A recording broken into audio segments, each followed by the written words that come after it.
introduction. Tucker Carlson, founder of the Oh boy. Carlson Network. Tucker, it's great to see you, sir. Thank you for joining me. Oh, thanks for having me, Sagar. Thank you. Absolutely. I owe my entire career to this man, and I always say that. This man is not afraid of talking to anybody, to the toughest critic, somebody who would be like hosting the show that's like pretty much Kyle's wife, like Kyle the legend. Yeah, Tucker will go. Dude, Tucker should have just ambushed Chen Kugu, just like Sam Cedar ambushed fucking like what's his dumbass's name? Steven Crowder. He should have done that shit, dude. To anybody who like I'm sure he could have found a way to do that to Chen Kugu. Just ambush him and like just go off on him about the fucking Dominion lawsuit. Like him fucking going. Like, you remember when Shank was just going all in on him on the Dominion lawsuit? He should have just gone in a car and just fucking debunked his whole shit. Like, his whole shit. I say his whole shit. Like, what the fuck was that? Who will listen. So I appreciate you very much. And especially, though, about what 32 minutes and I'm high as fuck. This is gonna be so good. Watch this shit. you're doing now. You've launched this new company, the Tucker Carlson Network. You're free of cable news, I think, for the first time in decades. So first and foremost, how does it feel? And what do you want to try and accomplish now that you are generally free of the system? So I'm following your path. I probably never would have done it if it hadn't been done for me. So I'm grateful that I was unexpectedly bounced from my last job because, you know, inertia takes over and you get in your tunnel and you just do your thing every day. And having a daily show, as you know, is like, it's so busy that you don't. I don't really think he feels that way. I think he's like, he has to say that. Like, of course, it's like his voice was taken from him. A huge voice he had was taken from him. And it's like, look at what he could be doing. Like, Tucker Carlson just wants to do good by the world. So, like, look at all he could be doing on, like, the Israel versus Gaza war right now. Like, you know, where he is needed the most. Like, he could have a prominent voice on Fox News for the unheard, the people who are being fucking collectively punished and shit. And it's like, but on his platform, because he's always anti-war, he fucking literally, like, made sure, like, dude, he prevented the United States from getting into a war. Like, this guy's a legend, and for so many more reasons. Like, You can't think about anything in larger terms. So I'm sincerely glad that I was forced to make a change. I have, over the last year, really come to... Like, I don't know if he really feels this. I'm just trying to understand his train of thought, but it's like, I don't know, like, there's been a lot of things. He's been forced on a trajectory that I don't think he really wanted to go on. Like, I've been following up with his show, at least, like, at the beginning the most. Like, I've been watching, like, every so often, like, not really the interviews too much, but, like, where he just gives his opinion, because that's what I care about. That's what I care about on Fox News. And it's, like, the first, like, 2-3 episodes was, like, we have proof the UFOs are real.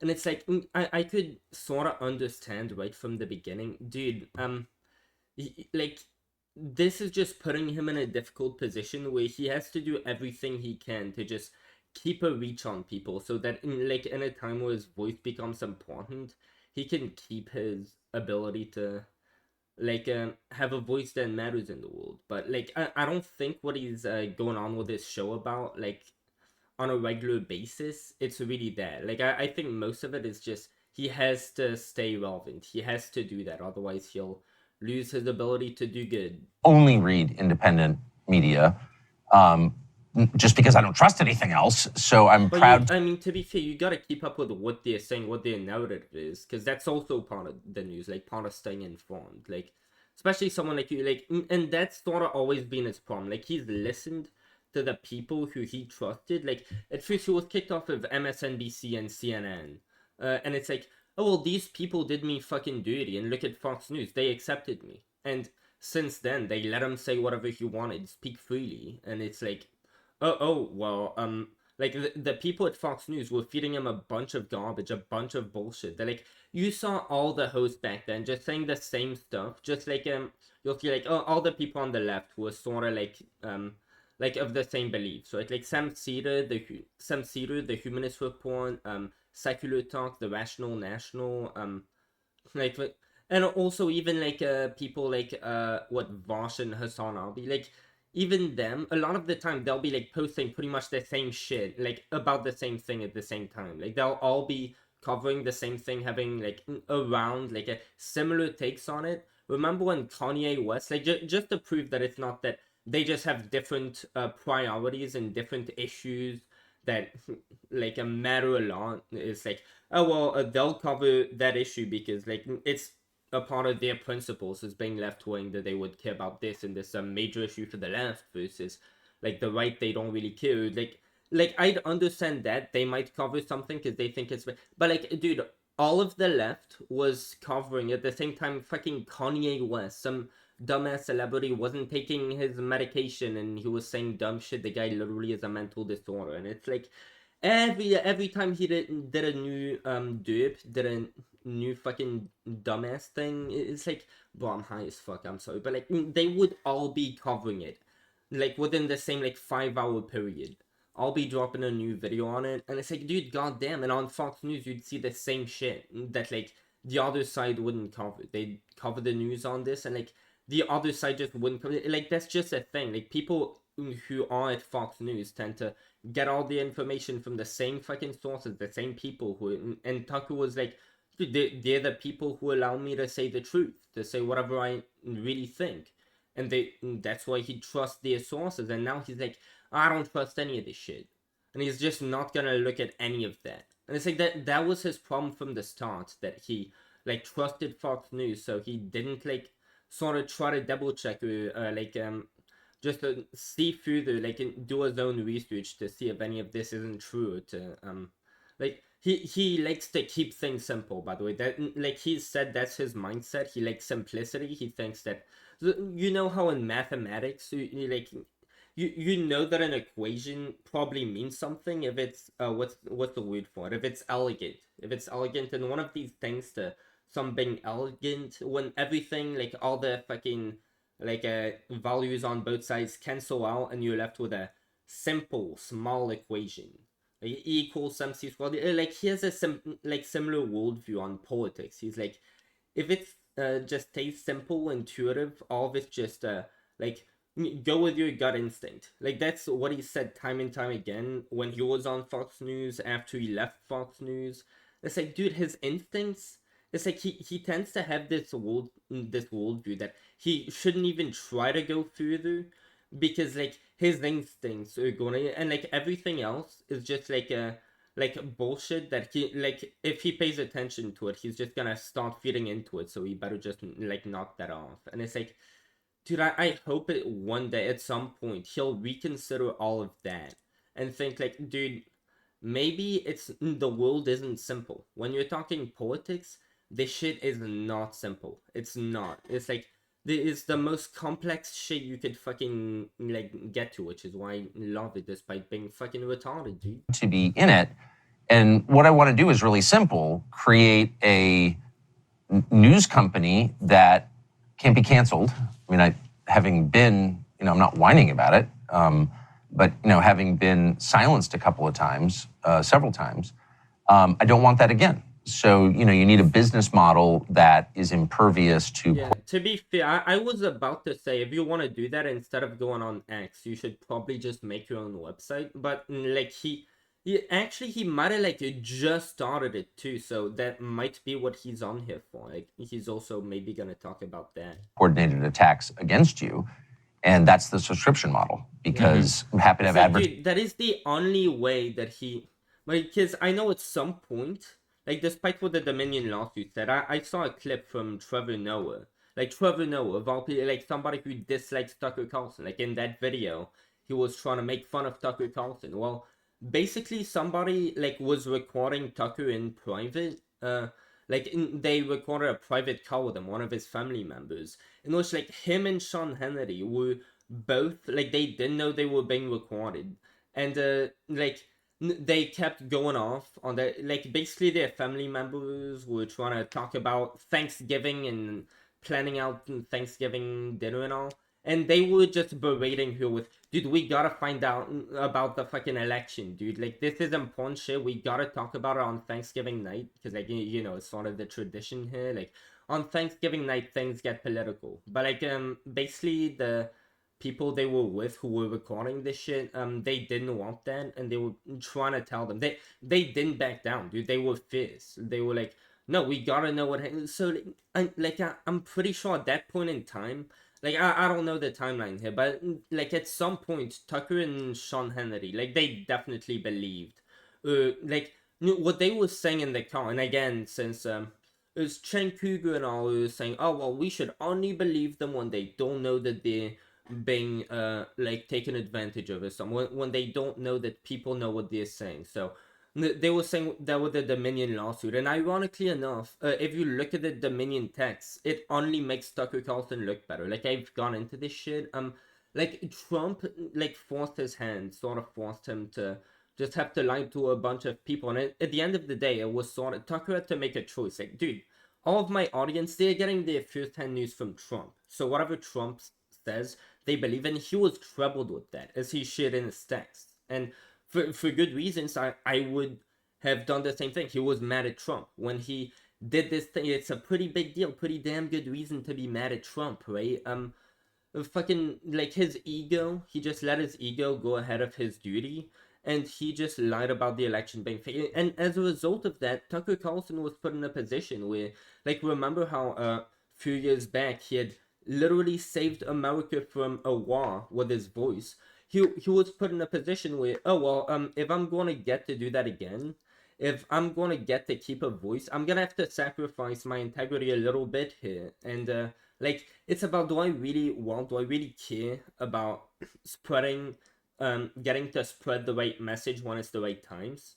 Or do I care about my ego more? Not looking bad by lying to my audience. And he's literally said, and all the people on the left who were criticizing him over the Dominion lawsuit, like, they had all also, like, called out Tucker Carlson for saying this, like, at some earlier point. Yeah, if I'm really cornered or something, yeah, I lie. And no shit, everybody does that, by the way. You could probably, like, what's it called? You could, probably relate to that. I know I can. I damn know well I can. But he was like, yeah, if I'm really cornered or something, I lie. I try really my hardest never to lie on TV, but, you know, like, no, I mean, if I have to, and it's like everybody on the left knows that he said this, because I remember when they were all fucking making a big deal out of that shit. I watched all of their videos of fucking say, oh well, there you go, as if they couldn't fucking relate. Just like just dumbass take, right? But like, yeah, he was being put in that position, and that's what he was expressing in those texts, that he was principled and that he didn't like being put in that position. But when it came down to it, it was like, okay, so you're either going to have to lie on TV to a bunch of people who already believe that very lie and wouldn't believe you if you told them that it's not true. So it didn't matter whether he told his viewers that the election had been stolen or hadn't been stolen. He obviously had to cover it, because otherwise everybody would say that he's just fucking suppressing that, because it was the major news, especially on the right. Like, his election was stolen. Of course he had to cover that. So he either had to say the election wasn't stolen, which nobody would have believed him. He would have lost his popularity and his opportunity to, at some later point in time, like right now with Israel, maybe call out Israel and be a voice in that stuff. Like, he had to make a calculated move, and we know he will not be scared of standing up to, like, potentially being thrown out of the position he was in, like Fox News, when it really matters. Like, when he stood up to Trump, yeah, Trump being like the fucking granddad of Fox News back when he was president too, by the way. And this torn election thing hadn't happened yet, and he wanted to go to war with fucking like some kind. I forgot, but it's like probably Iran or so. And it's like he fucking prevented that. He went on his show because he knew Trump watched that shit like every fucking night, especially Hannity. But he like made a convincing case that Trump shouldn't fucking do that, because of course he shouldn't. It's like with this whole thing, he just had to like bite his pride in and say, look, yeah, as I said, if I'm really cornered, I lie. And you know what? He was so cornered that even after the whole Dominion thing came out and he was being sued, he doubled down and kept saying that the election was stolen, even though this was a big topic and he knew everybody was talking about it. And it even put him probably at a like greater risk of this being more stuff on him in the lawsuit. So it could even be a like, he took a lot of risks to do that shit. So yeah, that's sort of his position, like where he came from. There was nothing wrong with him. Like he wasn't in the wrong at all. But Advertisers, but you can't be like yeah, what I was saying was like dude, all of this shit, like everybody covers it at the same time.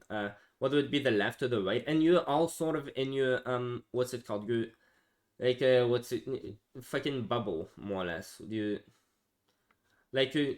I don't want to say like circle jerking bubble. How the fuck do you call it? Like this yeah, and you, dude. I'm so high. I'm fucking losing words right now. Jesus. dependent on the whims of advertisers in a world where, you know, there are very well-funded organizations designed to bully advertisers. I am surprised though, and very happy and surprised to see him on Breaking Points. That's just amazing. Into leaving you. So that's why we went with a subscription model, part subscription model. But mostly I want to do what you do, and I think most people in this world do, cover the stories that are getting no attention at all, that are often the most important stories, certainly the most interesting stories, and be honest. Be really honest as you can possibly be. And you can only do that when you're in a certain headspace. Absolutely. And but I think it's super important. Yeah, I mean, the day you were yeah, I guess it's like, dude, I mean, I don't know. I want to think, dude, I really don't fucking know because he says he's glad he left Fox News, but it's like him being in this environment puts him even more in a position where he might have to not lie. He doesn't have to lie, but he has to just talk about things that he might not consider as important. Just go down insane fucking conspiracies that he might not really think if he was on Fox News. I don't know, this sounds so insane that I don't think I have the burden of proof it requires to be able to cover this in a legit way type stuff. It's just not worth covering because yeah. But let go. I don't know, I feel like he has his knee bent, even more now that he's gone from Fox News as to what he can say as to before, because before he was like, oh well, I have to appease Fox News, but now he's like, oh well, he absolutely has to do a lot more to appease people because otherwise he'll just lose relevancy. From Fox News, I texted you. I said, I believe that this is the best thing that could ever happen to you. And I still believe it. Yes. I'm curious, though. There's a big debate amongst media experts. They're like, well, I would disagree, but I need to go get some water. Thankfully, the water bottle's right here, dude. I want to go far. Ah, yes. Good shit, dude. Great shit. News as a machine and all of this, but they don't seem to really grapple with the decline of the medium itself. So I'm curious, do you think independent media and even the company that you are building, could it ever rival the power of cable in terms of cultural cachet, in terms of driving politics, or... I mean, fucking obviously the world changes, dude. I mean, how long has the internet even been around? How long has fucking... dude, YouTube, yeah, there are fucking YouTubers who are much... Keemstar, and he even brought that up in some point in the Baited podcast when I think with the PewDiePie shit where the Wall Street Journal was trying to take down PewDiePie because he knows the whole shticks, right? The advertisers, they get the Wall Street Journal gets the fucking virtue signal and get the advertisers' attention, and then the advertisers fucking control YouTube because they definitely aren't principled. I fucking they are literal fascists with how they run their platform. But I wouldn't want to be banned from YouTube. I wouldn't like that shit, even though YouTube is fucking fascistic in how they run their shit. But dude, what the fuck was I even talking about? Dude, this is why I don't smoke that much weed, bro.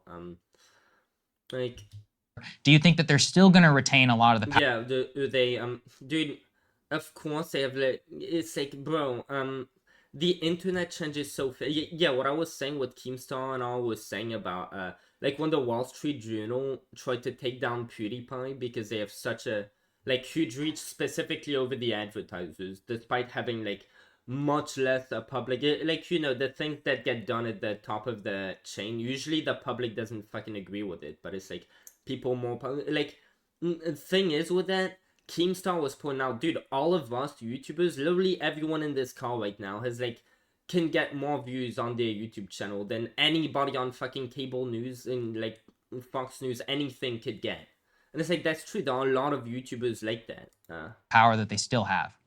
So it's like, most of them don't cover politics, but dude, if PewDiePie just out of nowhere started covering politics and took a stance on like everything about American fucking politics for some fuck all reason because he's not American, but it's like, dude, yeah, he would be bigger. He would have a bigger voice than fucking any of us. Any of any of y'all, any of us, any of. Well, neither of them are in fucking cable news anymore. I think they're done. And for a couple of reasons. One is business related. I don't think the model works. It's too expensive, by the way. I don't think NBC News will be here in 10 years. I'd bet my car on it. So there's he tends to make these predictions a lot. I remember when he kept making the predictions back in the day, like about immigration. Like, dude, you keep like immigration. You don't fucking stop people in, like migrating, dude. Look at our country in 5 years, dude. We won't have a country. And he was saying this like with the Martha's Vineyard situation, which like I mostly like his take, despite like I disagree with him on immigration, but I mostly enjoyed his commentary, but it's like he keeps fucking making predictions. Like, dude, our society will collapse within the next decade if we don't fix immigration. It's like, dude, like we know it fucking won't. So it's like, oh, bro, I hate this to see this come back at him in 10 years because. Like, dude, we know that at least 3 years ago, he's already made that type of prediction that won't come out to be true in 10 years. I mean, they're in decline inexorably. They actually have lasted a lot longer. The age of television went on much longer than I thought it would. I started doing it in 1995. I had grown up in it because my dad did it. So I've seen it longitudinally for, over 50 years. And Wait, that's fair enough. I didn't even know that his dad was into television. I must have heard of it at some point, but I forgot that. Well, that makes even more sense. Just amazed at its durability. Well, I'm so glad that happened because we needed Tucker Carlson, dude. We needed that voice. But everything comes to an end, our lives included. And so, yeah, no, that's definitely going away. But I also think, not to be preachy, they devalued their own currency by lying too much. Dude, my boy's growing up, dude. He's still learning. Dude, you learn at every age. But I don't think he took enough of a lesson. I think he still has more to learn from this. Like, he's taking stuff around. Like, dude, I think he's still missing some stuff. I mean, people lie like twice or 3 times. Okay. They shade the truth. They withhold things. I mean, that's just like part of the human condition. But you can't be just like a flat-out propaganda organization for like Pfizer because it's just too obvious. And when people figure out that that's what you are, they don't trust you. And in a world with choices, they will choose not to believe you, and then they will choose not to watch you, and and the numbers show that that's happening. So the other thing I would say is that it's not simply about convincing all 350 million Americans of something. The way our society and all societies are structured, if you can convince, the top 2% of the population who engage with this stuff daily, who are probably making most of the decisions, you can have a massive effect on the whole country. And so, like, yeah, PewDiePie getting fucking canceled. Like, people who are much bigger than the Wall Street Journal. Like, the Wall Street Journal just has the, like, big boys. Substack, for example. I can't believe how many Substacks I subscribe to. The thing is, like, he knew that, and he's not gonna deny that. Like, because he knew that, I think, and that's why I'm thinking that might be, like, a little, like, untold truth that he's sort of like letting out, or not letting out, that since at the top you get to have a lot of power and a lot of control, I think that's why he, to the contrary of what he's saying, like, was upset that he got dropped from Fox News, because like, this is a problem, as he was already saying on Fox News, that like a small amount of people control everything, people at the top, people in Congress. Like, does Congress at all align with, does the Supreme Court's views on things either? Because, I mean, they're supposed to be non-partisan. That's a fucking joke. But Congress, right, they're supposed to be partisan. Do they align with the public fucking at all? And like, Tucker Carlson was trying to do that on his show and be like their voice as much as he could, but like, he was getting his info from fucking Fox News, which they did lie to him a lot, especially with the Boston's Children's Hospital. I really hope that he can like look and find out that like that was complete fucking nonsense, and it was like borderline stochastic terrorism, whatever you call it. And it's like, I hope he like condemns that and apologizes for it. Like then it would be like that would be fucking amazing. Like he really should do that. But yeah, like he knew that he needed that like voice, because like that's how he very well knew that like the elites, the people on top, they get to control everything. And I mean like that type of idea, right? And that's why he took a step up when he like when Trump was going to go to war. He prevented that. He talked on, like he just did his show, and his show was able to prevent a war. It's like history fucking making shit right there. But yeah, since he was hated by everybody, nobody fucking put him on a like statue or anything for like heroes of our country. But yeah, whatever, dude. It's like here he is now over here. I pay for because I want to support it, but also I get a lot. I mean, they've taken the place of what small magazines were when I was a kid. Yeah, I think he probably wishes that he hadn't been dropped from Fox News, because he understands that he always has, and he would like to still be able to have an impact when it matters on what the decision making process is. Because who wouldn't, especially if they know that they are of good conscience and want what the country should want.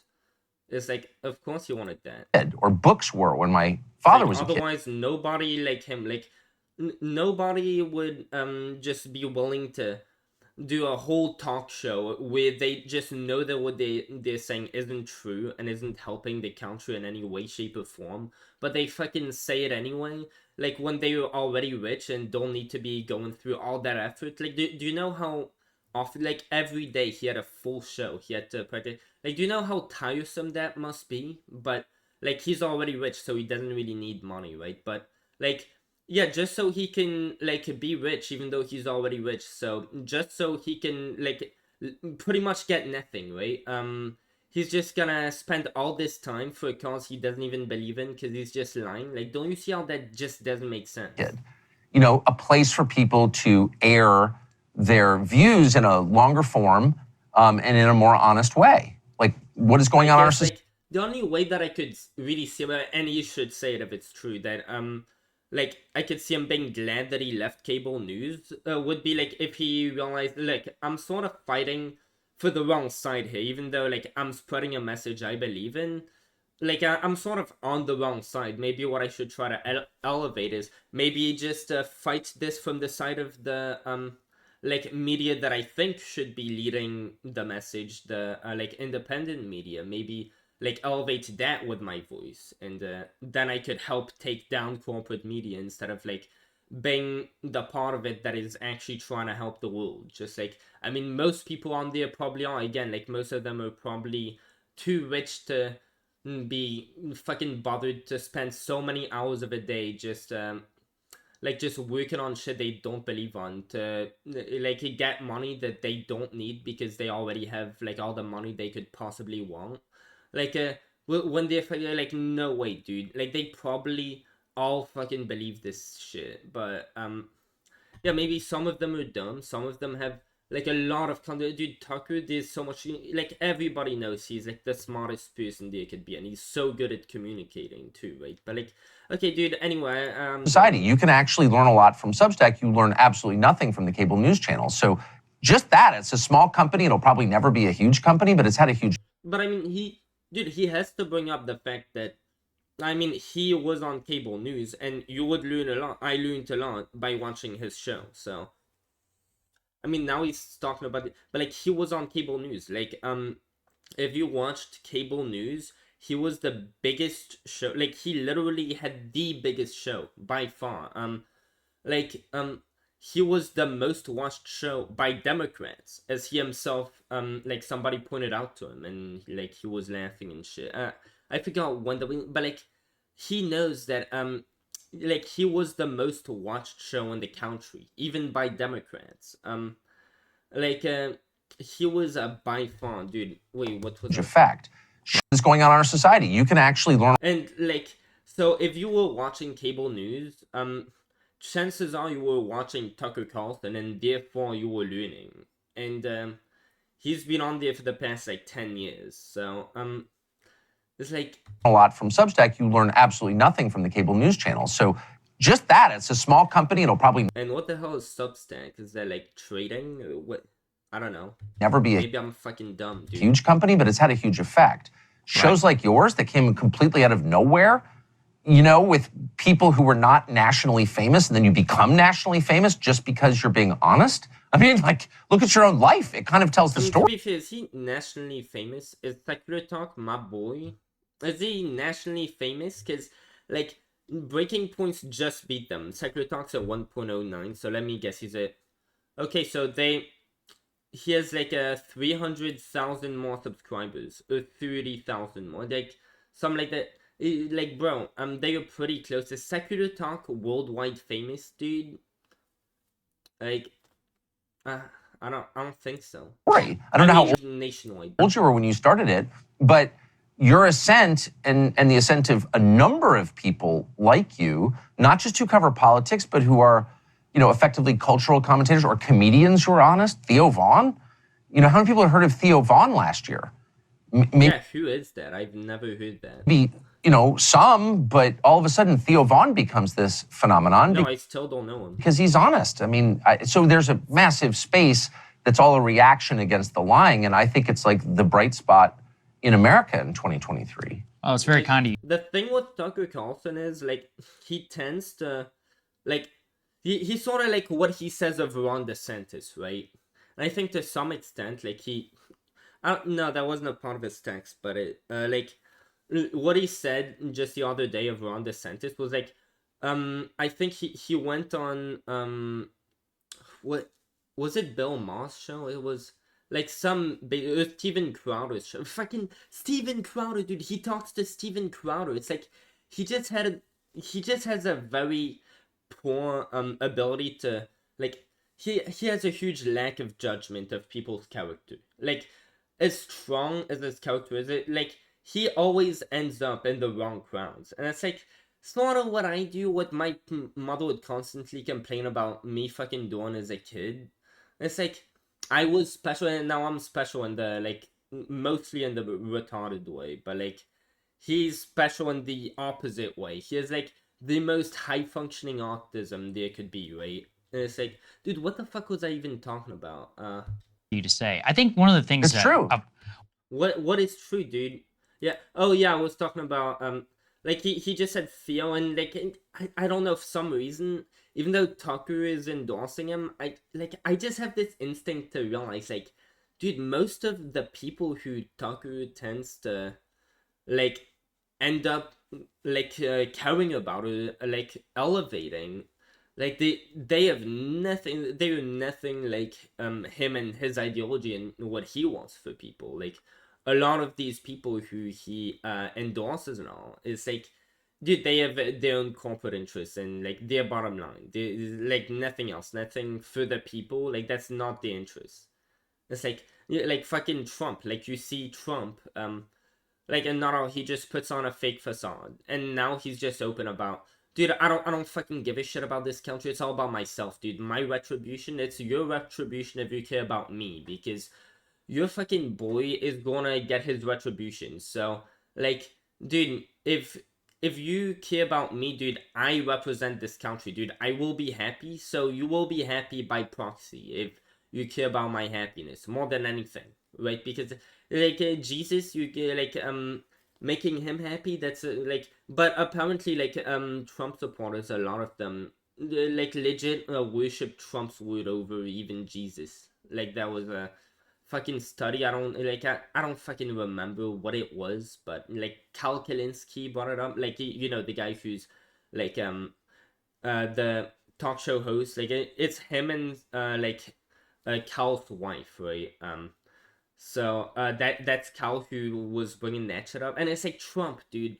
Why do you actually have a high opinion of Trump? Even Ron DeSantis, like you said, yeah, he's a great guy, but his supporters are just like, yikes, It's like, bro, dude, the people who you end up, like, you just don't have a, like, you just aren't very good at, judging people's character. You get attached to people way too easily. You tend to assume good faith of people, like, even more than I do, like, just unreasonably so. Like, if they're kind to you, you tend to, like, take that as, oh, well, yeah, these people are well-meaning. They, like, of course they have good intentions. Like, they being, like, so overly kind to me, they seem like good people. And then, like, he doesn't realize that he's being surrounded by, like, just the elites who are, like, and of course they don't either think that they are, like, a bad people any more than you. Like, what are you doing? There's homeless people. Did you know how you have a house?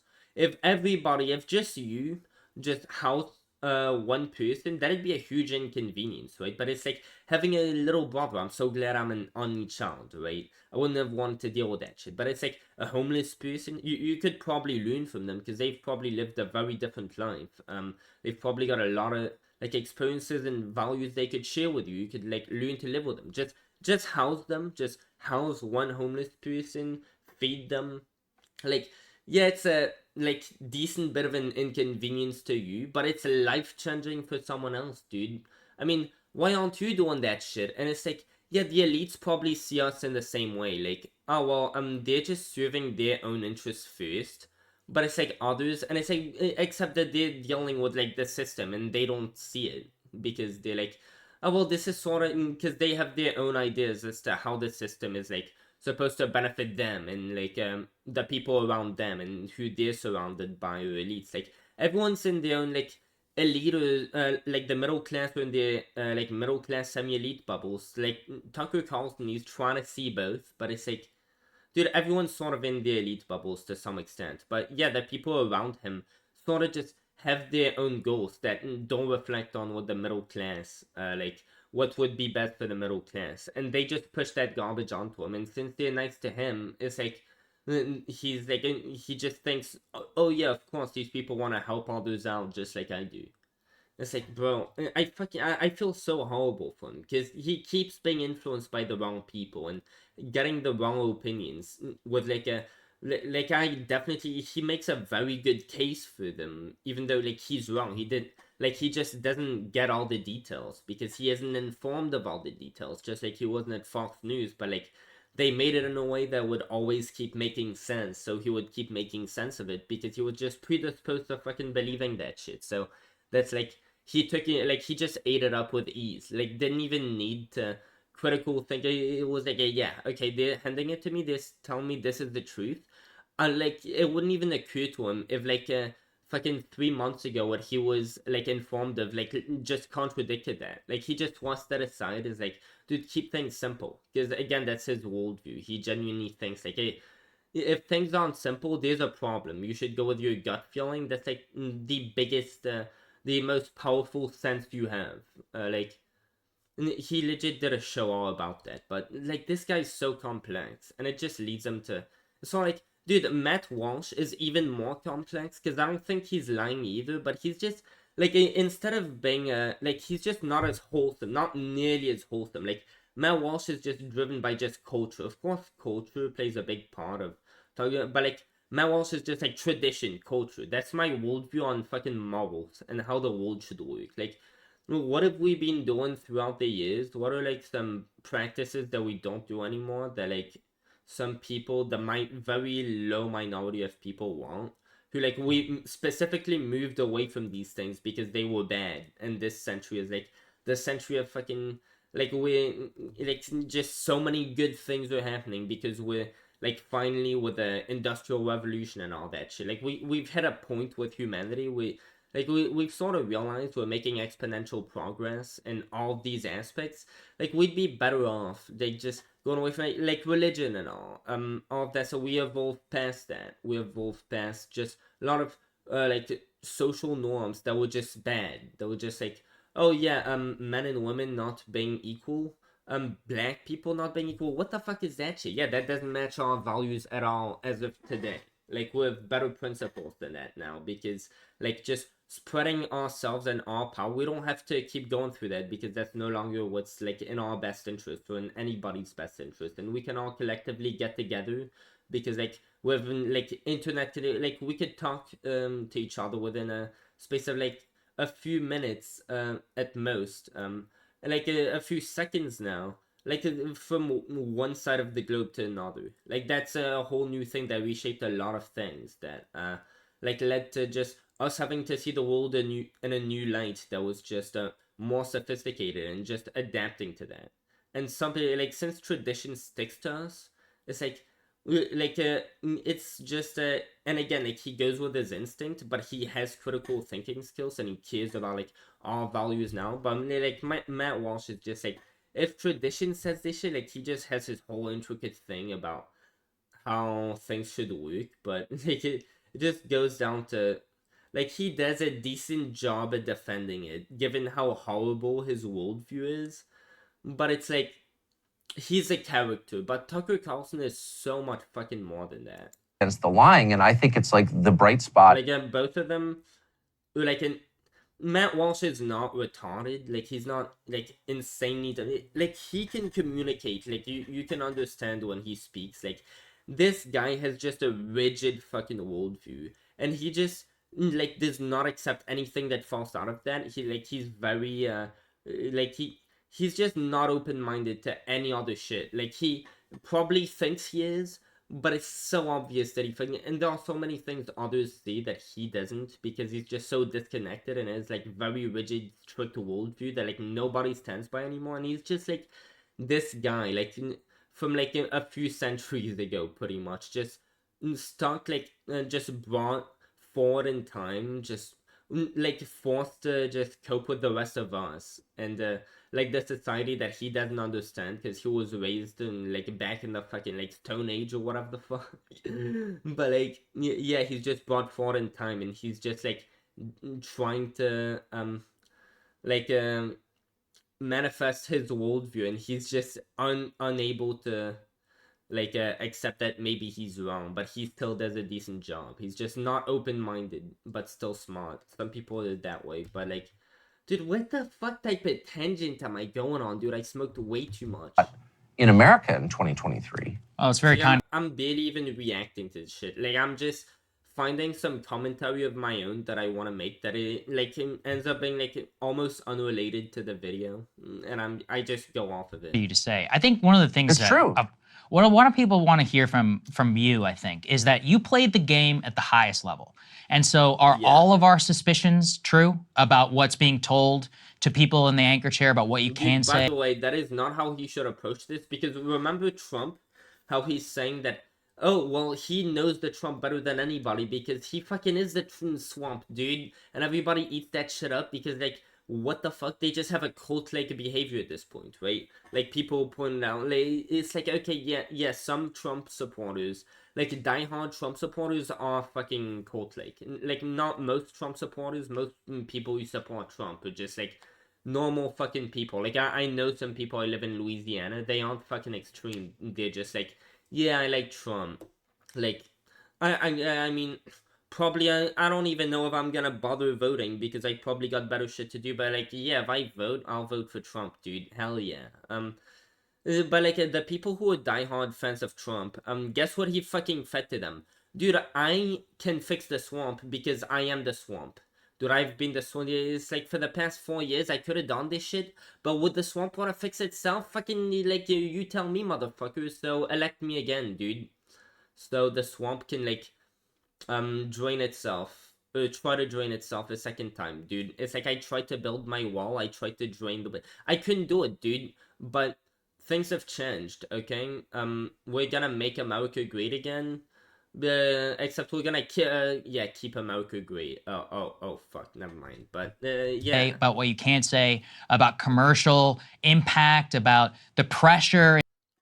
But dude, I really do not want to see Tucker Carlson going like, I was the swamp, and that is what. No, you have to say, dude, I wasn't like I was fed shit from the swamp that I genuinely believed a lot of the time, and maybe I still think a lot of it is true, but now I'm starting to wonder, like, how much of the shit that I said might have been lies. Like, how, like, I know some things were true, but now I need to dig more into it, and here's what I found, because I had plenty of time to do that. And it's like, did he even, like, self-reflect that much? Did he self-reflect in this direction? Because it's hard to understand Tucker's mind sometimes.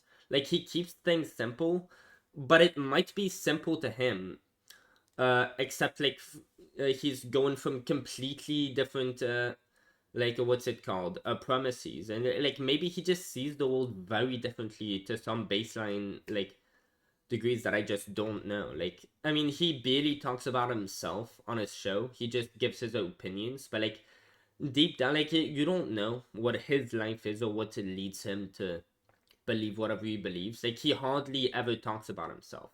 Like, he's never said I. He's never said me, I. I don't think you could get a single like a clip of him ever saying that on Fox News. Like, I don't think I've ever heard him saying me or I ever. In the cooker situation as to what's being controlled that people are seeing? You know, Dude, I really hope he's not gonna be like, oh yeah, like there's all this stuff that they told me and all these other people to say that like we knew it was fake, and like, yeah, we all said it, but it's like now am fucking opposed to this shit because I was just trying to ride the train because, like, oh well, the each once in a while I could like end a war, but it's like other than that, it's.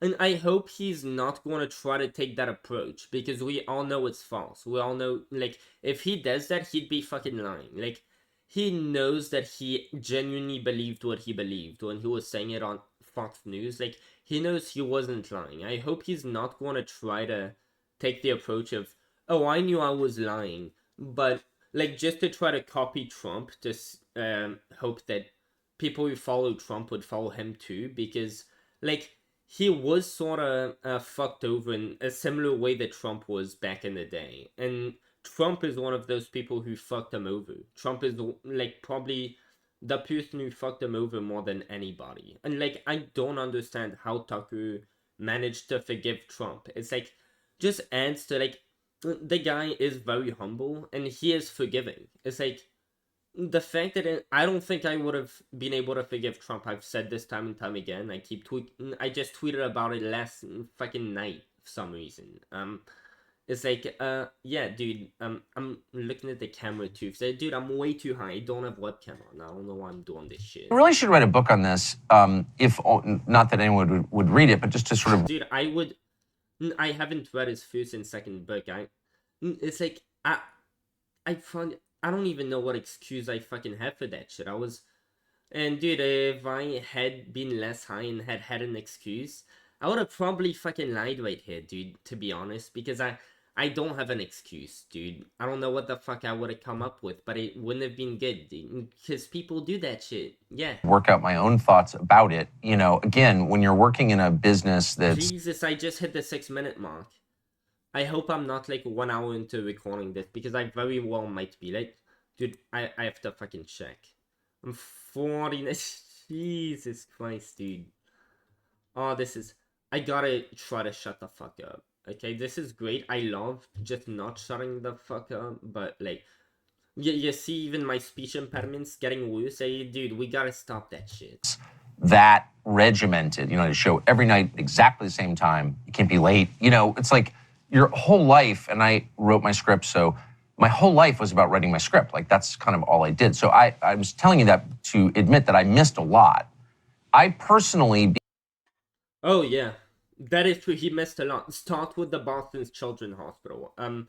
You followed Libs of TikTok. Basically what they did, this was over the whole trans issues. And this is one of the things that, like, hurt me the most when I watched Tucker Carlson. Just knowing that he's a good person, but that his coverage of trans people is making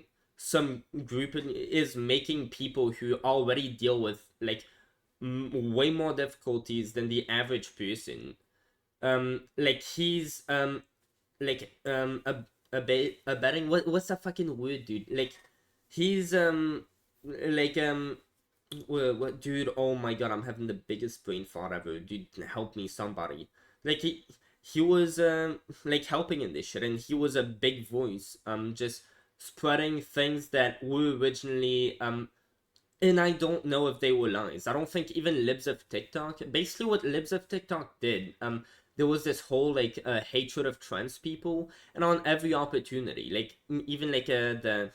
I mean, to be fair, he did make a decent point. Like, and I don't think he did that on purpose. I think he connected the dots well to tell people, like, what was it called?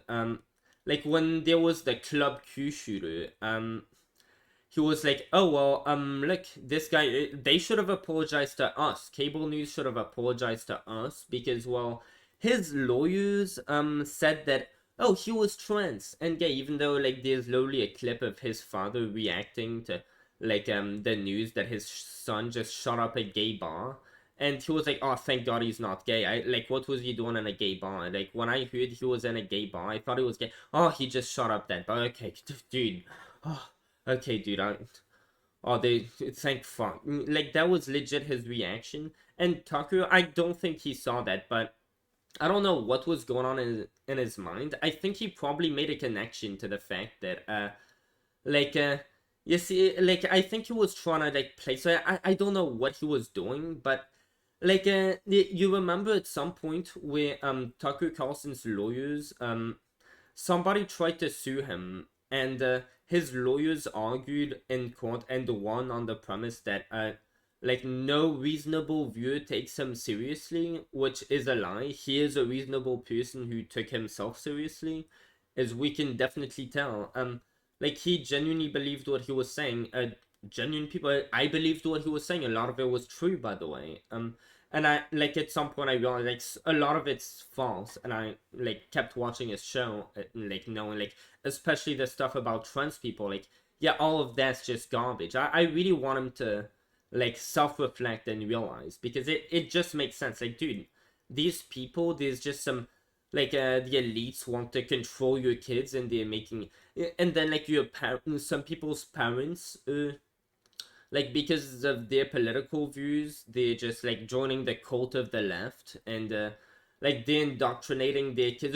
But like think about it, dude, if you're going to indoctrinate your own children into a procedure that is going to cost you, because you're their parents, a bunch of money, um that is going to put you like so much in debt. We're talking like thousands, like possibly over $10,000, like 10,000 to 20,000 sometimes, to be able to have your kid feel right in their own body. Firstly, most parents don't hate their kid if they genuinely didn't, but it's like, again, most people, their kids are the ones who propose this, because why on earth would your parents, even if they believed in this, would they really, would anyone be devoted enough to their political cause that they would just spend that much money? Would they be able to pull that much money out of their ass if they didn't absolutely have to? Like, if this wasn't a dire condition, like the child's the one asking for it, so you can't get the child to change their mind because it's just innate within them. And it's like this whole thing every time of oh well, trans people, they look at this trans person in a bathroom. That's where it started, just like the George Floyd thing. Like this whole fear mongering, like can't he realize some subtle details, because he tends to be good at noticing those. Everybody who criticizes trans people, they always talk about women. It was even that he had a video titled "What is a Woman," where he was like the question had arisen from Matt Walsh's documentary. He didn't even mention that in that video, but he knew that that would start the anti-trans hatred. Well, everybody kept talking about, oh well, look at this woman who's just like a man dressed up playing make believe, and apparently it's like wait, oh my god, I had a brain fart. Yeah, like whenever that shit would happen, it's because like when somebody transitions into like a girl, they tend to look, especially during the early stages of transition, they look like it just weird, and like yeah, it can be very well more interpreted. It can be very much more believable that like they could be just a boy dressed up and there's nothing more going on there. But like then you see people who are fully transitioned. But then like when you see guys, and again I've like brought these pictures up so often, like yeah, there are trans athletes who have like beards who are muscular, and it's like, yeah, you see like every part of this person's body, and it's like, no, you couldn't possibly make the argument that this is a guy. But then that's sort of the argument that you'd be having to make. So if this was like a good argument, wouldn't people be like stillmanning that and saying, yeah, you see these people, these two guys who you can't get more masculine than that. Like with their beard, with their like everything, every masculine feature you could think of. Yeah, they should go in the girls' bathroom. And it's like, well, they aren't gonna fucking bring that up. Nobody ever does. Like everybody when they're talking about the trans people, they're always talking about trans women. Like that is a thing that like if you're starting to question yourself, you might want to start with you've been told to hate certain groups. Might that be just the elites trying to just it just occurs organically, and the elites just the media, not the elites, the fucking media just prop it up because it's they see that it's just a trending thing that they could make a lot of money off of. So they like that's a culture war we can help spark where, oh well, let's just get these groups to hate one another because then that gives us coverage to make. Like that's how a lot of the media starts, like with corporate media covering George Floyd. Oh well, if we can't get people to hate white people and police officers, it's like we like, dude, we're just gonna lose relevancy. We're like dying off. Like Trump's been just like hammering us. We're fucked. We're just gonna like make everybody hate white people and police officers. Well, how you might think, yeah, I've even covered that. Maybe my side was doing it too, since I was covering the other news channels doing it. Maybe my side was doing it to some people. How about immigrants? How about trans people? Yeah, like and then it's like, yeah, immigrants, they're just trying to get a better life. They're trying to live the American dream. They were born somewhere else, but it's like, yeah, it's not like, oh, why is racism wrong? He agrees that racism is wrong. Like he's talked about it so many times. It's like, yeah, the like from the color of their skin, judging someone based on the color of their skin, the color of your skin means fucking nothing about your character. Simple as that, right? And he understands that basic principle. Nothing more to say here, right? Well, why is that? Why does your yeah, the color of your skin has nothing to do with the contents of your character. Well, if you're born in a different country, it's like the only thing that could be different is like your culture, except that you're willing to leave behind your place in your culture and like go and assimilate yourself with the people in the United States because you love the United States more. You'd rather be there. So that's like so it's like yeah, it doesn't shape the contents of their character where if where your ancestors were born, aka Africa for black people, it's like you wouldn't expect it to shape the contents of your character if you're just born on the other side of the border.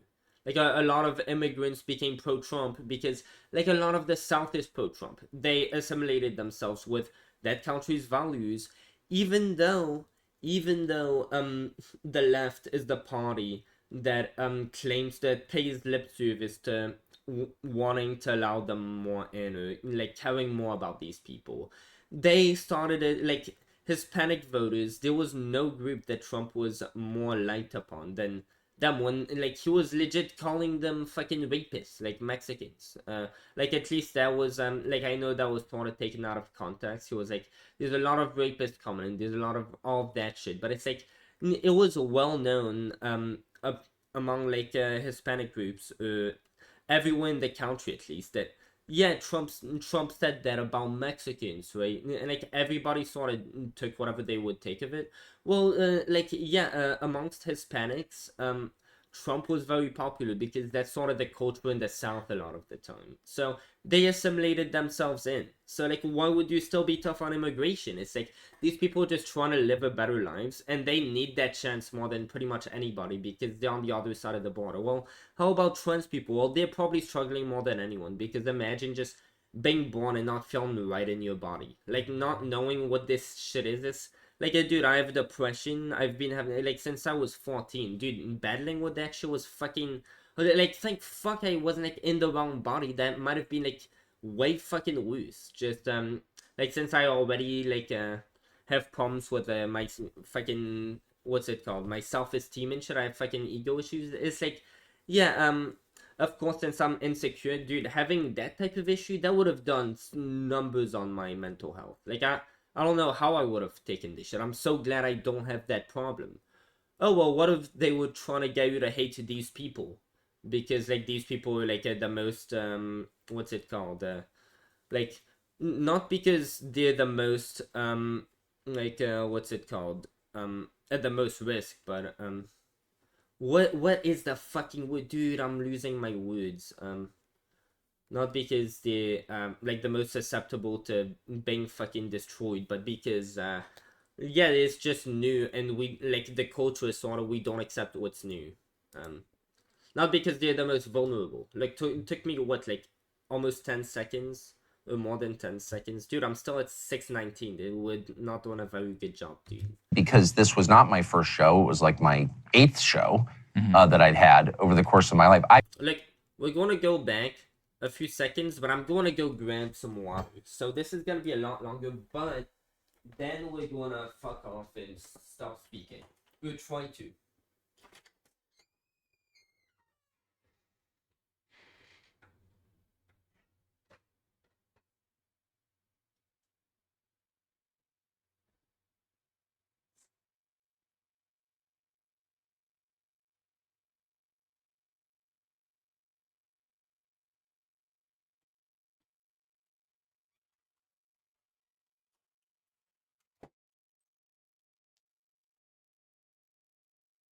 Dude, I'm so fucking high. Let's go. My script, like that's kind of all I did. So I was telling.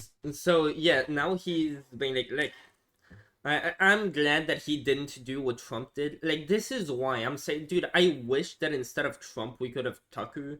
Tucker is so much better. Dude, this tweet, what was that, dude? Wait, let me see, because I write a bunch of dumb shit, okay? Let me find this, okay? Like, a few seconds, won't take me too long. Fucking Matt Walsh saying he wanted to execute people. Yeah, that was the other one. Like, I mean, execute the homeless, execute people. But dude, oh my god, I'm way too. I have 45 followers on Twitter now. When the fuck did that happen?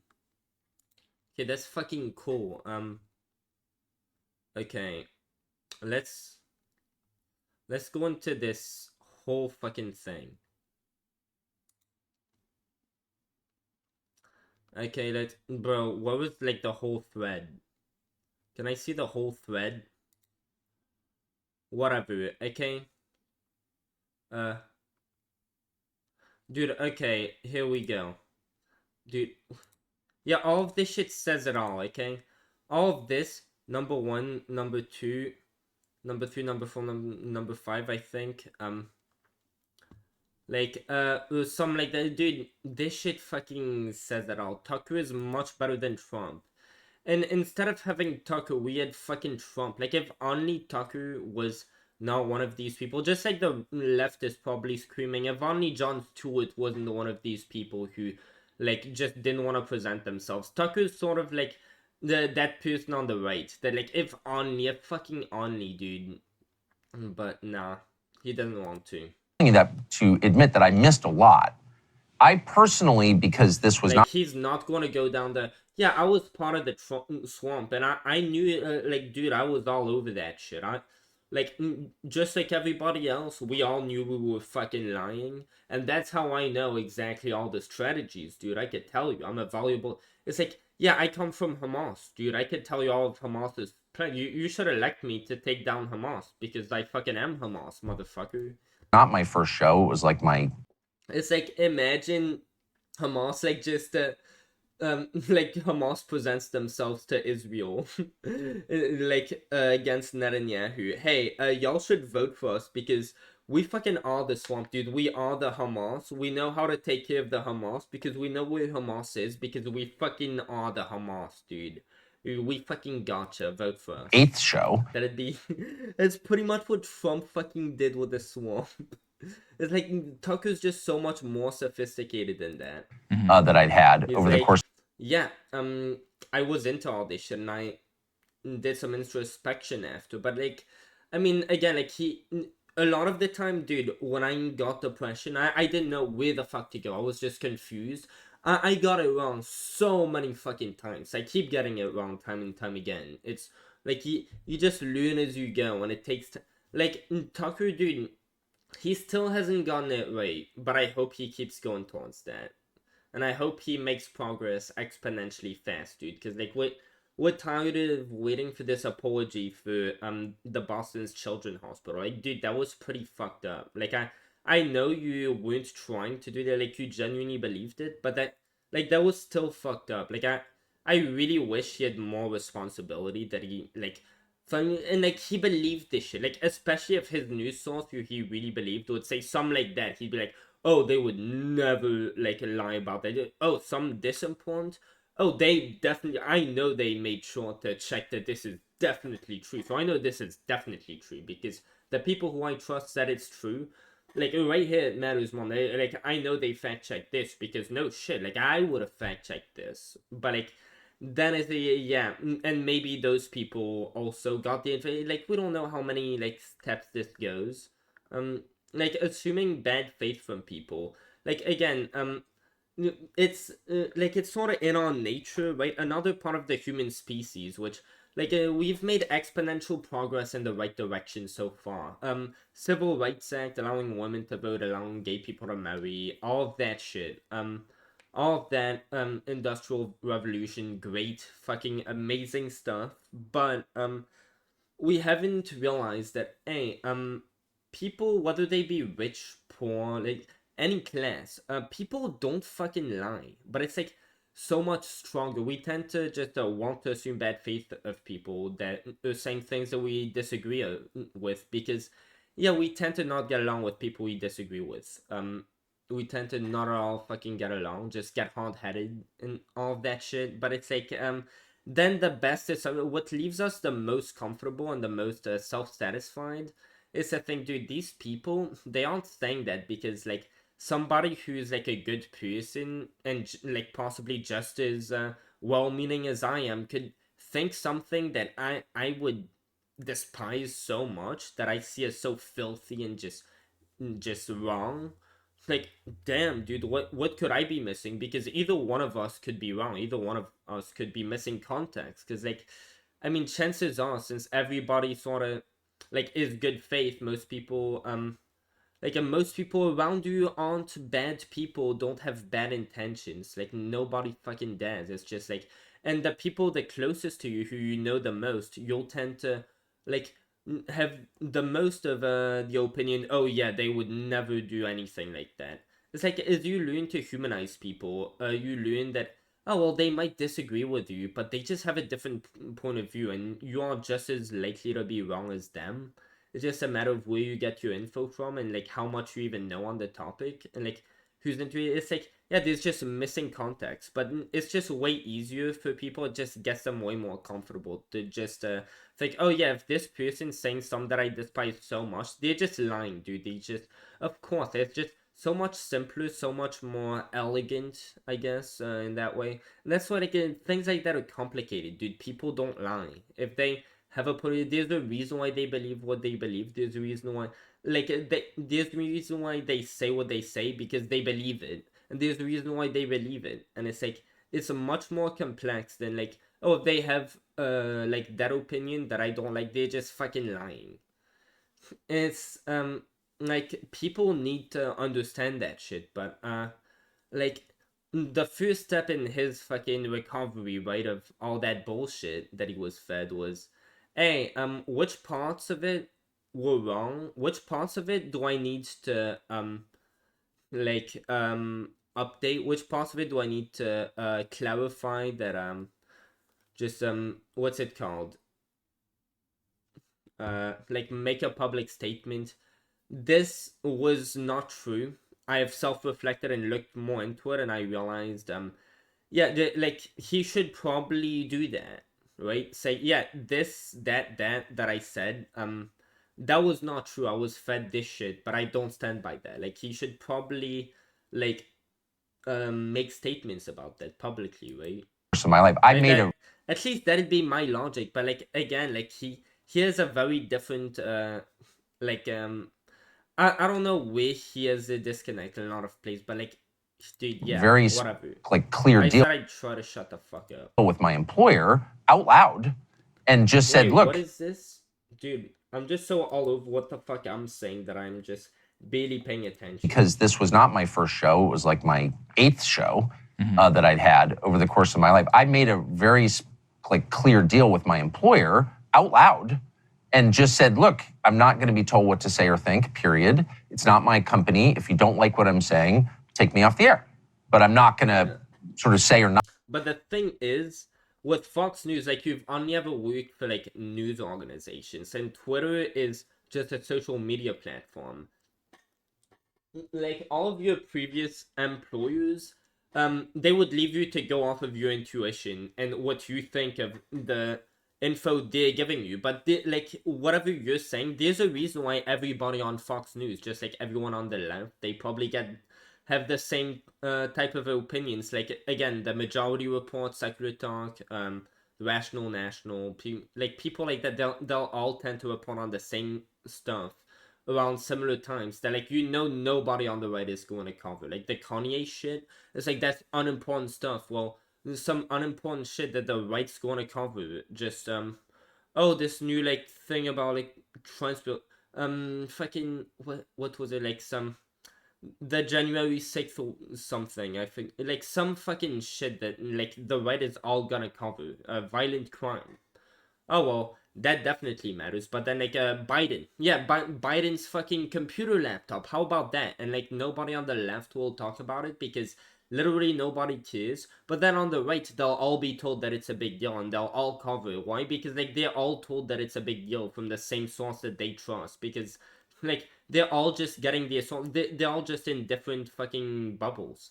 Just in different bubbles, like receiving, and like Twitter didn't tell you what to fucking say. They didn't give you info. But like when you on a news platform, like they directly like they didn't tell you what to say, what to make of the info they gave you, but the info was pretty much the indication as to where you should go, and you just automatically take that because yeah, if you change the info, if you change the data that you're giving, what you're taking out, what you're actually bringing to light, what you're choosing to concentrate on, like that can paint the whole picture for you. Not say something because that would violate my conscience, and I can't do Right. that. So, and they agreed to their great credit, and then at the end they exercised their option and pulled the plug, which was their prerogative, and I wasn't really mad. I was confused. Also, Fox News. Oh, so that must be why he definitely trusted whatever they were feeding him, even though it was probably like, I doubt CNN and MSNBC. I don't think he was a liberal back then. Like he was still a conservative, so he was probably just like pushing back against them in a way. Like he was probably a conservative talk show host on there. I don't like I never really looked into that, but like I know he was a liberal at some point, but like maybe before he even got into media. I don't know when that happened, but I don't know. But Confused, but I wasn't mad. like I would definitely get, because Fox News will give him just insane fucking info, and then everybody will be like that's how you know that Tucker isn't just fucking lying, because everybody on like you're like, oh well, Tucker's just saying this, but he knows it's not true. He's just, but then it's like, oh well, yeah, he just so happened to just come up with a lie. Oh well, isn't that convenient that every single person, just watch everybody on Fox News that day. Oh, they all just came up with the same exact fucking lie. Well, what a coincidence, dude. It's like, what's the chance of that shit, right? Oh, maybe they were all fed the same lie from the same source, and they didn't just all miraculously happen to come up with the same shit just out of nowhere. Just like their imagination, that they're fucking robots all programmed in the same way. It's like, yeah, when you consider that they aren't bad faith, that just makes a lot more sense now, doesn't it? And I'm not mad now. So I'm not really sure, but I will say, looking back on But it, it's like he's never mad. Despite like he just stays mad for short periods of time, and it's like it's very much like me. Dude, I never stay mad. I can never like keep a grudge against somebody. Like once like a new day, or like 5 minutes have gone by, they stop being a fucking asshole to me. It's like, dude, I've forgotten all about it. Like, I just see them again after like fucking 5 minutes, dude. Like, once they stop being fucking jackasses. I said that twice again, dude. Wait, just a second. I'm gonna do it right there. Like, dude, Tucker, I feel like he's an even more fucking extreme version of this shit. Like, even like Trump doing that. Do I think I could have forgiven Trump, despite his personality, if he did that shit to me? And he was like, especially given the order at which things were played there, like he like Trump, by doing his election lies for his ego, he compromised a lot of the nation. It's not like the person who fucking like got my YouTube deleted. I haven't fucking forgiven them. I still fucking hate the shit out of them, but The yeah, I've Ukraine moved on. But like, Tucker is somebody like, and just remove them from Fox News. That is such a huge impact on the world, which is like, he hopes to make the world a better place, like before anything, right? So it's like, yeah, we know he was mad, and then he fucking forgave Trump, even apologized to him. Like, dude, and like, if Trump had apologized to me and I was Tucker, I don't even know if I probably would have forgiven him then. But if Trump didn't apologize, I like, dude, I don't think so. Even though like Tucker knew that it was for the greater good, I would probably still be mad at him inside my heart. But I don't think Tucker is. That's not the vibe I'm getting from him. war and the vax, and to some extent January 6th, on which I think I've been fundamentally vindicated. I had out-of-step views on all three things, but two of them were. Wait, what were the three things? Did he say that yet? Oh wow, I've gone a minute through. I'm making progress. Looking back on It's it, shutting the fuck up. the Ukraine war and the vax, and to some extent January 6th, on which. Oh man. Yeah, like, two of the three, like, 2 out of 3 of which were just fucking retarded. The anti-vax stance. Like, dude, oh my god, that just shows how simplistic his mindset is, how much he trusted Fox News. Like, once they told him something, like, he'd eat it up to the extent that one of the talking points, I'm pretty sure, was, oh, you see the vaccine? They told us that it fucking cured this. You see this? They admitted that it's not 100% effective. You see the 96% there? So they just admitted that this shit doesn't work, bro. What is this shit about? Like, fucking legit that. They fell for it. And I'm pretty sure Tucker was one of the people who were fucking bringing that up, like as if it's an actual point. Dude, like, how did someone like him fall for that? He's just, if it's somebody who he trusts enough, who he's been trusting for many years, anything, dude, people can like feed him anything and he'll eat it up. UFOs, Kennedy was assassinated by the government, all of that shit. I think I've been. The government has been in contact with aliens. The government has already found extraterrestrial life. Like, that type of shit. He fucking has said that on his show since he was like, who the fuck is feeding him the shit that he's saying now? Like, does he believe it? Like, I mean, probably now that I think about it, but Fundamentally. I mean, yeah, I've always fucking said that. No shit, I'm just not sure to what extent he might not be like playing. Maybe it's just organically he's just being driven now towards just people who are leading him in a more like conspiratorial direction. Dude, I'm having trouble speaking now. What time is it, dude? Okay, it's like 11:30. It's cool. Vindicated. I had out-of-step views on all three things, but dude, like, most of those were just dumb. Like, on Ukraine, he had a very fair take, but the vaccine, he kept being like, dude, this isn't a baby, you shouldn't take the vaccine. It's like all these side effects. But then you look at the side effects, and it's like, well, it turns out the most like a common side effects that you'd get from the vaccine you are more likely to have these side effects from catching COVID if you don't have the vaccine.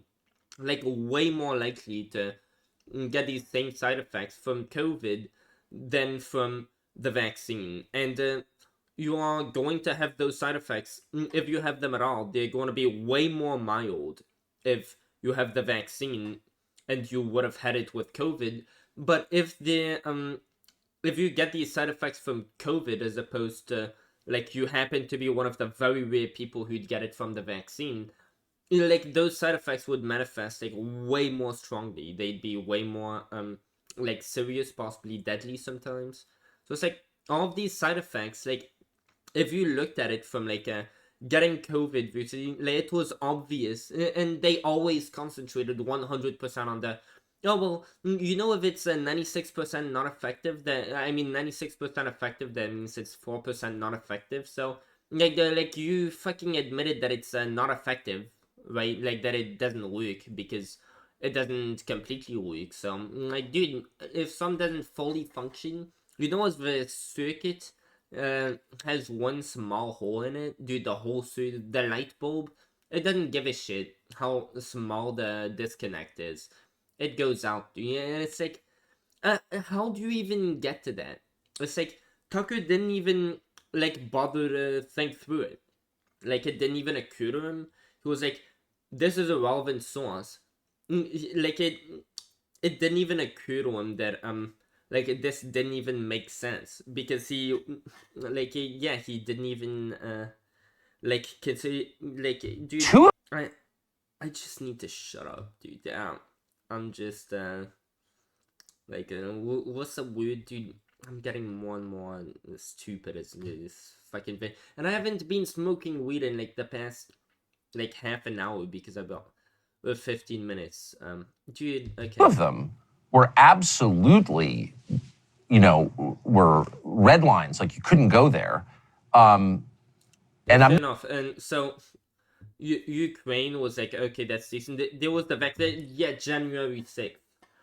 The most who cares shit. And he was absolutely right that, like, oh yeah, the Black Lives Matter riots. We aren't, like, they were riots. There were some violent people there too, just like there were some violent people January 6th. Tucker has always admitted that. But it's like, oh yeah, like we won't be fucking still talking about Black Lives Matter today, right? But like, you see these people, like, yeah, 2 years after we were done talking about this shit, right? Like, that's over. Who cares? Because we're not partisan hacks. But like, yeah, the same shit, right? On our side, yes, they're still obsessed with it because they don't have any more talking points. It's like, to be fair, that is a pretty fair take, but it's like, nobody really cares about January 6th. Nobody really cares. To be fair, now that I remember what his take was on January 6th, like, it wasn't that bad. Like, it really wasn't bad. So, but like, his vaccine take.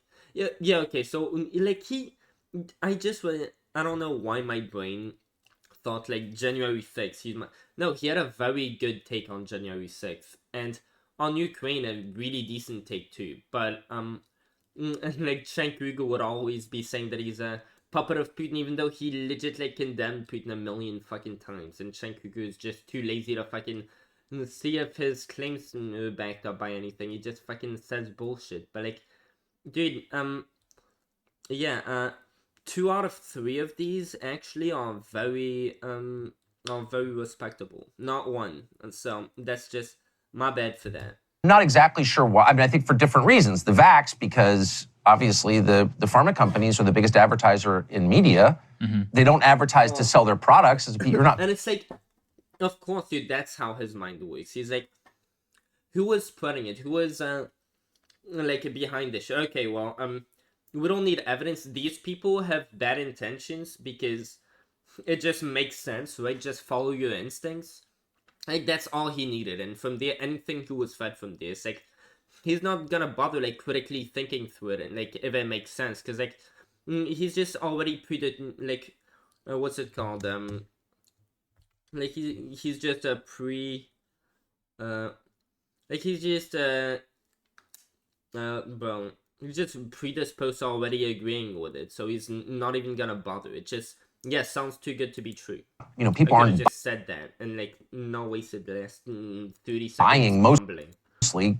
You know, they can't buy them directly. So why are they doing that? Well, they're doing that not to sell the product, but to influence the coverage of the product. And that's very effective. So I crossed that line in a big way. I mean, to be fair, you can't take them directly, but like, I mean, I don't know. It could make sense, but I have never heard Tucker make that point. Like, yeah, all of them were taken through injection, I think, and yeah, that makes sense. If you want people to be so safe, like, wouldn't you make it just deliver one to, since the mailboxes, I remember there was a case at some point, the president could get involved because mailboxes were a federal thing.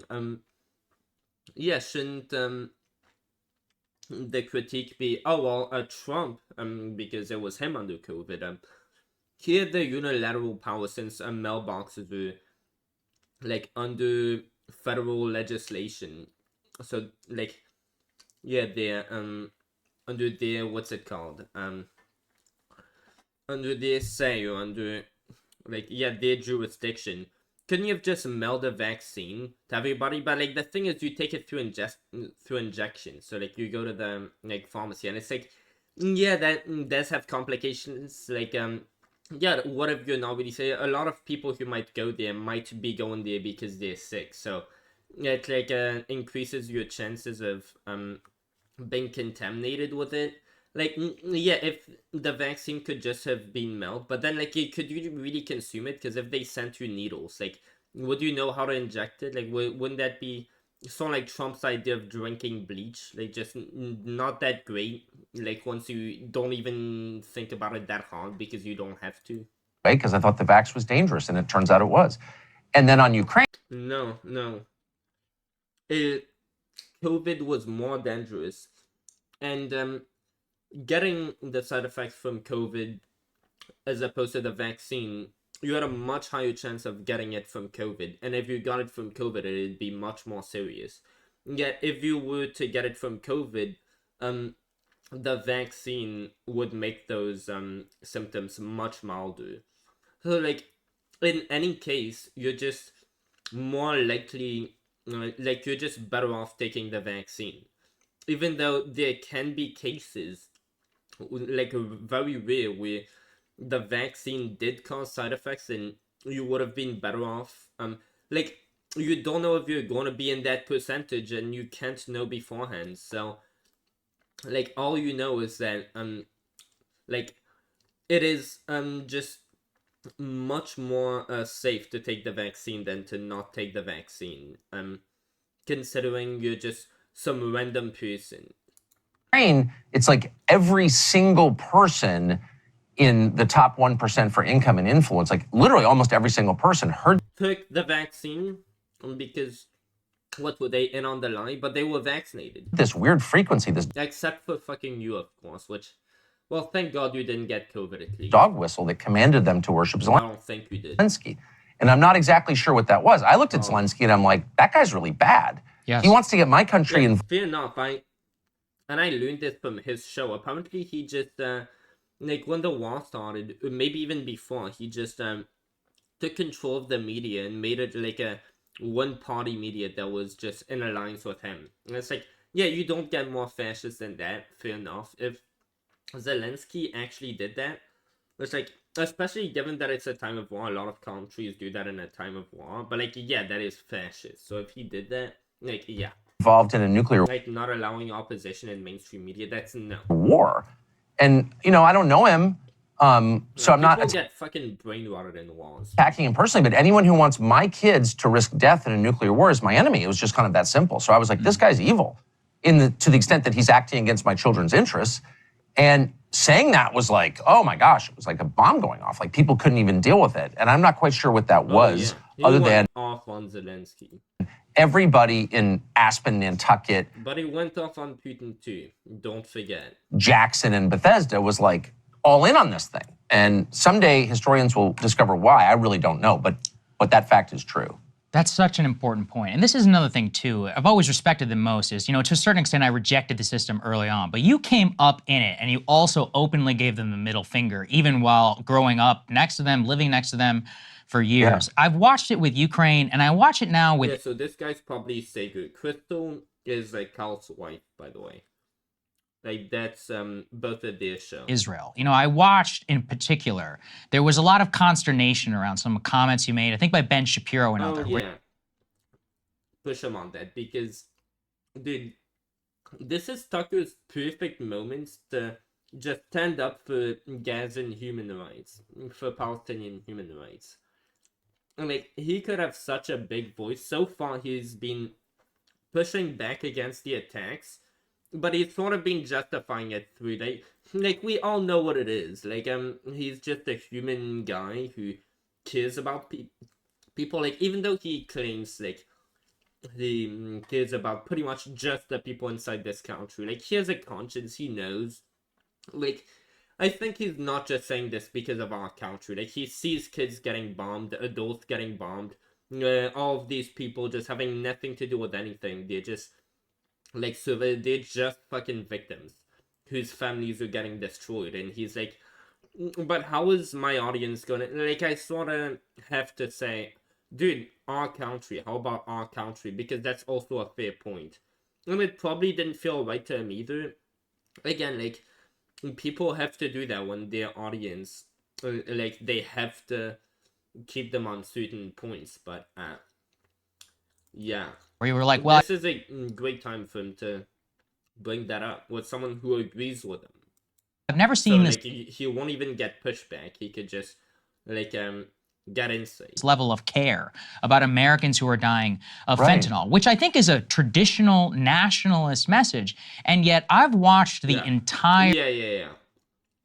And I made a video on that when Ben Shapiro went after him. It's like, yeah, you're just staying principled on your stance. Like, this guy is a nationalist without selectivism. This guy isn't. But, I mean, I want to think that he at least has the critical thinking skills to realize, dude, it's not just about us. In this instance, it's also about these people who are bigger victims than us. But then, I mean, Mexicans too. Like, a lot of people, they just don't realize that. It's not like with the animal holocaust. Like, people just don't fucking realize. So it's like, kind of like, whatever. I don't know what to think on this one. Right-wing ecosystem get embroiled in fundamentally what is a third world conflict. Now, we can say support, not support. We can have criticisms, etc. of that. But what explains this, like, literal allegiance to narrative on Ukraine, on Israel? Israel, yes. Why is it that so many of these people don't seem to have the same level of care for actual American citizens? I find it really distressing. And in both of those conflicts, I approached it with a clean conscience because I just don't have strong feelings one way or the other. And I'm not hostile. I've never hated Ukraine. I don't have any feelings about Ukraine. And Russia, same thing. I've never been to either place, and I'm not invested emotionally. So I could just look at it from an American perspective. In the case of Israel and the Arab world, I've spent a fair amount of time in both. To be fair, at some point he was trying to get an interview with Putin. So that must have been like not too long ago then. Both, and I like both. And I felt terrible for the people who were killed on October 7th. I still do. So I had no weird motive. I was just like thinking about it from an American perspective. Because he's human. So he's probably now seeing like, now look, it's the same way with Gaza. So he probably cares. I hope he cares about them. Is good for us or is it not? And I was like, just for all we know, he doesn't even know because his people aren't even like telling them. Amazed by the intolerance and the willingness to immediately go to invective and character assassination. And it's like, I said, first of all, if... that's sort of what overturning Roe v. Wade did. Like, from pro-life, pro-choice, which I think that's a very fair ground. Like, you couldn't have better terminology to describe the two positions. This became pro-baby killing versus against being... against women having rights. That's like, where do you even go from that? That's just mischaracterization. It's like pro-choice versus pro-life. That's a perfect description of the people's positions. but it's like that all went away. With all that shit, The people who it's like, yeah, fair enough. That happens a lot, especially as people get more live in Gaza who and wars do are that. being moved out are so evil and dangerous that they can't live in the region. Why would you want them to move into my country? I mean, what are you saying? Wait. Can I go back? Because there are two sides on every war, and I'm wondering if he's talking about Gazans. Because Israelis, I'm sure, would be fine to come in, right? Dangerous that they can't live in the region.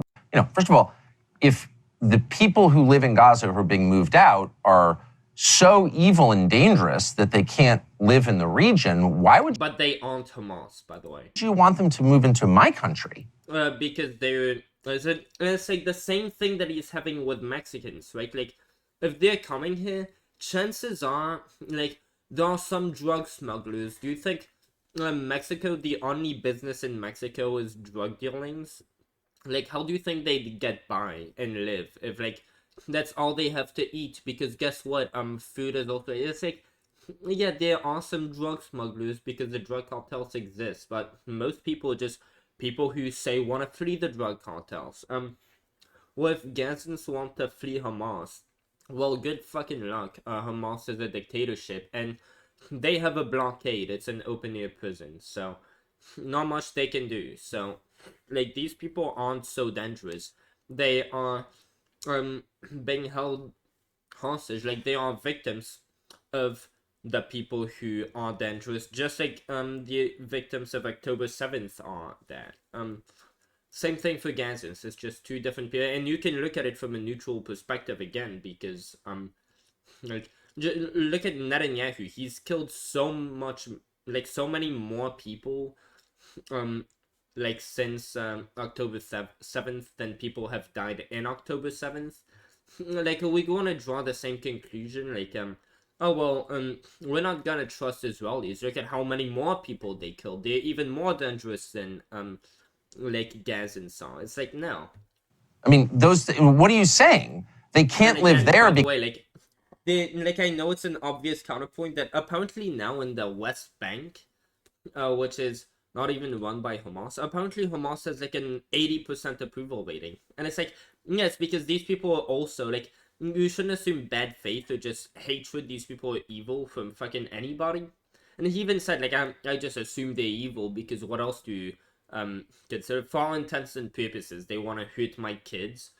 Like, it doesn't matter to me what they see in my kids. That's evil, like, for all intents and purposes. But it's like, yeah, the Gazans, what was done to their kids? How many of them had family members who they lost?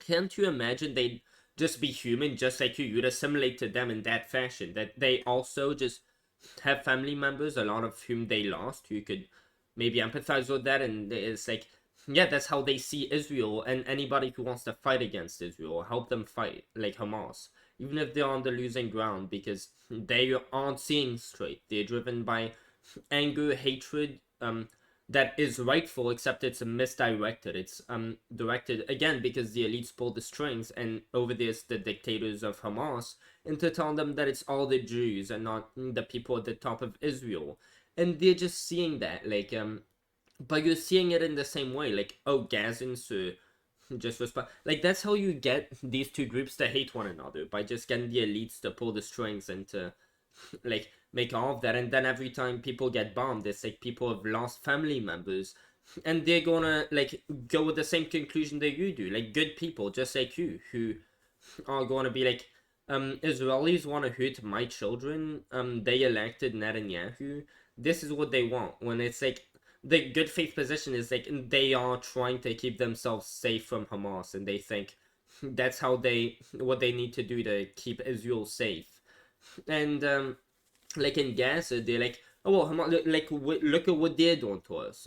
They've killed way more of us. Like, we're being ethnically cleansed. Like, that's pretty fucking bad, right? Imagine if Israel was being ethnically cleansed. Like, yeah, we probably want to defend ourselves against that too, right? Like, that's their fucking idea when they're going with Hamas. Except that Hamas isn't gonna help them defend themselves from the fucking people who are orchestrating this shit, because they're also just trying to go after civilians. So civilians just end up being the pawns. And it's like, dude, don't you realize that if you were living in either one of these countries, you'd be one of those, like, pawns, right? Like, it's like, much as your thinking goes deep, you're like a kind-hearted person who, like, isn't just a pawn. You have your own ideas, you have your own moral compass, unlike the fucking, like, choices that lead us to this. But like, you could be influenced just like the other good people who are being influenced on both sides, dude.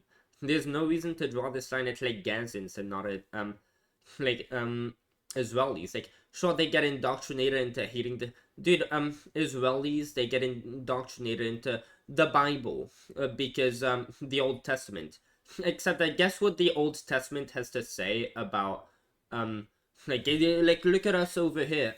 We worship the Bible. Guess what extremists like, religious extremists, Christian extremists want. Well, they're like, supporting Israel because they think, because the Bible says, oh well, like, that's a sign that God is coming back to destroy Israel, destroy all the Jews, and claim claim power again. And just, that's sort of their interpretation of their prophecy, which is why they supported it. But that's only the fundamentalist extremist Christians. Why are so many of them in Gaza like that? Well, because again, you see a lot of this. Why does Islam seem so much more radical when, like, it's just like a matter of back in the day, like thousands of years ago, when these religions were made. I've made this remark earlier, but yeah, this century has been the century of exponential progress. And all of this progress shifts towards acceptance, because that's just more aligned with our values, just making everybody's lives better. That's why with the Civil Rights Act allowing, well, like, all of these things are like, now we're so glad we have them, because we look back and we're like, yeah, that was pretty barbaric and despicable. Well, guess what? These religions, they come like back way further than that. So it's like, of course, anybody who's gonna worship any religion that was made back in the day, like, to the letter, they were going to have these same extremist values, by the way, like hating gay people, hating Jewish people, hating women or second-class citizens, non-believers go to hell. Both the Bible and the Quran say that, except that when you look at like the third world, like, people who tend to worship Islam, well, you look at the more developed countries, like first world countries where they are the best standards of living, those tend to be countries that originated from, like, have Christian origins. So or Jewish, like Israel, again, they have free healthcare, they have everything they need. They're supplied at their request by the biggest government, us, the US. And it's like, yeah, we've made more progress. We've advanced like a lot more culturally in so many different directions, industrially, and we've made our standards of living better. And again, religion, what is it? It's something that we used back in the day when we didn't have better to cope with like the fact that our human instincts, like, life just isn't built for us. And it's like yeah, humans are curious by nature, like, everything that shapes us like with Darwin evolution and all, like, we evolved to just survive and keep flourishing, keep the species just going. We don't evolve to be as happy as possible, and that torments people who evolve to a point where they're conscious and they're aware of all of these things and they value things. Like, at that level, it's like we're just built to be predisposed towards things that our values don't go hand in hand in. And sometimes it's like, oh well, we're dominant, we want to dominate, and it's like that comes at the expense of victims. Well, when we come to a point in time with society that we've advanced so much that we could just work together, and that gets us much further than just hating one another, which, like, we do on instinct. It's like, again, this is part of our evolution, and what you'll notice is that the third world countries where like Islam is a prevalent religion, they are behind. They are far behind. They haven't made this progress that we have made, like, over the past century, like both of our religions are way behind, and the hateful, non-accepting things. Both the Quran and the Bible, and to some extent, except for hating Jews, the Old Testament, because that was the Jews. But yeah, all of these things, they share all these things because it just came with the time period where these things happened. But then what got us to like get away from these horrible things, even though the word of God is holy and goes before anything, and if he says so, like it is. Well, you might notice if you live in the United States, whether you're talking to a Christian or a Muslim, if you ask them, hey, do you hate gay people? Do you like a bunch of things that the Bible and the Quran state? Do you think non-believers go to hell? Do you hate them? Do you hate the Jews? Do you... Both Christians and Muslims in the United States would say, of course not, and they would be offended. Oh, you think I hate gay people because well, you hate my religion? You're just bigoted against my religion or some shit. They would take offense to that because they'd be like, you're mocking my God. Of course he wouldn't say that, even though that's in their scripture, because as we evolved past religion, religion is made to make us cope, because, well, life is just, like, we don't evolve to fit what we enjoy. Like, our, sense of valuing our own sense of well-being, like that's just like a tool that's useful to help us survive. But when that becomes our priority because we've maintained like survival, that's no longer a problem. We're like in the first world, we're under better standards of living, better living conditions. All of these like just uh just what's it called, the like sad parts of like, what's it called, the like the harsh reality that life is, we don't have to shield ourselves from that anymore when we have better living conditions. But this way, and again, just to drive the point home, it's not that Christians are different. For example, it's like Christians, what do they praise above all? Acceptance. We should accept everybody, tolerance. Well, guess what? At some point in time, back when we hadn't made this huge evolution, there was the like a war between Christians over the type of shit that Al Qaeda and the type of shit that ISIS fights its own Muslims over. You know how ISIS, they are so extreme that they will fight like different branches because they have like slight disagreements in some interpretations of the Quran and like in some philosophies. Like they can't stand anybody disagreeing at all. Like that's just human nature, right? So, well, back in the day, like this ISIS type shit, Christians were doing that. There was a massacre where Protestants versus Catholics, I think, they were executing one another. They like just a mass slaughter of Christians, Christians slaughtering other Christians. Nothing you'd see today, right? That doesn't sound like how Christians act, because we're living in a different time period. Well, it was the same religion. It was just a different time period, and like yeah, religion, the culture and the social norms that come with today's values hadn't taken the role over religion. But yeah, when you improve, that is all to say that when you improve people's living conditions, like this isn't a matter of their religion that is extreme doing that to them. It's a matter of their living conditions, and that they haven't lived up to the point where they can like let their religion take the take the back line, take the backhand. And like yeah, these social rules that we have, like these are just objectively better, so we'll just discard our religion for these reasons. We don't need it to help cope with the harsh realities of life, because life isn't that horrible anymore.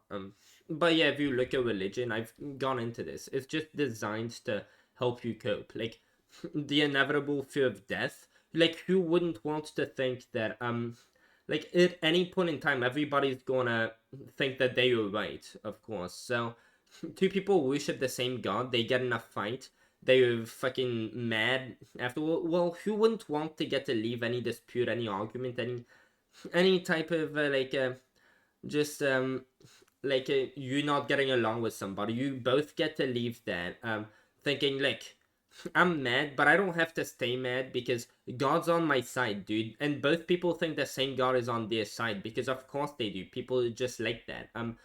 yeah, God knows everything. There isn't just a lot of things that we're never gonna get to know because like science won't have evolved to that point within our lifetimes. Just oh, why is the world so cruel? Like how would well look, God's got all of it. God just knows more. Like when your life is just like a bunch of suffering, you need things like religion to cope. We don't anymore. Because it's too scary to live next to them, but they can live next So to yeah, me. the solution to that is bringing them to the United States because again, Muslims, if this is about the religion, you ask Muslims in the United States, no, they are tolerant.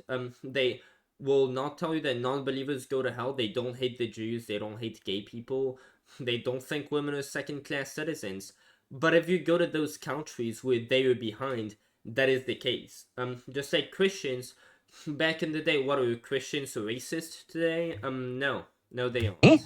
So I at that point, But then that's like such a like a much more intricate fucking worldview, and like since his ideas we have to keep things simple, he would never be able to understand something like that. So I felt very hostile about that because it showed such contempt for me and my family and my neighbors and my country. It is my country. That's how I feel about it anyway. It's all of our country. And so I was like disgusted by that. And I said so. And I don't know why that's weird. Why wouldn't I be offended by that? And then it was immediately, I'm a hater or a bigot or something like that.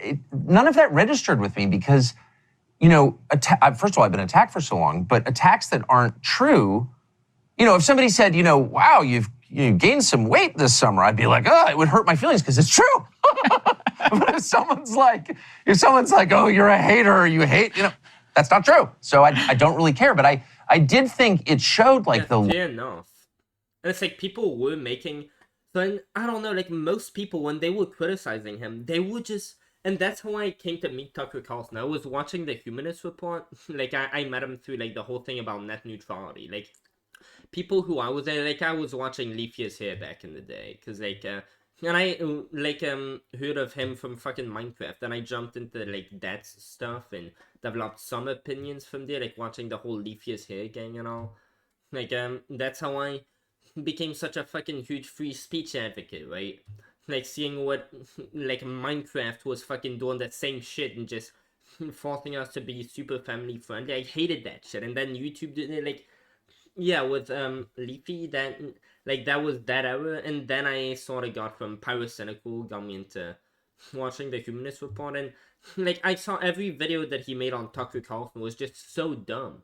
And like all of them, everybody who was criticizing him just made horrible fucking points. But like despite all of that, there were some points since they were talking so much about Tucker. It's like I did realize like yeah, there are a lot of points which are valid though. Like they're saying, oh, he's lying. Like that part's just horseshit. But the substantive part, the like, oh, he doesn't have the full context. He's leaving out some things that purposefully wasn't true, but yeah, this is more context, and if you take in the full context, it's like it does paint a whole different picture.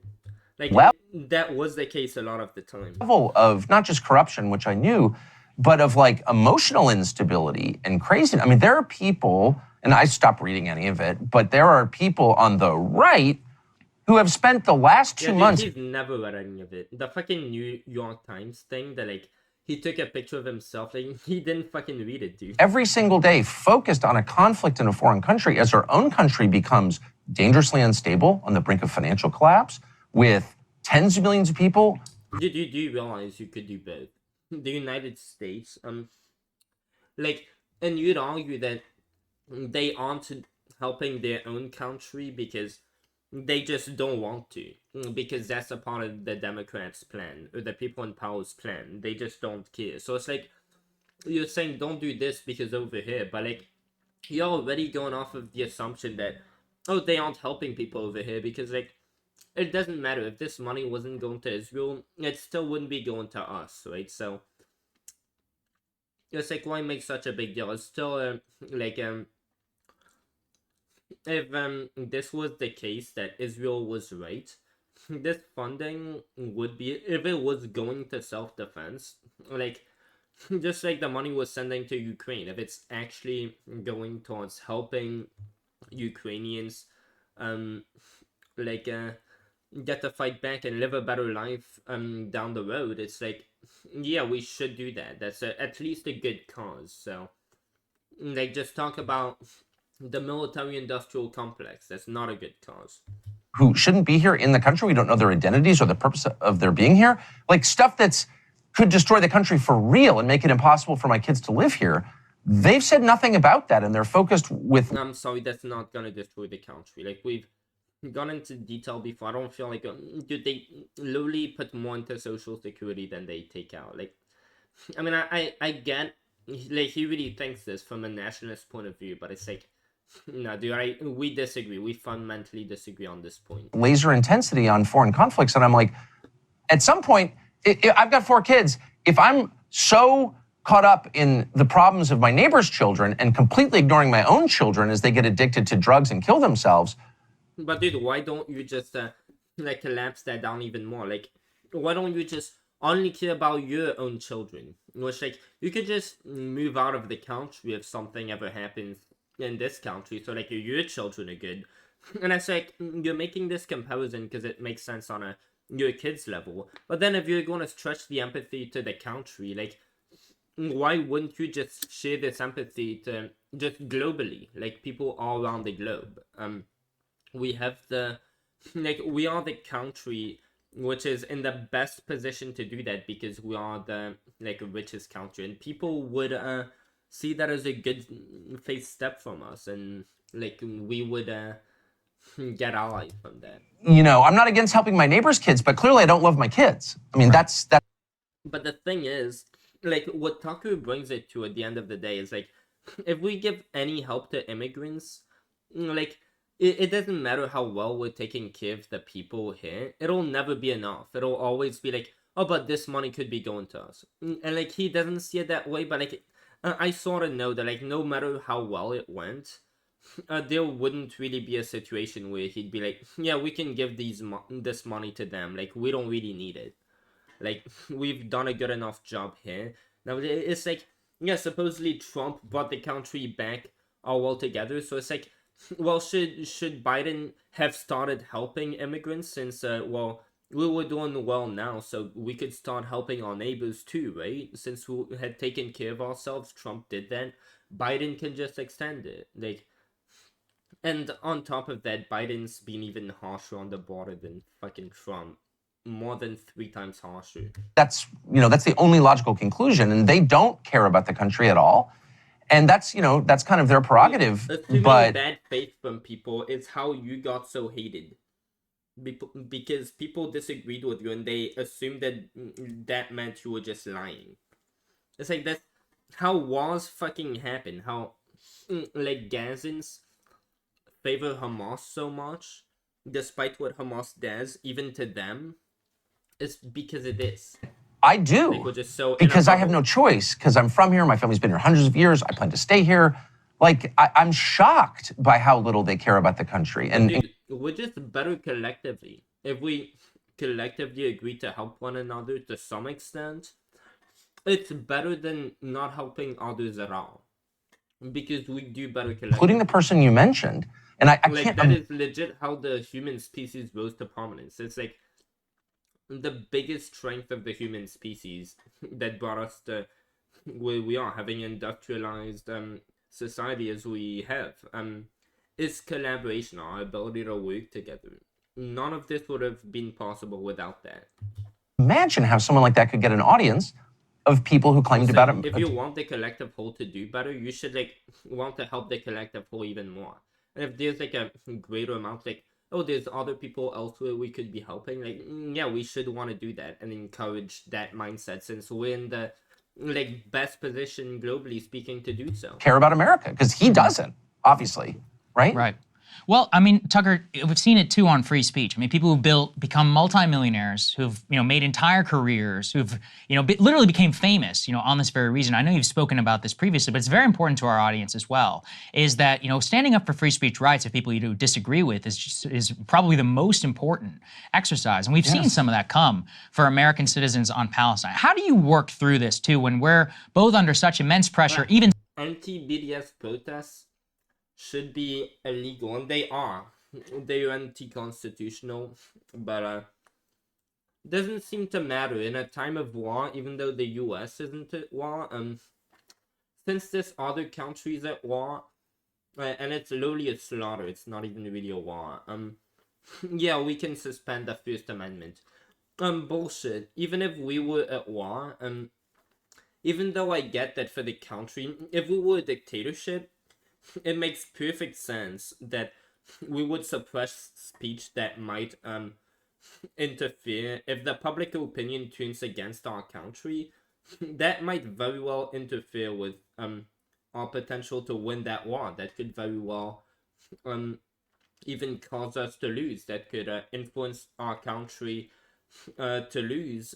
So it'd be better for.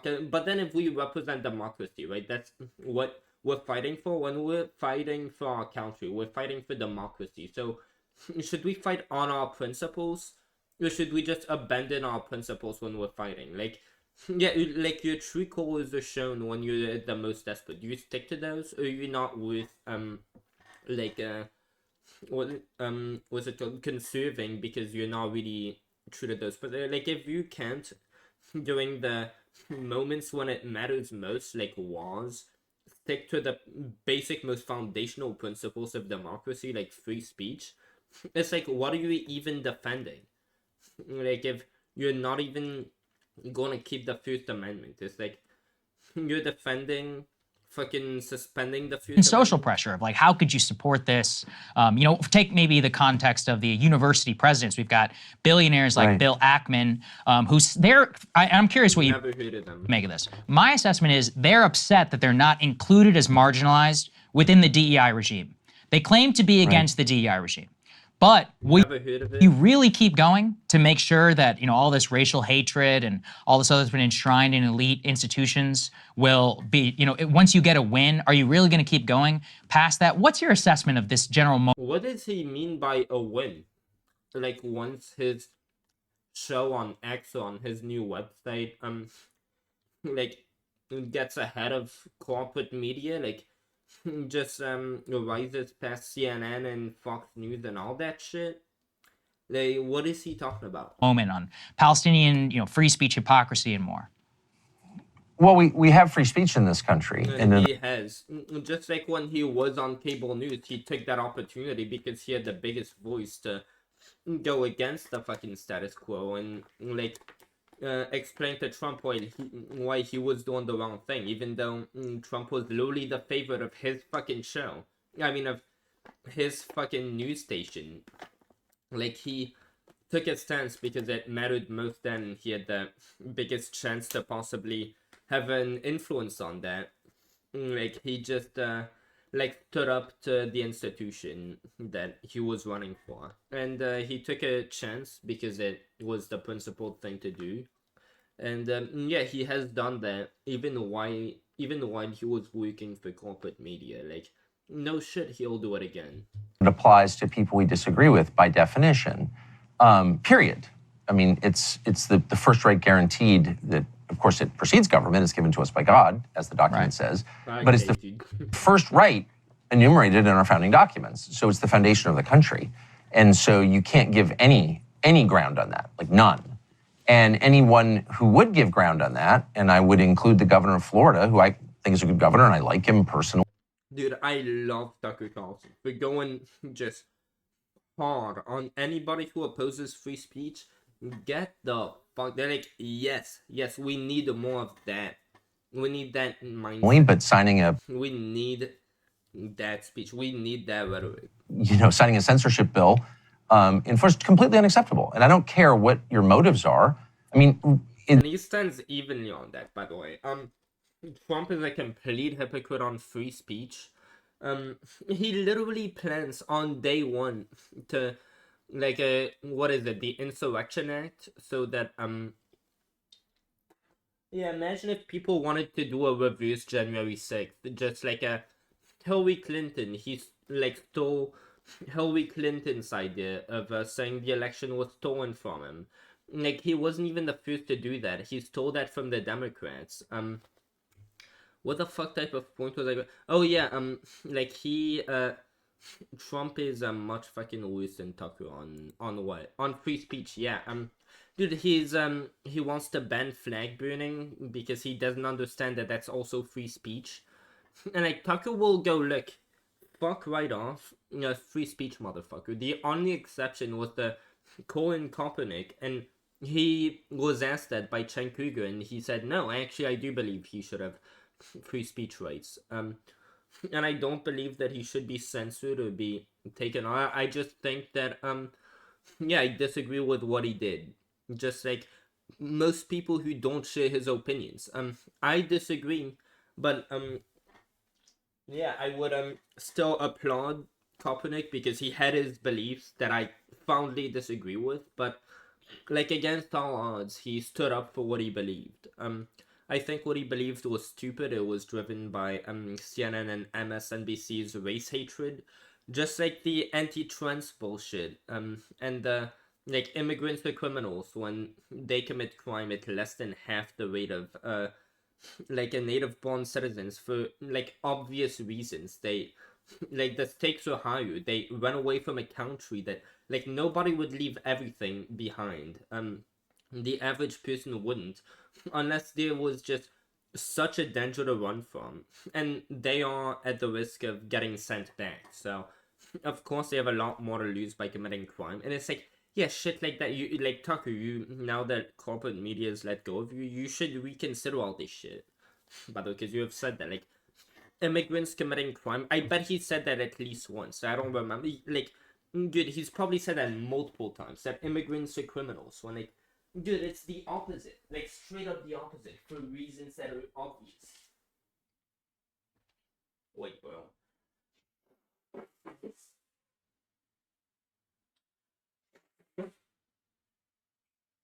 Yeah, you heard that noise? That was me blowing my fucking nose, dude.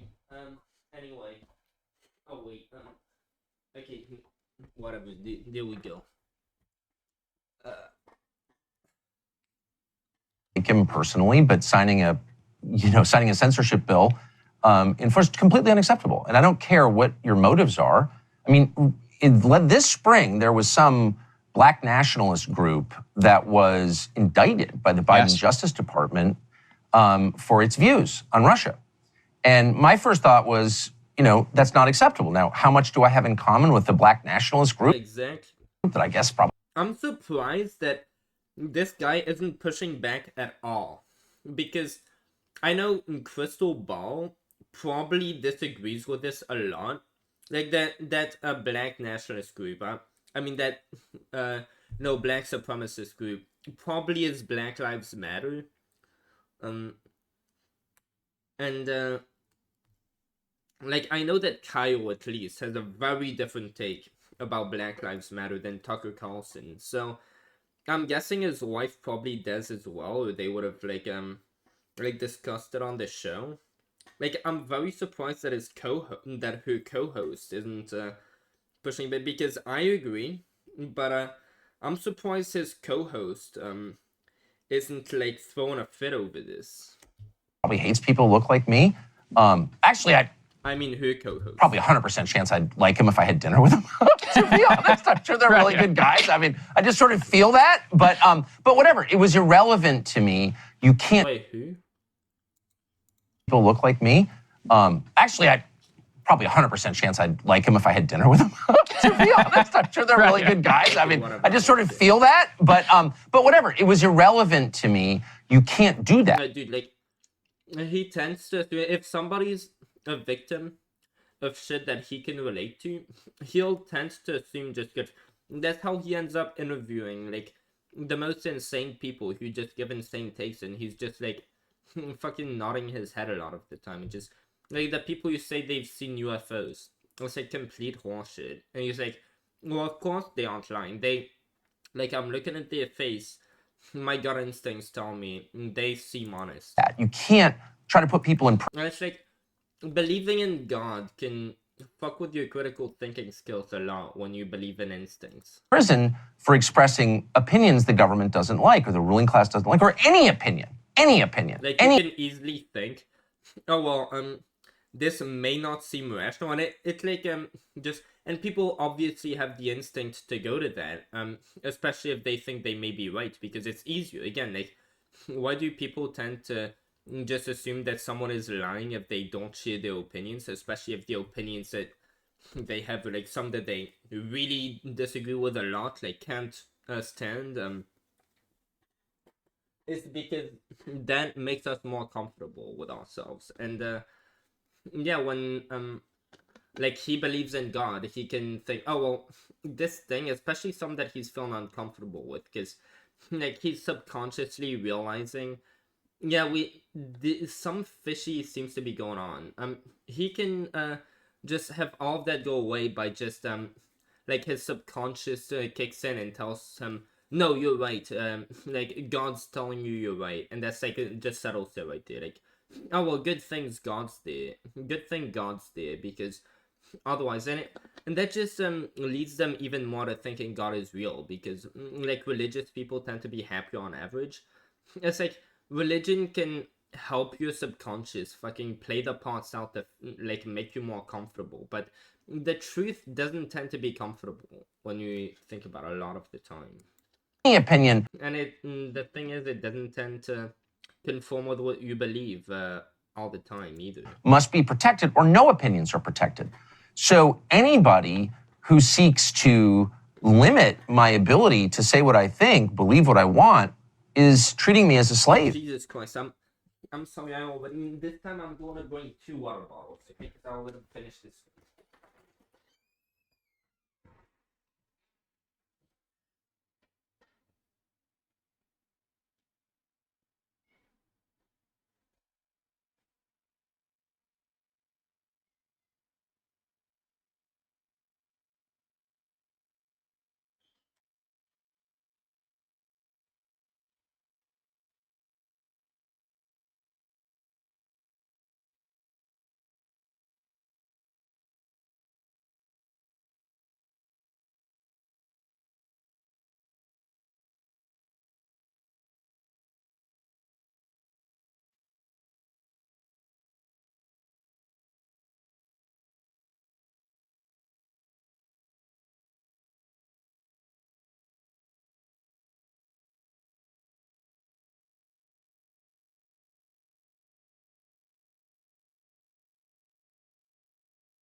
Yeah, so I'm gonna try to cut that out in YouTube editor, because that was sort of long. I was sort of confused as to why the fuck I got up from my chair. And then I realized, yeah, the water bottles, dude. That's right. I do that a lot, dude. I'm fucking dumb. It's not my fault. As a slave. I mean, not as a human being, and certainly not as a citizen. That's just really clear. And I don't know why people don't grasp this.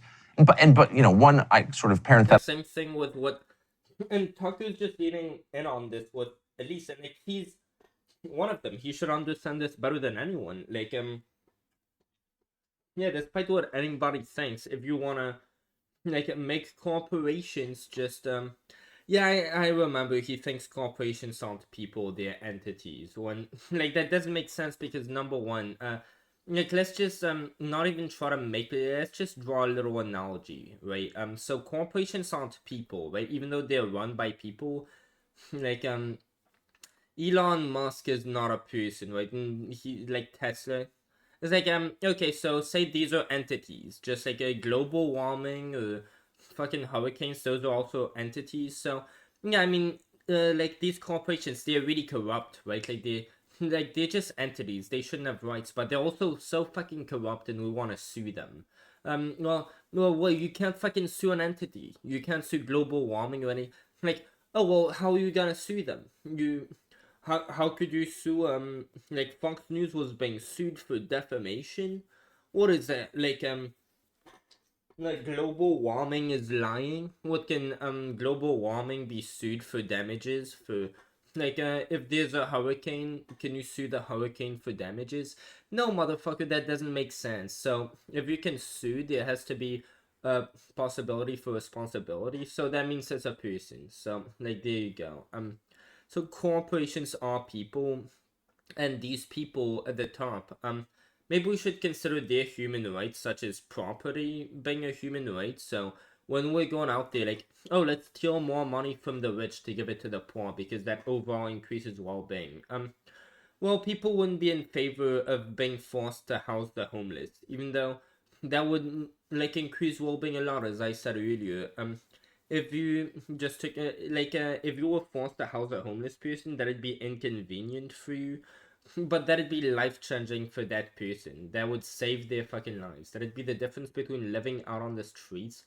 Like, you'd probably much rather be living in a home, housing a homeless person, than be homeless out on the street. Well, those are the two options. Is there gonna be somebody sleeping out on the streets?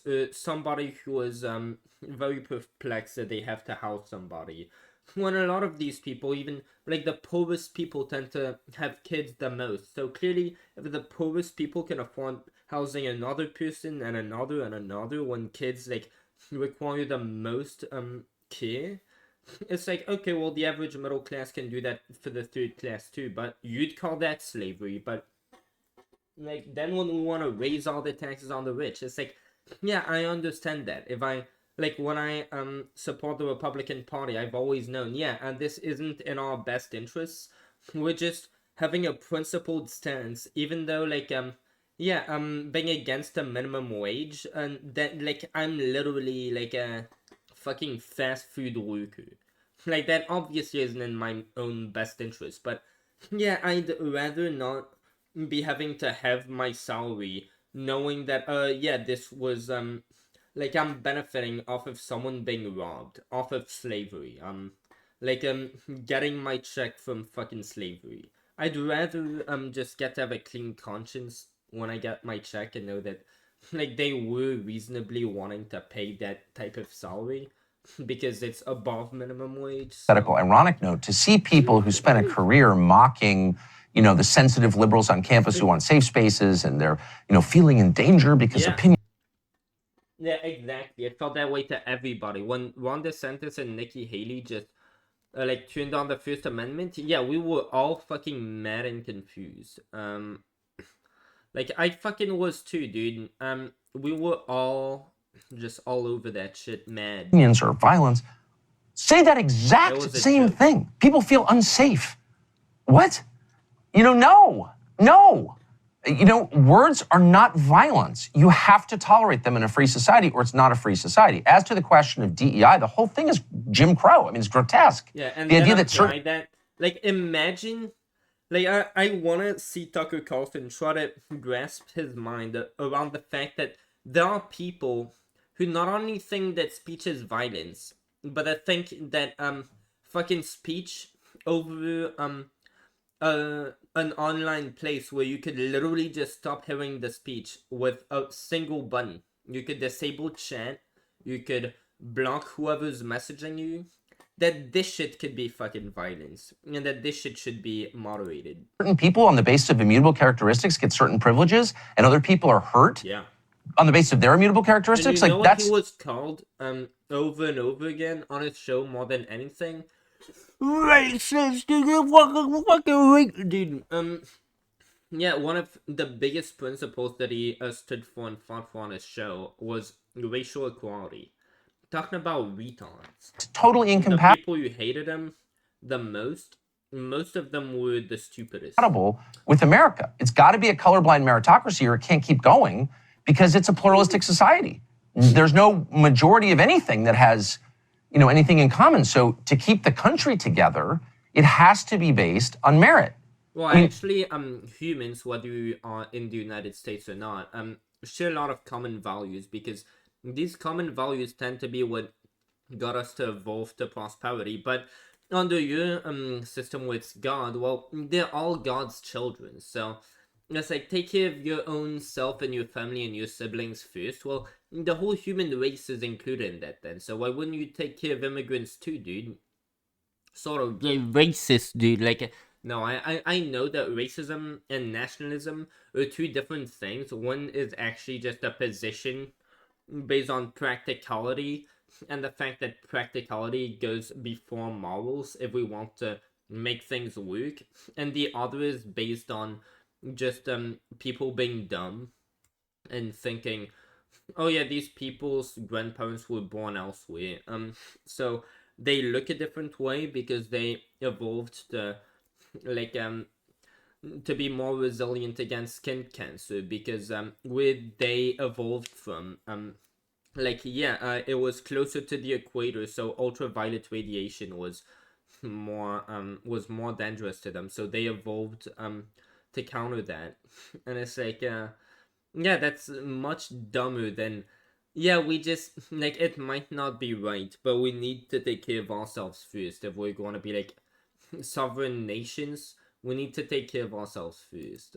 Game this out. But still, it's like, I'm sorry, even though one is a practical, like, one makes sense as a practical argument, and the other one is just you proving they were dropped on the head as a child, like, yeah, both are still wrong. And also, by the way, we're going to get to violence really soon if this stuff continues. If you tell people that And this every group, time that he says that, even though that's fair enough, like, he's just making an observation. Every time that he said that, he's always been, no, this is you inciting violence. This is you calling for violence, when he's warning that something needs to stop because he doesn't want to see violence, and he's warning us so that violence doesn't happen. It's as if, like, when Egypt tried to warn Netanyahu that like he got intel from Egypt as to what was happening. In fact, in like over a year before like Hamas struck, Israel knew exactly even how they were going to do it.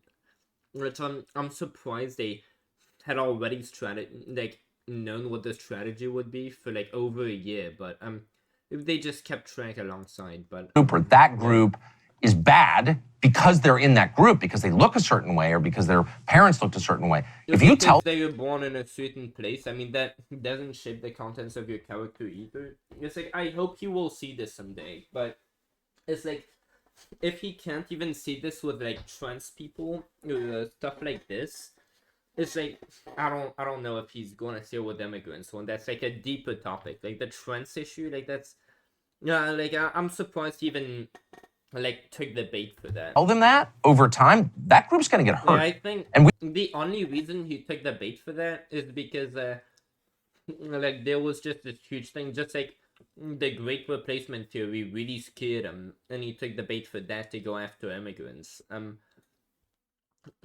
It's like, and that sort of made sense because immigrants would have every incentive, you'd imagine, to vote for the party that is taking the position to allow them to seek a better life.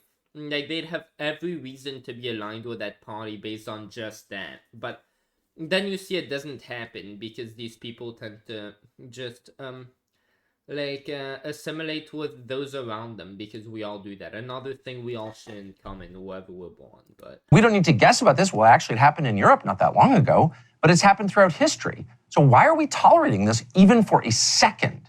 And the reason, of course, is white guilt and self-hatred. Well, whatever. Get over it. It's not about... I'm so surprised that this guy is not reacting.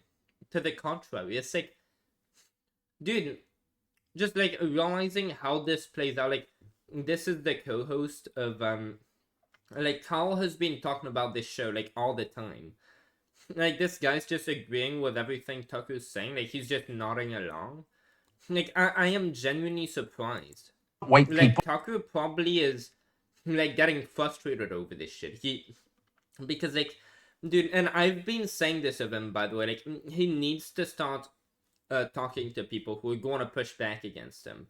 Like, this is a great opportunity, and like, I'd imagine he probably went onto this show because that was going to be the point. Probably a bunch of people in his comment section were pointing that out. Like, dude, you need to start talking to people who disagree with you. It's like he can't really start doing that. It's like he probably built himself the idea that if he gets people disagreeing with him on his show, that might like not help him grow, and he's like at a point where he can't take any fucking like he's got to take every advantage he can. But I don't fucking know, to be honest. Well, it's not about any specific group. It's about the country. The country can't continue if we allow this to continue. So I think DEI is, and people say, well, you don't like it because you're white. It hurts you or whatever. Well, What is DEI? okay, but yeah, sure. But that's kind of not the point. I wouldn't like it if it was aimed at Filipinos. And I would be every bit as loud about it. Like, why would I like that? It's totally immoral. It's the thing we said we hated, Jim Crow, and the Nuremberg laws. I mean, name it. It's like, it's the original sin of man, attacking people on the basis of things that they can't control. They were born with. Like, you can't do that, period. Yeah, dude, the Bible came from that era, by the way. I couldn't agree more. I want to ask you a little bit about, it's funny, Couldn't for agree more. Dude, I am shocked. years, I don't know this guy, but I know like everybody who is like in contact with him. I know like all of the fucking contacts he might have. people have been like, Tucker is a Trump sycophant. And I said, well, I've always said I thought you were misunderstood because you would criticize Trump Let's get on that. Like, what are his real opinions on Trump? for things that but only for things that they didn't want you to criticize him for. You would praise him on that. But you would criticize him for things like economic policy, for foreign policy, for things, though, that the liberal establishment actually agreed with him on. I know you talked recently about supporting Trump as a result of the Mar-a-Lago raid and more. I'm curious, given that his I don't even know if that's necessarily true. Did the Democratic establishment... Oh, yeah, to be fair, Ukraine versus... Well, yeah, that was after Trump. his biggest legislative accomplishment as president was a Paul Ryan-style Tax Cuts and Jobs Act bill. Yes. What's your Yeah, I am in favor of that. confidence that things will change economically in the second term? Or do you have any confidence at all? I mean, you're Wait, did Tucker criticize that? The tax cut? Because it makes sense given his political,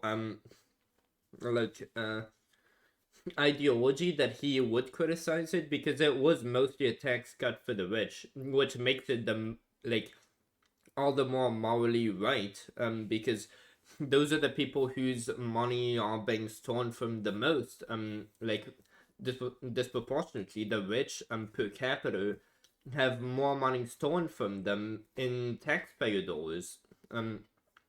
So of course that's the people who we would want to give the most theft cuts to, because they're like the biggest victims of the crime, right? Of the theft. So of course, but Tucker would disagree because he doesn't go from that worldview. He's like, well, we should steal even more from them because we want, the bottom line for America should be we should try to make the most people happy possible. It's like, you do realize if we do that, if we allow ourselves to compromise rights, like property rights for that, well, we can do that both ways. That can go for the middle class too. How about you house the homeless?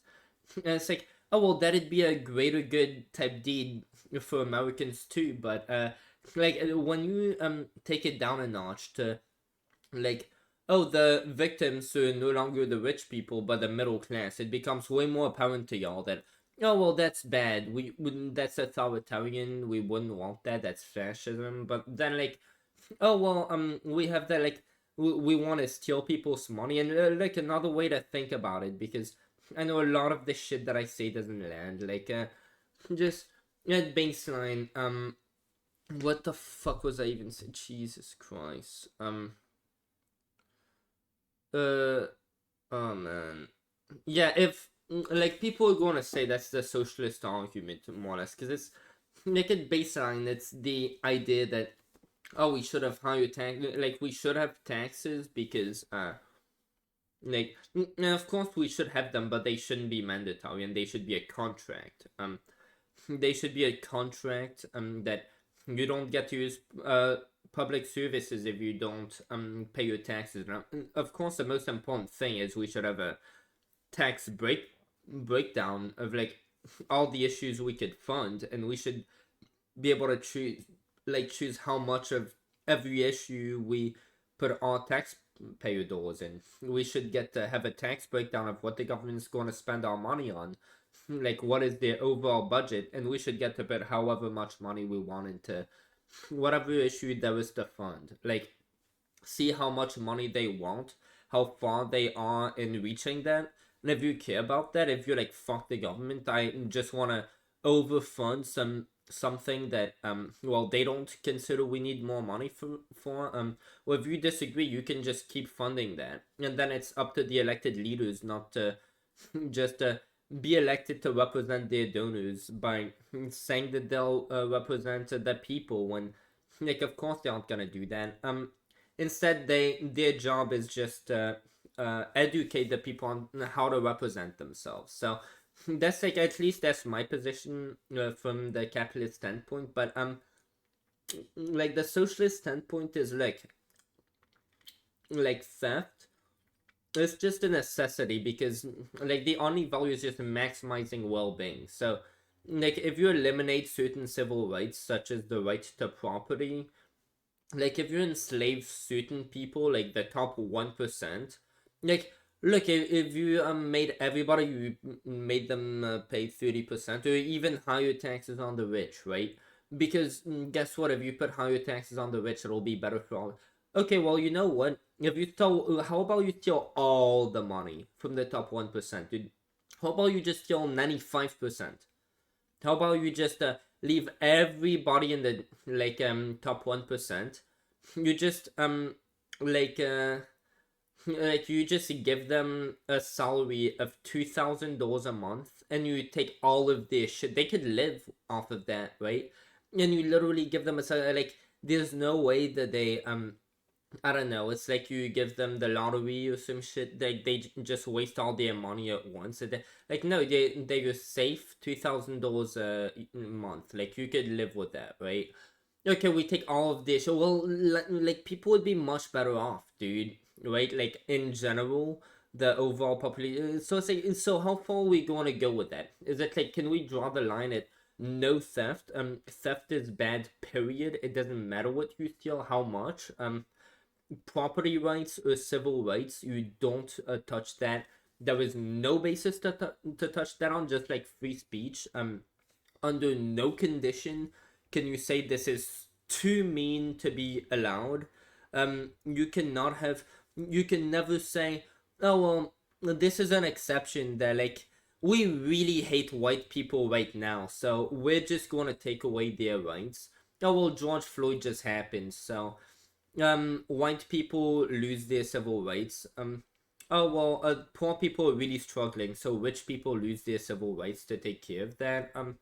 Like, oh well, there's this war going on, so people who want to speak freely lose their civil rights. It's like it's all the same shit. Property is very much one of those, and like Tucker, as much as he's a right winger, on that I consider that like the most foundational principles on the right.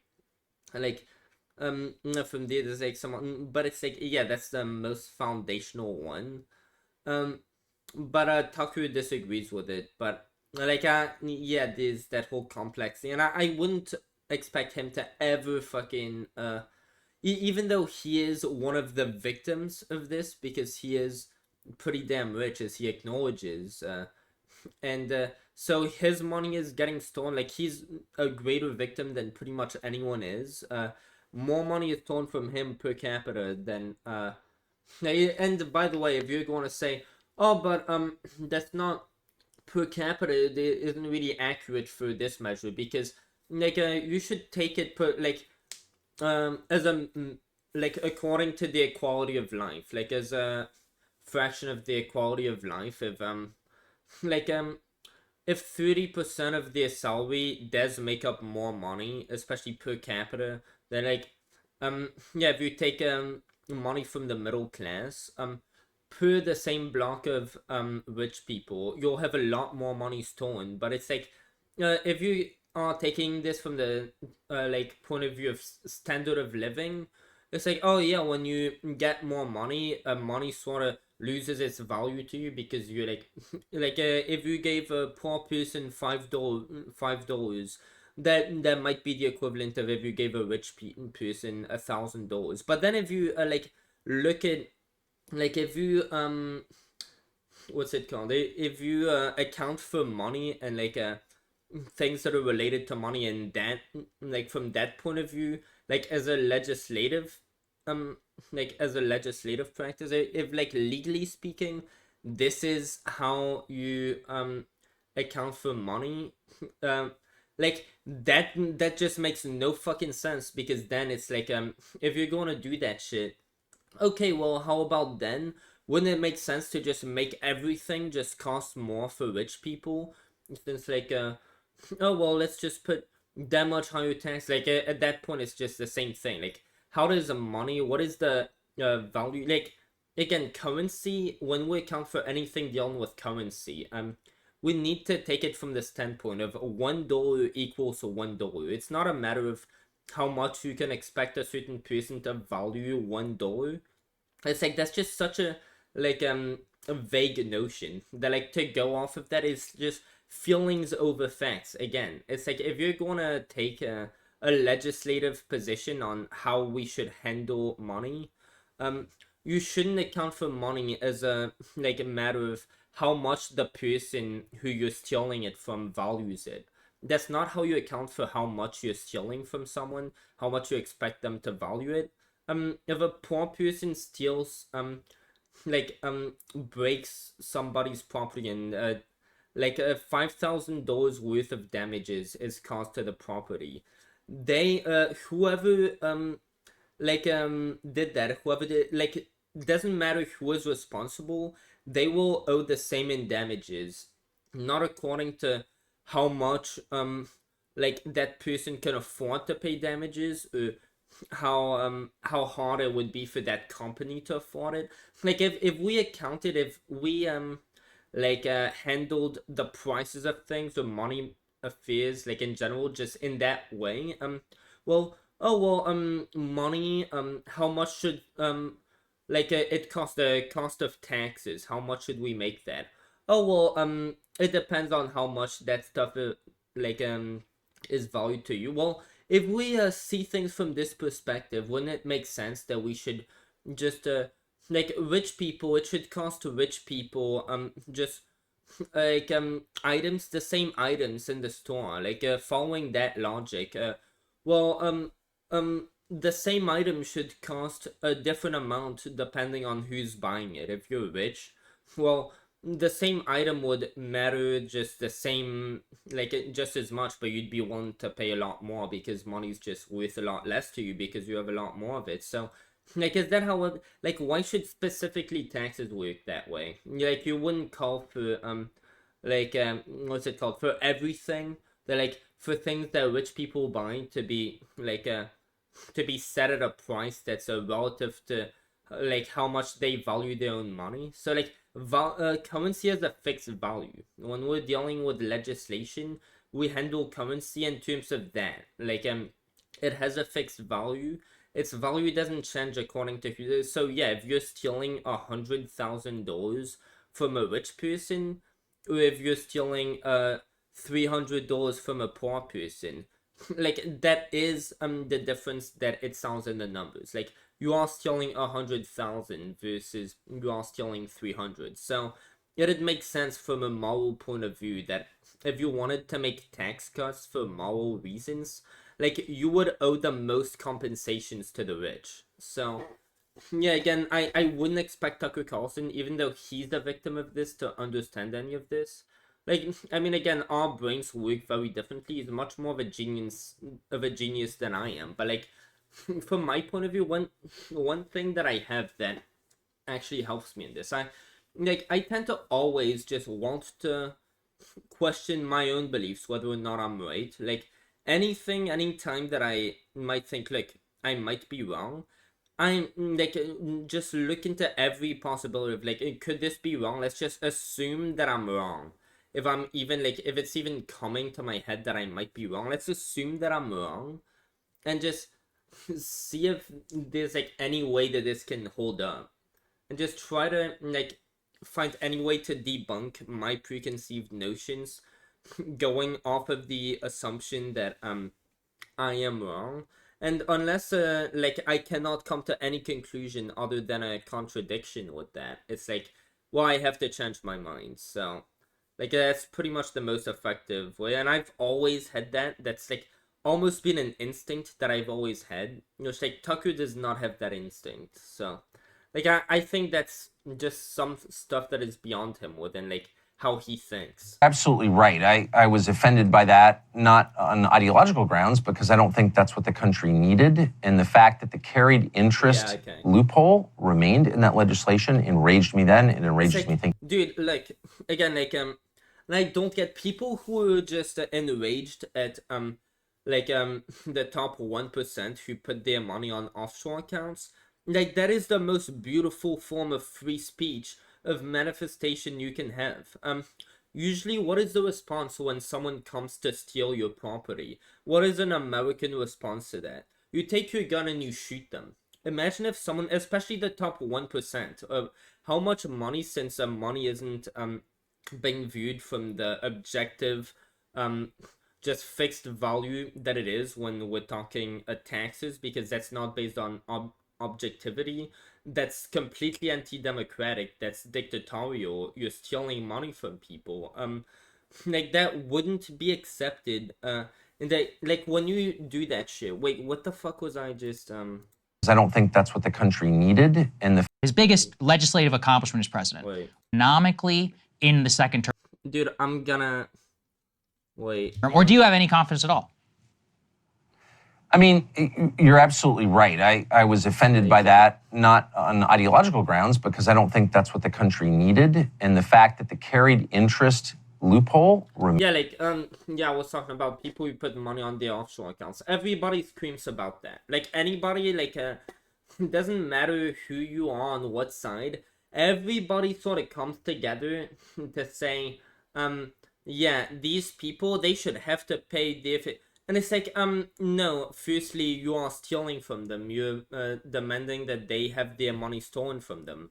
Well, when a thief comes to steal your property, like, what is an American response? To shoot them dead. Especially, like, considering that these are the top 1%. They're, like, yeah, the system's probably gonna want to steal millions from them. Imagine if someone came into your house to steal something that is worth millions of dollars.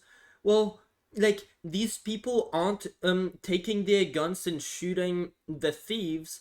They're like having a just a speech response instead of like responding to violence with violence, an assault on their civil rights, their property being stolen from them. That's violence.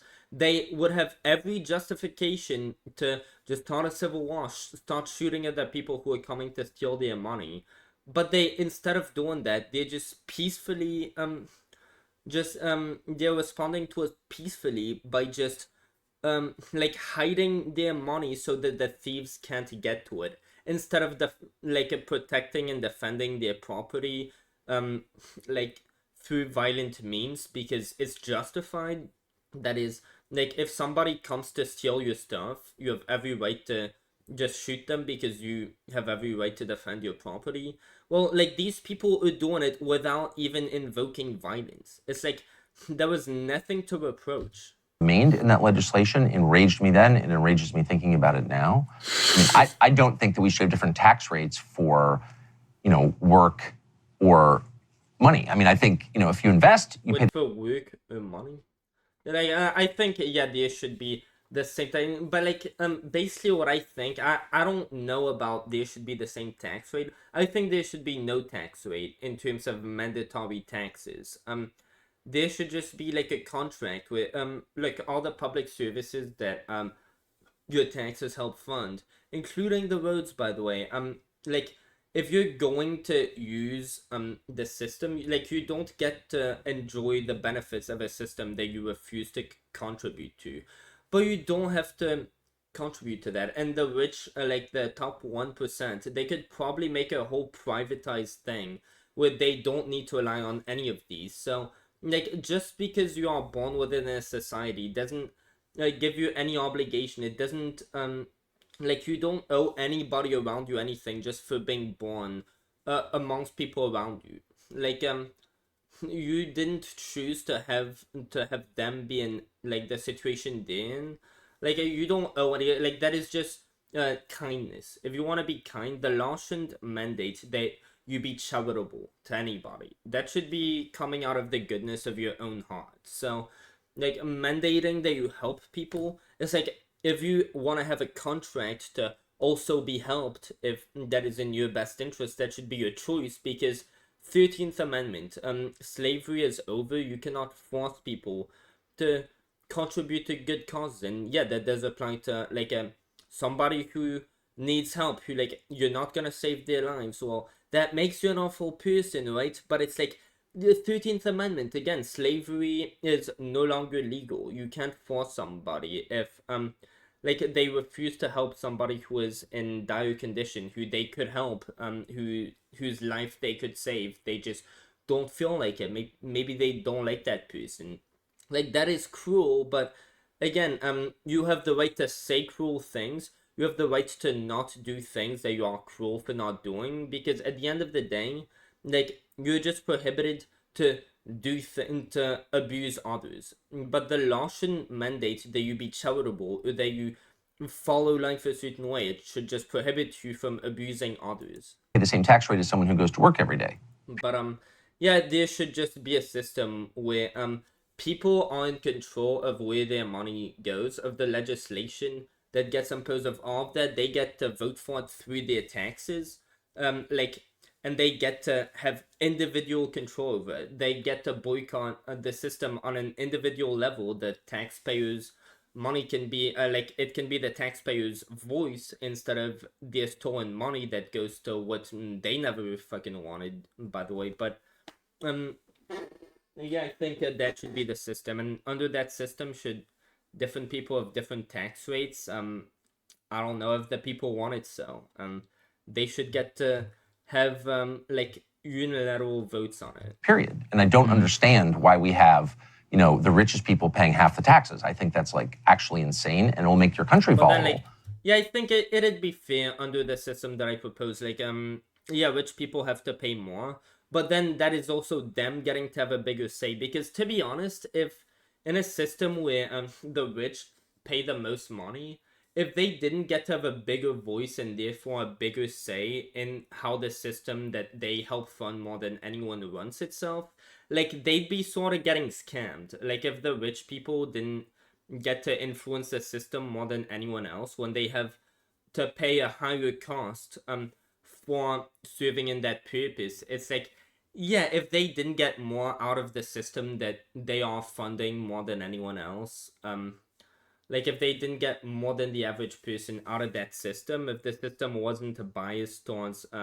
like just favoring the rich more, the rich would be just getting scammed. Like that'd be just a fucking, that'd be the swamp. Like that'd be just like fucking fraud. Like we'd just be robbing people. But yeah, so I think there should be an effective like higher rate on the rich, but that should mean they get to have a bigger say, because you should get to individually choose like how much of your money goes to what issues. But under that system, like the middle class would still, like, not per capita but overall, like who would get to have the final say more than anyone, like in how the system gets influenced? Well, the middle class, because even though the rich pay more per capita, since like the middle class make up such a like much bigger portion of the population, at the end of the day, even though like your individual opinion as a middle class person would like carry out less, like the middle class pay more money, pay more taxpayer money, even though the rich are getting stolen from more per capita, like per person. There is still more money coming from the middle class because there's just so much more of them. So like the government would still be biased towards like doing what the middle class wants, even though the rich would get a bigger say like on an individual level. Over time, it discourages Like work. you can't have a better system than that. How could it not? They don't want you to smoke cigarettes, so they tax cigarettes more than they tax, I'm literally fucking vaping right now. Let's go. say, eggs. And that discourages people from smoking. Well, if you tax labor at twice the rate. Not to be fair, if you tax smoking, you have this thing with drugs, right? That someone isn't going to quit smoking drugs because they realize that it's a burden on their life. Just people, dude, dumbasses don't even stop having kids when that's not even an addiction. When they, and you could just realize, yeah, kids are putting me in a financial burden. They just blame the government for making them poor because the government's making them have kids. But, yeah, that's a whole separate story, dude. Drugs, people who are addicted to drug, even nicotine, which is legal doesn't make it less hard, dude. Weed is a less hard drug than fucking alcohol. It's less, just so many things. But yeah, if you get addicted to something, it doesn't matter the cost. But yeah, it is still authoritarian. I agree to raise a taxes of anything. What are you discouraging? Labor. And I believe in labor. I believe in work. But yeah, his argument also is valid, even though I'm not coming from the same perspective as him. I think it confers dignity. I really mean that. It's not a talking point. It's true for me. If I had $1 billion, I still go to work every day because I'm a man. And that's my... And that is exactly what his legacy is proven. Yeah, he can be the richest man in the world and he's still going to work because he believes in what he's doing. And he believes in his cause. That's why he's saying what he's saying, because he fucking believes it. Otherwise, he wouldn't bother going to work to just have a negative impact on society. Because if he really believed what I'm saying, I'm just lying, he wouldn't think that it'd help out society now, would it? Identity, it's my purpose. I want to contribute something. So any society that discourages that is insane. And that bill continued to do that. So yeah, I'm mad about it. And about a lot of other things. I mean, but on the other hand, you're like, it's a choice and you got to go with the better one, I guess. In general, I kind of just want to stay out of politics because it's not appealing to me on any level. And also, honestly, I just really don't like the people, just personally. Wait. So, what are you going to go into now? Are you going to start doing fast food reviews? Are you going to become a Minecraft YouTuber, dude? I mean, if you want to collab, dude, I'll go back to making Minecraft videos if you start making Minecraft videos. Okay, I'm gonna shut the fuck up. Nikki Haley's like a disgusting person in person. And I just don't want to be around anyone like that, ever, in my life, because I'm 50. To be fair, I wouldn't be surprised. She has almost, she has always stood out to me as the most, disgustingly repulsive She is the fucking Hillary Clinton of the Republican Party. Quite literally. And people don't fucking see it, dude. Dude, I have shorts on this. Dude, nobody cares. I've made a lot of videos. Good for fucking me, right? But, dude, Nikki Haley is literally the vote for me because I'm a woman candidate. No, it's the right, she's sitting there on stage fucking saying that, saying, oh, they're men are just fucking disgusting, inferior people. She's going even further than Hillary Clinton on the, just a men-hating shit. She's just driven off of bigotry against fucking, has she ran on hating white people? I wouldn't be surprised. Because, she definitely hates men. She's running on just men are inferior people. Whatever, dude. She's not important. I fucking hate her, okay? I fucking hate Nikki Haley. She's a libtard. She's a social justice warrior. She has no fucking shame being in the fucking Republican race. Just uttering fucking girl power, fucking... Dude, disgusting man, disgusting white people. It's dude, you're in the wrong fucking stage, buddy. You are Hillary Clinton 2.0. Go fucking talk to her. Nobody else wants to see you, dude. And life's too short, and I was glad that she wasn't speaking often during the 2 out of 4 so far presidential debates that I've watched. I legit didn't watch the 2 last one. I didn't, fuck no, dude. I'm not gonna put myself through that torment. It's probably cancer. From the Twitter, I already know it's gonna be cancer. Not watching that shit. Fuck that. But, yeah, Nikki Haley, it's every time she would start to speak, I'd be dude, thank fuck she doesn't do that most of the time. Thank God she just shuts the fuck up most of the time, because she's just such a libtard. and then she gets the most audience cheering for, and it's like that just makes me lose brain cells every time. All these wonderful people I love around me, I want to be with them and my dogs. So, however, the raid on Mar-a-Lago, the Colorado Supreme Court decision yesterday, those are kind of, that's too far. No, the raid on Mar-a-Lago, the Supreme Court decision, yeah, that's absolutely fascist. And in fact, people like him and Secular Talk would point out, hey, the left, Biden canceling the primary for himself in Florida, yeah, that's obviously fucking fascist. We can't allow that. But then when Colorado does the same fucking shit on the other way around, it's like, oh yeah, that's cool because now the fascism is biased towards me. So yeah, great shit. And it's like, well, you're so fucking inconsistent with this shit. But yeah, the raid on Mar-a-Lago, this guy had illegal documents that he literally said that he knew were fucking classified. And it's like, there was no case, dude. There was no case in favor of Trump shouldn't have been raided. He absolutely, like, bro, he fucking, like, no shit. And so it's not about defending Trump, the man, who I actually like personally. I think he's hilarious and interesting. Yeah, it was about, what then? Like, defending non-law-abiding citizens from being prosecuted from their crimes. Except that you are Tucker Carlson, who used to host the Fox News show called Tucker Carlson, where you would talk about how crime is bad. And then you'd keep talking about how crime is bad. Because, yeah, you were right. And crime is a problem. And Trump, you know what the raid on Mar-a-Lago was? Like, him being held accountable for his crimes, at least a little bit. It's like, dude, like, since when has that become bad? But even if I hated him, I would still feel the same way. Dude, yeah, so, would you talk that way about criminals? How about, the people who were writing on, Black Lives Matter? Like, they were criminals, the people who were burning down police buildings? Well, how about people who were just giving away, selling to, oligarchs in fucking Australia? Secrets to, our military weaknesses. Because that's even way worse than potentially burning a police station. Like, one, you could see them, but, the other one was selling, a military secrets as to, our vulnerabilities. Like, what do you think that shit's gonna result in?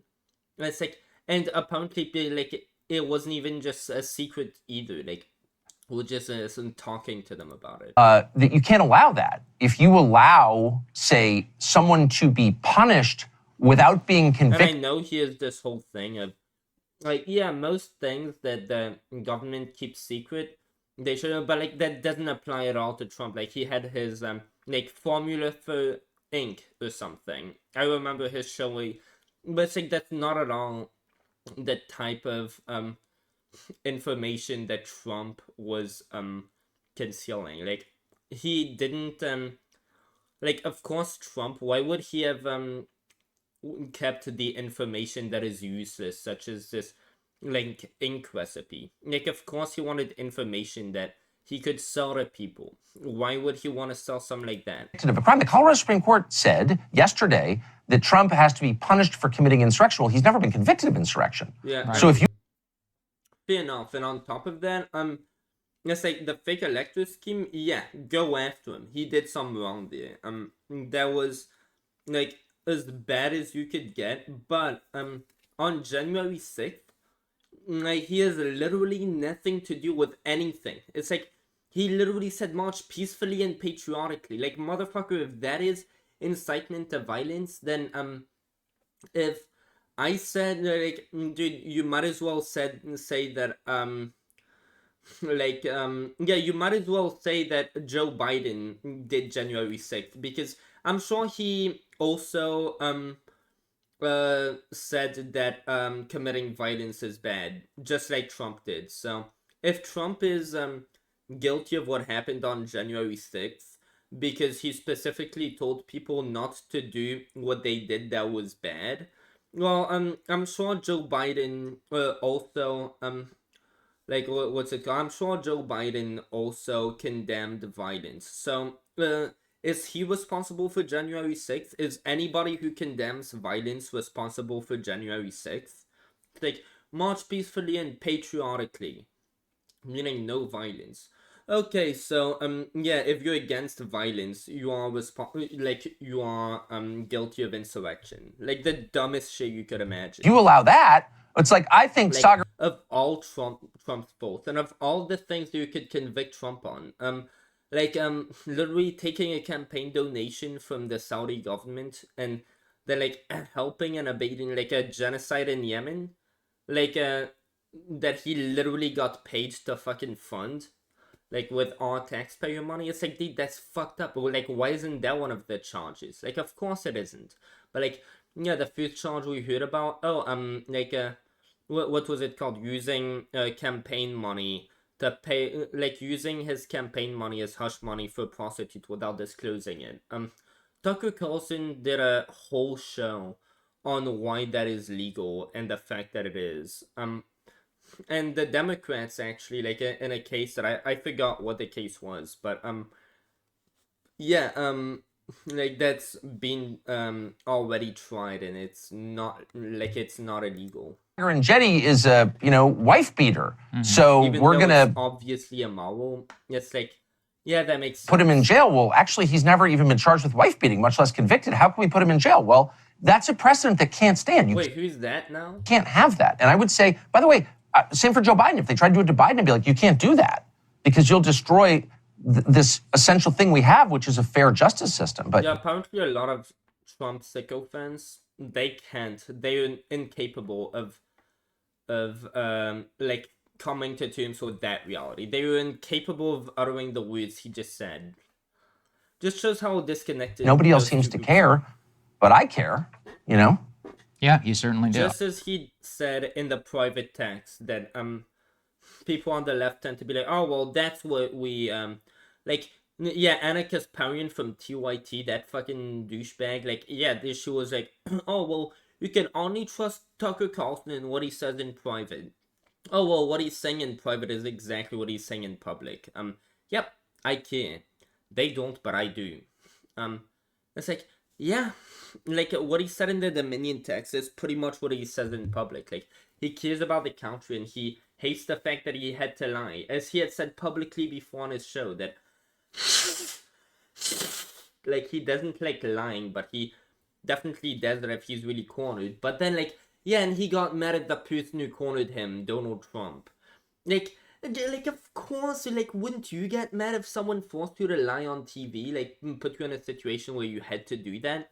And it's like, oh well, he doesn't care if he. But the text that you're saying, you're like, the only evidence you actually believe of, like, the only testimony you'll believe of Tucker Carlson, like when he doesn't know that he's like a big video. It's like, but he has the same opinions in private and in public. So what the fuck are you on about? Like, the only difference in opinions is like the fact that Trump lost the election. Like, that's the only thing. Literally, that's it. I'm curious, you've always taken a lot of flack too, again, from the establishment here in Washington, mostly right, around your position on economics. You talked about the carried interest loophole. I'm curious what you think of unions and Republican policy. Yeah, he's anti-union. And I do wonder, like, I think he thinks unions are bad for the country. I think specifically people who are government employed should have the like human right to union. I think like government jobs, you cannot in a democracy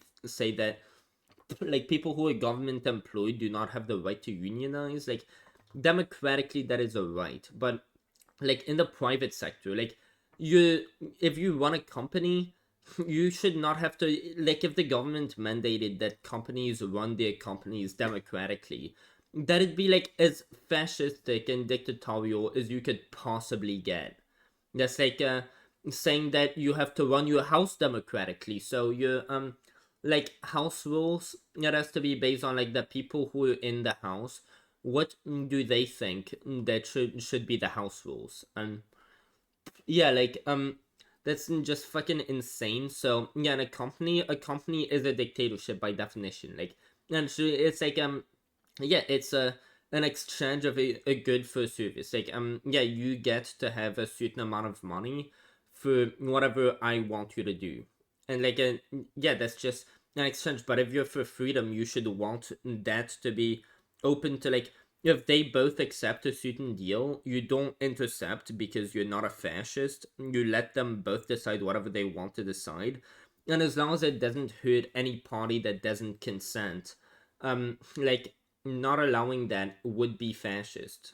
So, yeah, being against the free trade, but then like unionizing, yeah, again, it is a right for someone who is government employed because the government is by definition a democracy, so it has to run as a democracy. But then like companies are not that way. So that'd be my answer. Like teachers, government workers, they should have the human right to unionize, but yeah, forcing anybody else to have that human right would be like the United States would be a dictatorship if we allowed like if we forced companies to allow workers to unionize. Towards unions, especially given that so many union voters are now backing Trump, not just for cultural reasons, but also for hope in a different type of economic message. How do you think Republicans should think about unions?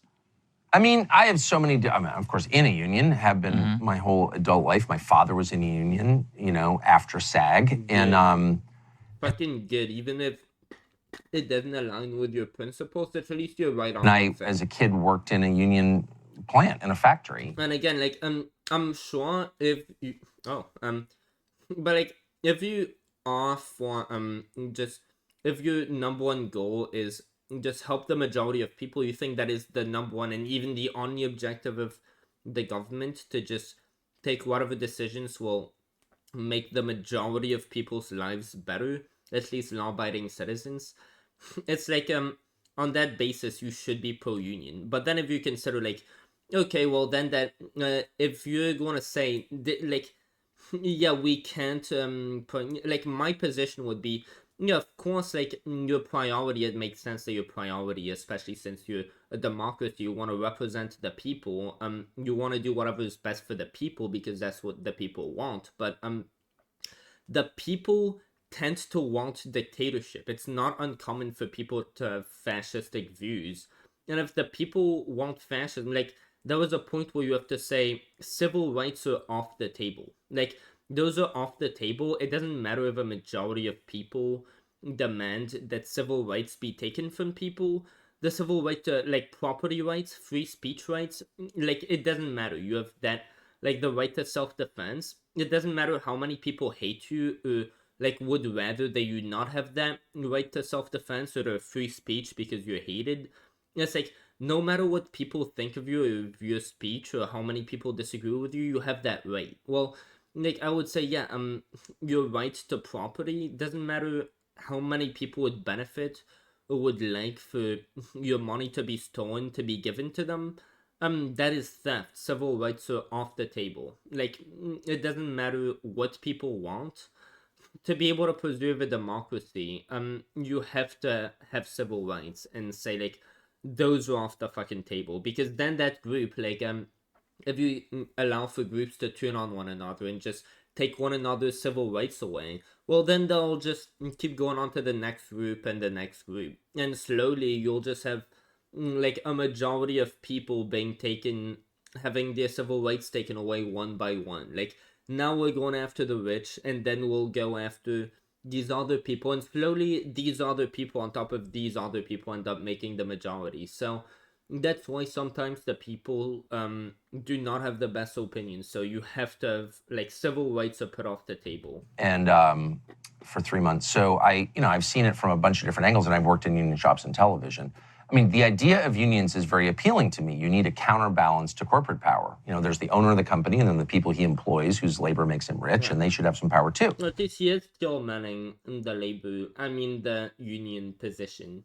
I completely agree with that 100%.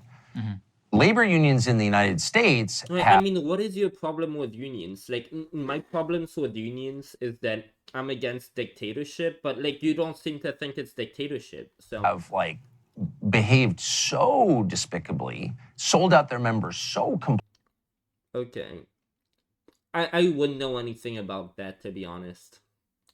completely on the issue of immigration.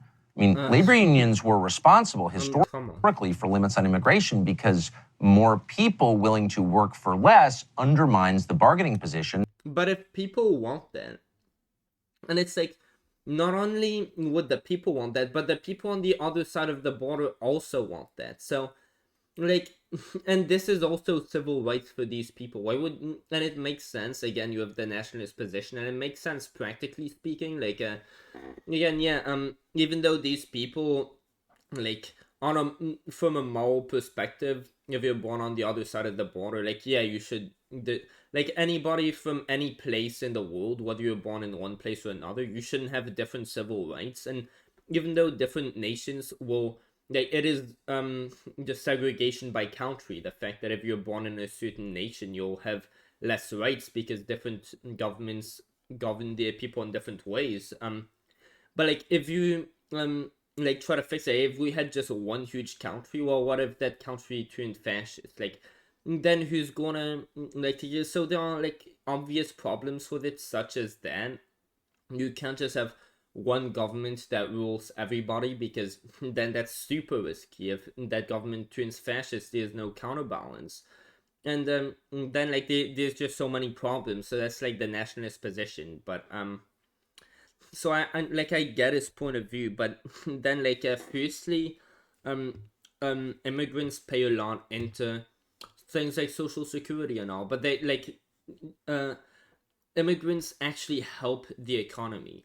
And if people over here want them, it's just anti-democratic to just force these people to stay out if, like, the majority of people on all sides are in consensus that, yeah, it's the right thing. And on top of that, if you look at it from the moral perspective of, well, we're so scared over here of, like, this violence in Mexico. Well, if we're so scared of it, wouldn't it make sense that people who are literally living in the midst of it would be even more scared of it, like Mexicans? Well, if you're so scared of the illegal immigration thing because you, like, wrongly believe that the majority of these people are a part of the problem that you fear crossing the border, the illegal drug smugglers, when the majority of people are probably running away from that and running away from, like, Mexico being just shitty compared to the United States. It's like, well, yeah, of course these people have every reason to be even more scared. And, like, what is that, to just deny them when you, like, you have space that was, the United States isn't so overpopulated that we can't fit more people in here.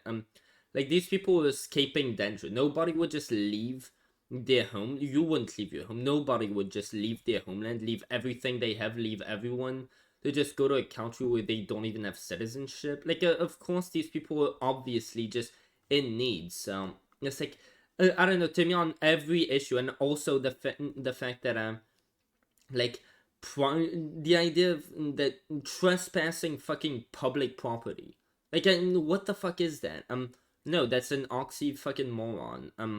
If it's public property, well, like, why shouldn't anybody get to go wherever they want? This is public property. Like, again, do we just own, who gets to own, like, a whole nation? Like, we don't fucking own the planet. We just happen to be there. Like, we have no right to just claim a whole piece of land and say that others can't be there. Like, we own this land just like anybody else does. Of labor, obviously. I mean, that's not high math, okay? Right. And so for labor unions to be encouraging mass immigration, I'm trying not to use... If that represents what the people want, it doesn't matter whether that's what you want. It's like, yeah, if that accurately reflects on what people want, I don't see why it'd be a problem. I hope he's gonna be pressed on that. Vulgarity here, but screws over their own members. And betraying people you're responsible for is the greatest possible sin. Do you know what I mean? That betraying people you... How is being pro-immigration doing that? I don't get where it's even coming from this time. Like, betray... What? I mean, that is the worst thing you can do as this guy's agreeing with him. Like, what? Human being, in my opinion. So I'm very mad about that. I like the idea of labor unions, 100%. Show me one that actually advocates on... Dude, this guy looks like he could be an immigrant, and he's, like, agreeing that, accepting immigrant sin is, like, just betraying your country. But like, is that what Tucker said? Did he sort of said something like that? I'm fucking shocked. Here, but screws over their own members. And betraying people you're responsible for is the greatest possible sin. But if it's a union, it's like the unions are sort of run by like the people by definition. At least how I understand it. Like, am I wrong there? Do you know what I mean? I mean, that is the worst thing you can do as a human being, in my opinion. So, like, aren't unions just groups of members of like just employees of a certain business, like staff members of a certain business, who collectively just disagree with the decisions of like how the business is going by operating itself, and like they are just collectively getting together to say we disagree with that. So like, how could they be just run by some elites? Like, what? How does that? oh, work? I'm very mad about that. I like the idea of labor unions 100%. Show me one that actually advocates on behalf of its members, and I'll send them money, because I love the idea of that. And labor has no power. Well, to be fair, he's really consistent on that. I just have no clue what the fuck he's talking about of labor unions or like dictatorships. I mean, forcing them to be allowed even in a like private business. I mean, that's obviously dictatorship. That's communism. But like Not just labor yeah, I like, he's definitely consistent at least. unions. We say labor. We all produce labor. And we don't have any power. All power is concentrated in. Well, you could have just, I don't know, worked harder in school. That way you could have become a boss instead of becoming. So, like, again, this is why we have a meritocracy, so that if you want to become the person who makes these decisions, if you disagree with how your boss is running its, well, you should have just walked, like, put your money where your mouth is, worked harder. That way you could become a boss, so that you could have the say. And guess what? If you get to being an employee and you're like, no, I don't like what my boss are doing, well, maybe just go back to school or start learning how to trade or do something like try to make your way up there. And again, this is why we have a meritocracy, so that if you don't like how your bosses are doing, well, you could just make your way up by trying harder and become a boss. In finance, not all power, but a wildly disproportionate percentage. And those who, like, you know, if you're 23, you think, well, that's kind of how economics works. That's how the world works. No. It wasn't always this. I'm gonna say, by the way, again, I completely get like oh, these people, they do a majority of the work, so they like that does make sense. If you are like a kind person, that is how you would run your company. But like how a company works, like the company proposes a service, they propose a good in exchange for a service. They get to put the stakes however they want, just like people get to deny it for whatever reason they want. And then they could fire whoever they want for any reason or for no reason, because this goes the same way the other way around. Like, again, equal rights. If somebody wants to leave, wants to resign for any reason, you can't say, oh, well, you didn't give us a good reason for why you want to leave this company, so you're going to become a slave now. So why do we get to enslave rich people and corporations, tell them, oh, well, you have to keep paying money to someone, despite the fact that you aren't satisfied with the service that they're providing? If you don't provide a good reason for firing them, say, if it's based on discriminatory because they're disabled and therefore not capable of doing the prescribed job, if it's a reason that doesn't fit us, it's like, do stores get to do that when you go buy like an exchange of goods for services, with goods for goods, money for their cost?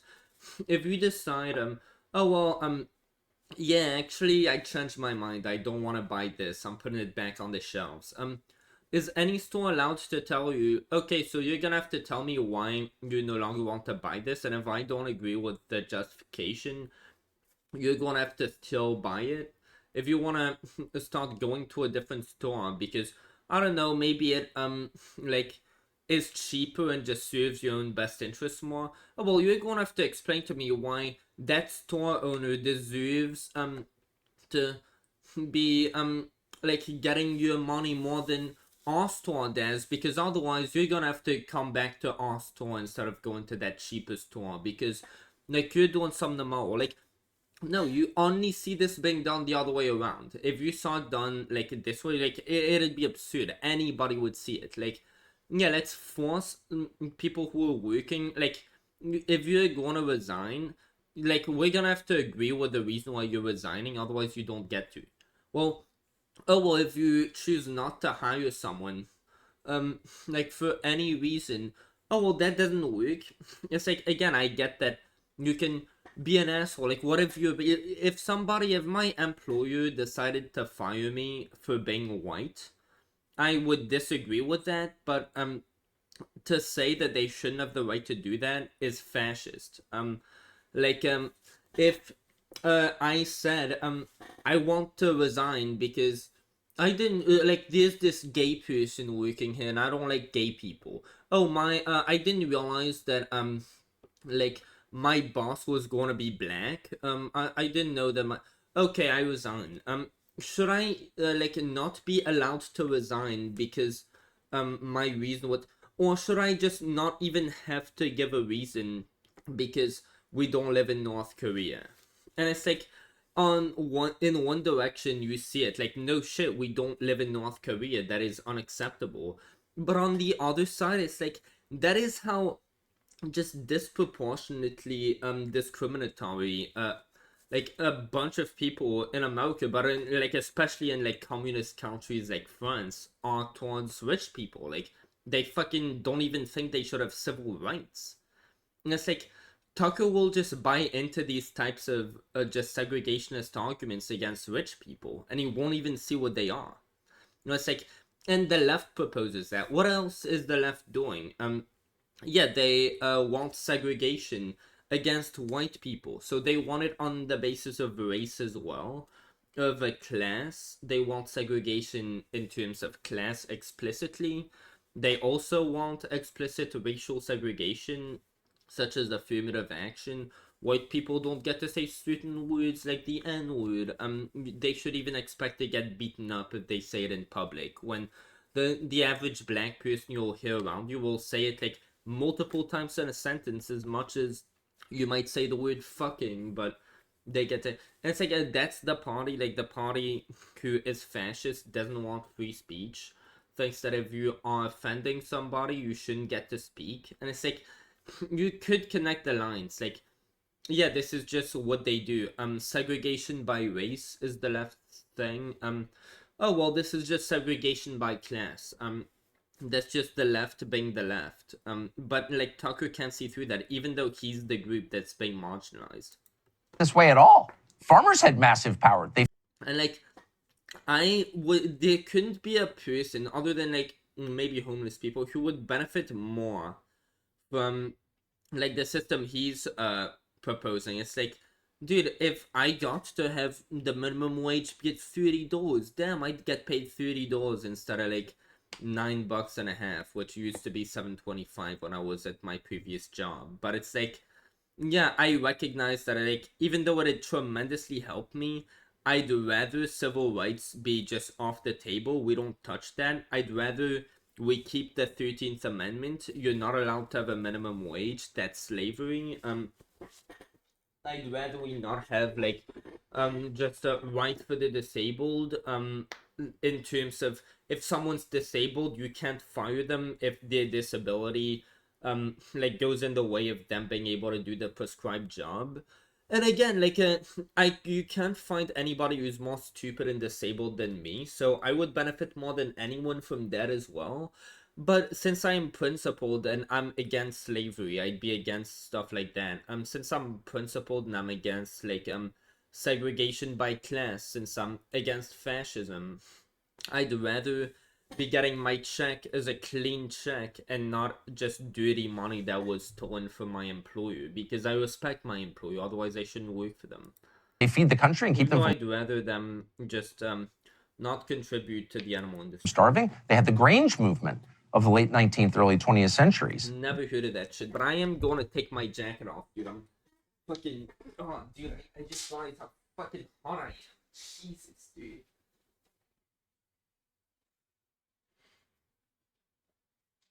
Oh, bro, I had my fucking... Like, dude.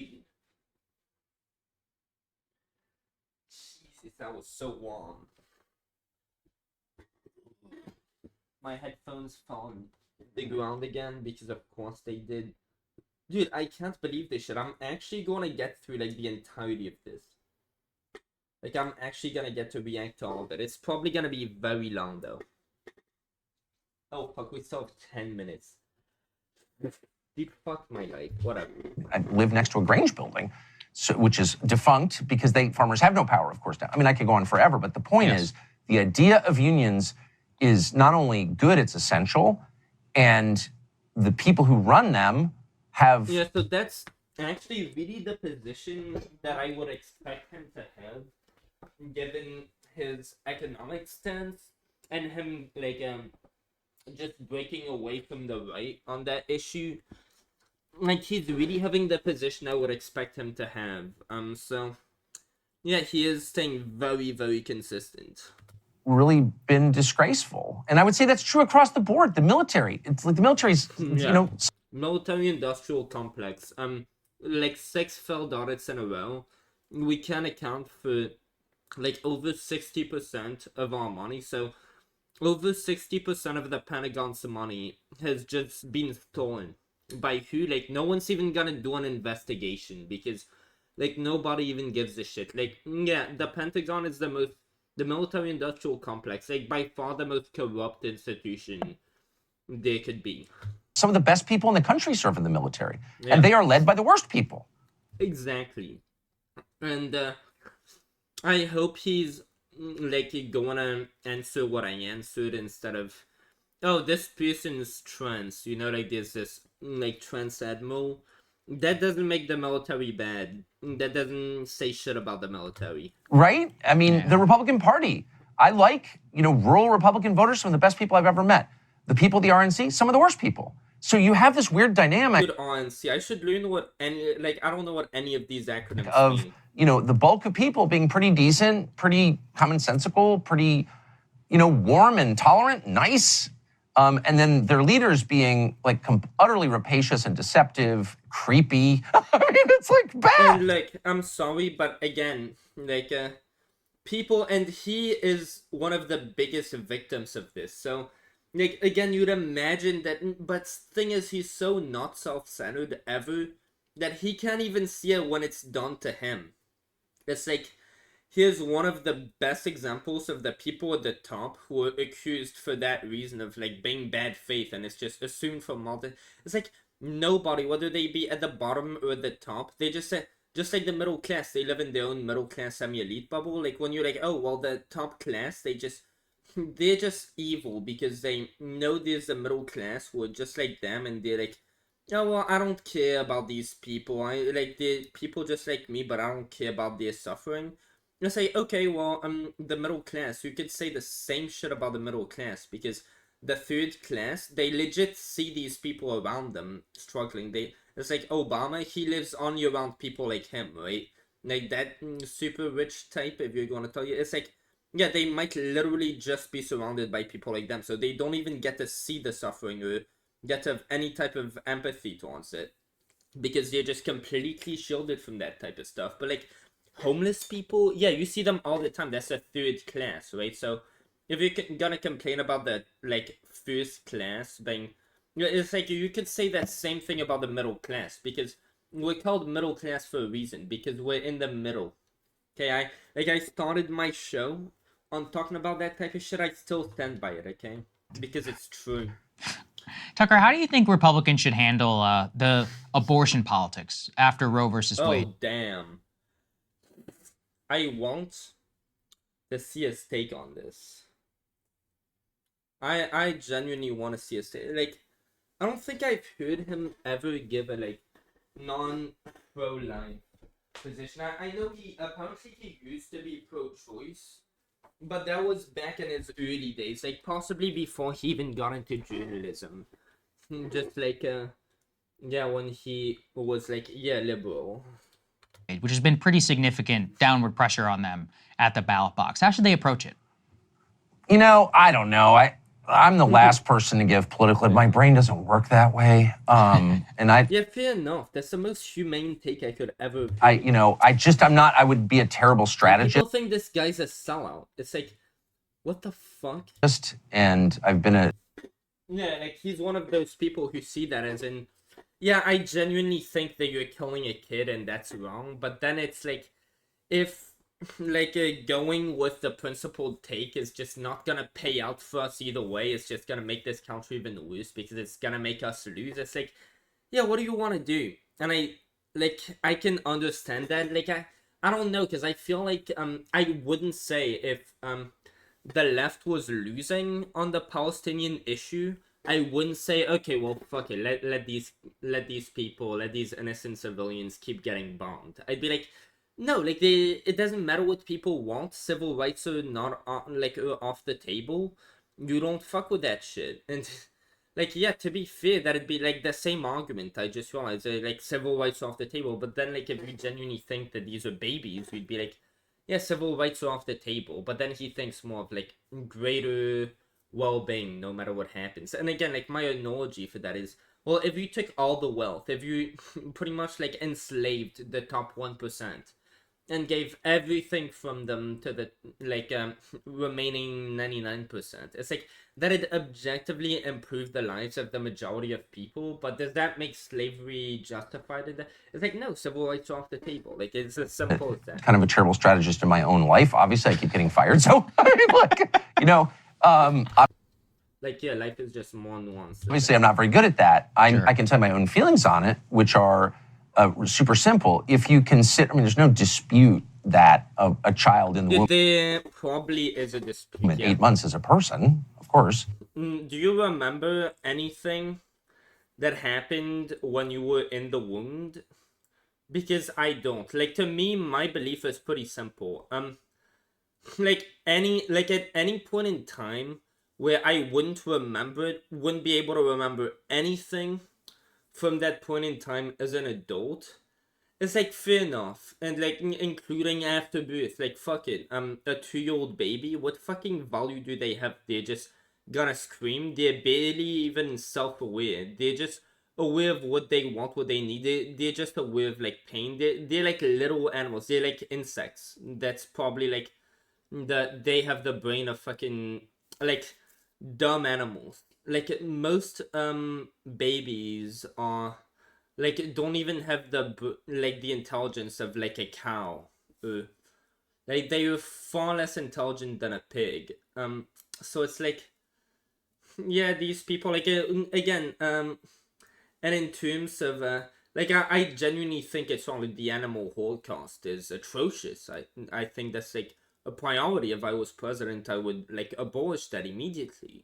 But like as much as I think, yeah, murder for taste pleasure, that is just off the table insane, right? Like, no, of course not. But then if it was like oh, the cost of not committing like that one murder would be like, instead of it being taste pleasure, it'd be your whole life getting fucking ruined, because that's what having a child when you don't want or aren't feeling in the like you're capable of handling a child in the like place you are in time right now. It's like, yeah, it could ruin your life. So it's like there's a like I don't think it's like ethical to kill animals for taste pleasure. But then like if that was like if we needed to eat fucking bacon or some shit, like just once in our lifetimes to avoid having some like the burden of having to take care of a whole new individual be imposed on you, it's like, would I really have the same stance? Like I really wouldn't think so. I think that it'd be insane. And if you allow people to kill other people because they're inconvenient, then that's a profound statement. You're not. Dude, I'm surprised he's not pushing back at all. Like, is this guy who like he's on breaking points with Crystal Ball, right? With Crystal, it's like, dude, it's not about inconvenience. Like people who, I'm surprised this guy isn't gonna say anything. It's like, Yeah, of course. Like the majority of people, like Roe v. Wade, you know what that was about? That was about having a reasonable stance for like what people considered reasonable. I think like abortion up to birth, no exceptions. You don't need exceptions. You have the right to abort as long as your baby isn't born. I think that's reasonable, but most people don't think that's reasonable. So yeah, that's how Roe v. Wade was created over. Like, yeah, you have to meet certain requirements that would make it be. And again, like, most people aren't that fucking stupid that they don't understand the concept of how babies are made. Like, you'd be surprised actually. Some people aren't that dumb, but like, yeah, people who keep complaining about how the government's like keeping them poor and making them poorer and poorer is they keep having more babies and like they're doing that to themselves, but they're so fucking stupid they don't realize that. And like for that reason, they're probably like the least like well equipped to handle having kids because they're fucking stupid and poor, so they can't give their kids the best life. But it's like, dude, what the fuck type of tangent was I going on? Not allowed to kill people except in self-defense, period.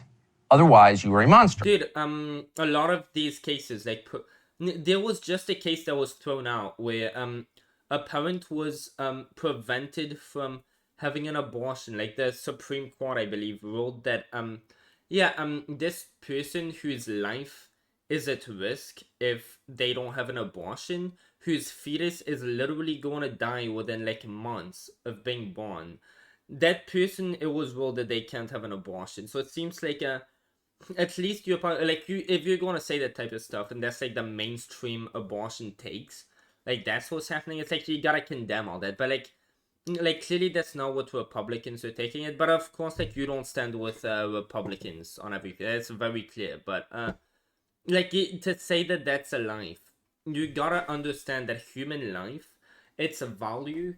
Like the only argument that really goes for saying that a life starting at conception, I guess that's where he'd start saying that a fetus is a life that should have human rights such as the right to life, as he'd say. Like you're not allowed to kill them unless it's in self-defense. Like he'd probably say that there's this discontinuous line that as soon as you're conceded, like you discontinuously just go straight to having every right that an adult should, like someone who was born, say, should have, like the right to have your life protected.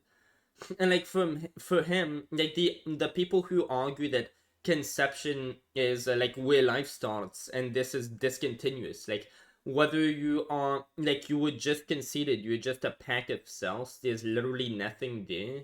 Yeah, and like whether you're just that or you're like a fully formed like grown person, you should have the same rights. Like what they're basing themselves on is potential. Like that's the entire argument for it. But like if like your potential from being conceded, like oh well, now there's some form you have the potential to become a person. Well, before you were conceded, you had the same potential of being conceded. So like why are you going to say that the potential starts at conception? Because it clearly doesn't, since like you have the potential to be conceded. Like based on that premise, you could very well state that yeah, and I remember when I was a little kid and I wasn't really like into politics. Like I remember in 7th grade, like I was just memeing around because I like I would never give my serious takes on controversial opinions when I was in school. I was just trying to get along with everybody. Like, I was insecure about my like a lot of things. I definitely didn't want to give people a bad impression. Like at some point somebody told me like, oh, what do you think of fucking like abortion? And I was like, yeah, to be fair, like somebody told me like, yeah, I'm pro-life with it, and I was like, dude, don't you think like what if I say a Jeet pie should be aborted? Like you can't fucking agree with that at least, because I was like just trying to say, and he was like, oh yeah, no, a life is a life, and I was like, dude, what if I say he should have been fucking swallowed? Okay, do you agree now? And it's like, because yeah, I was just trying to meme around so I wouldn't get into the controversy. So, but it's like, dude, like even though that was a meme, that I was sort of right, right? Like, if you're going to say that aborting someone is like whether you're swallowing or aborting, if you choose to like swallow instead of taking it up the ass, you're ruining the same potential because that's however. So like condoms, by your potential argument, are just as much of murder as abortion. Like you're just like getting rid of the potential before you have, but then that's the potential for this potential to be born. So it's just still potential. And you're reserving the powers that no human being can have because we're not gods. And so the idea that Yeah, of course, dude, God.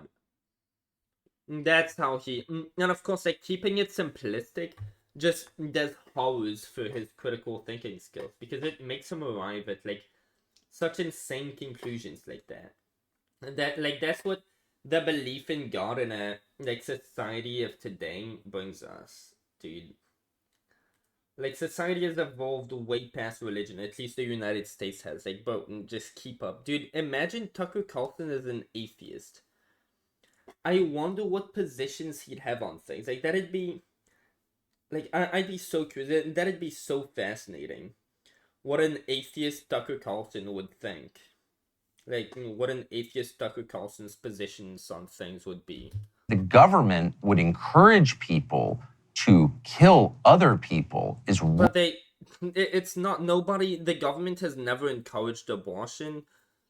Why would anyone? It's like no, the government, to the contrary, the government would benefit more from more people because it's more labor, and it's like, yeah, the more people there are, the government is like your country is more healthy, your economy is gonna be doing better if there are more people.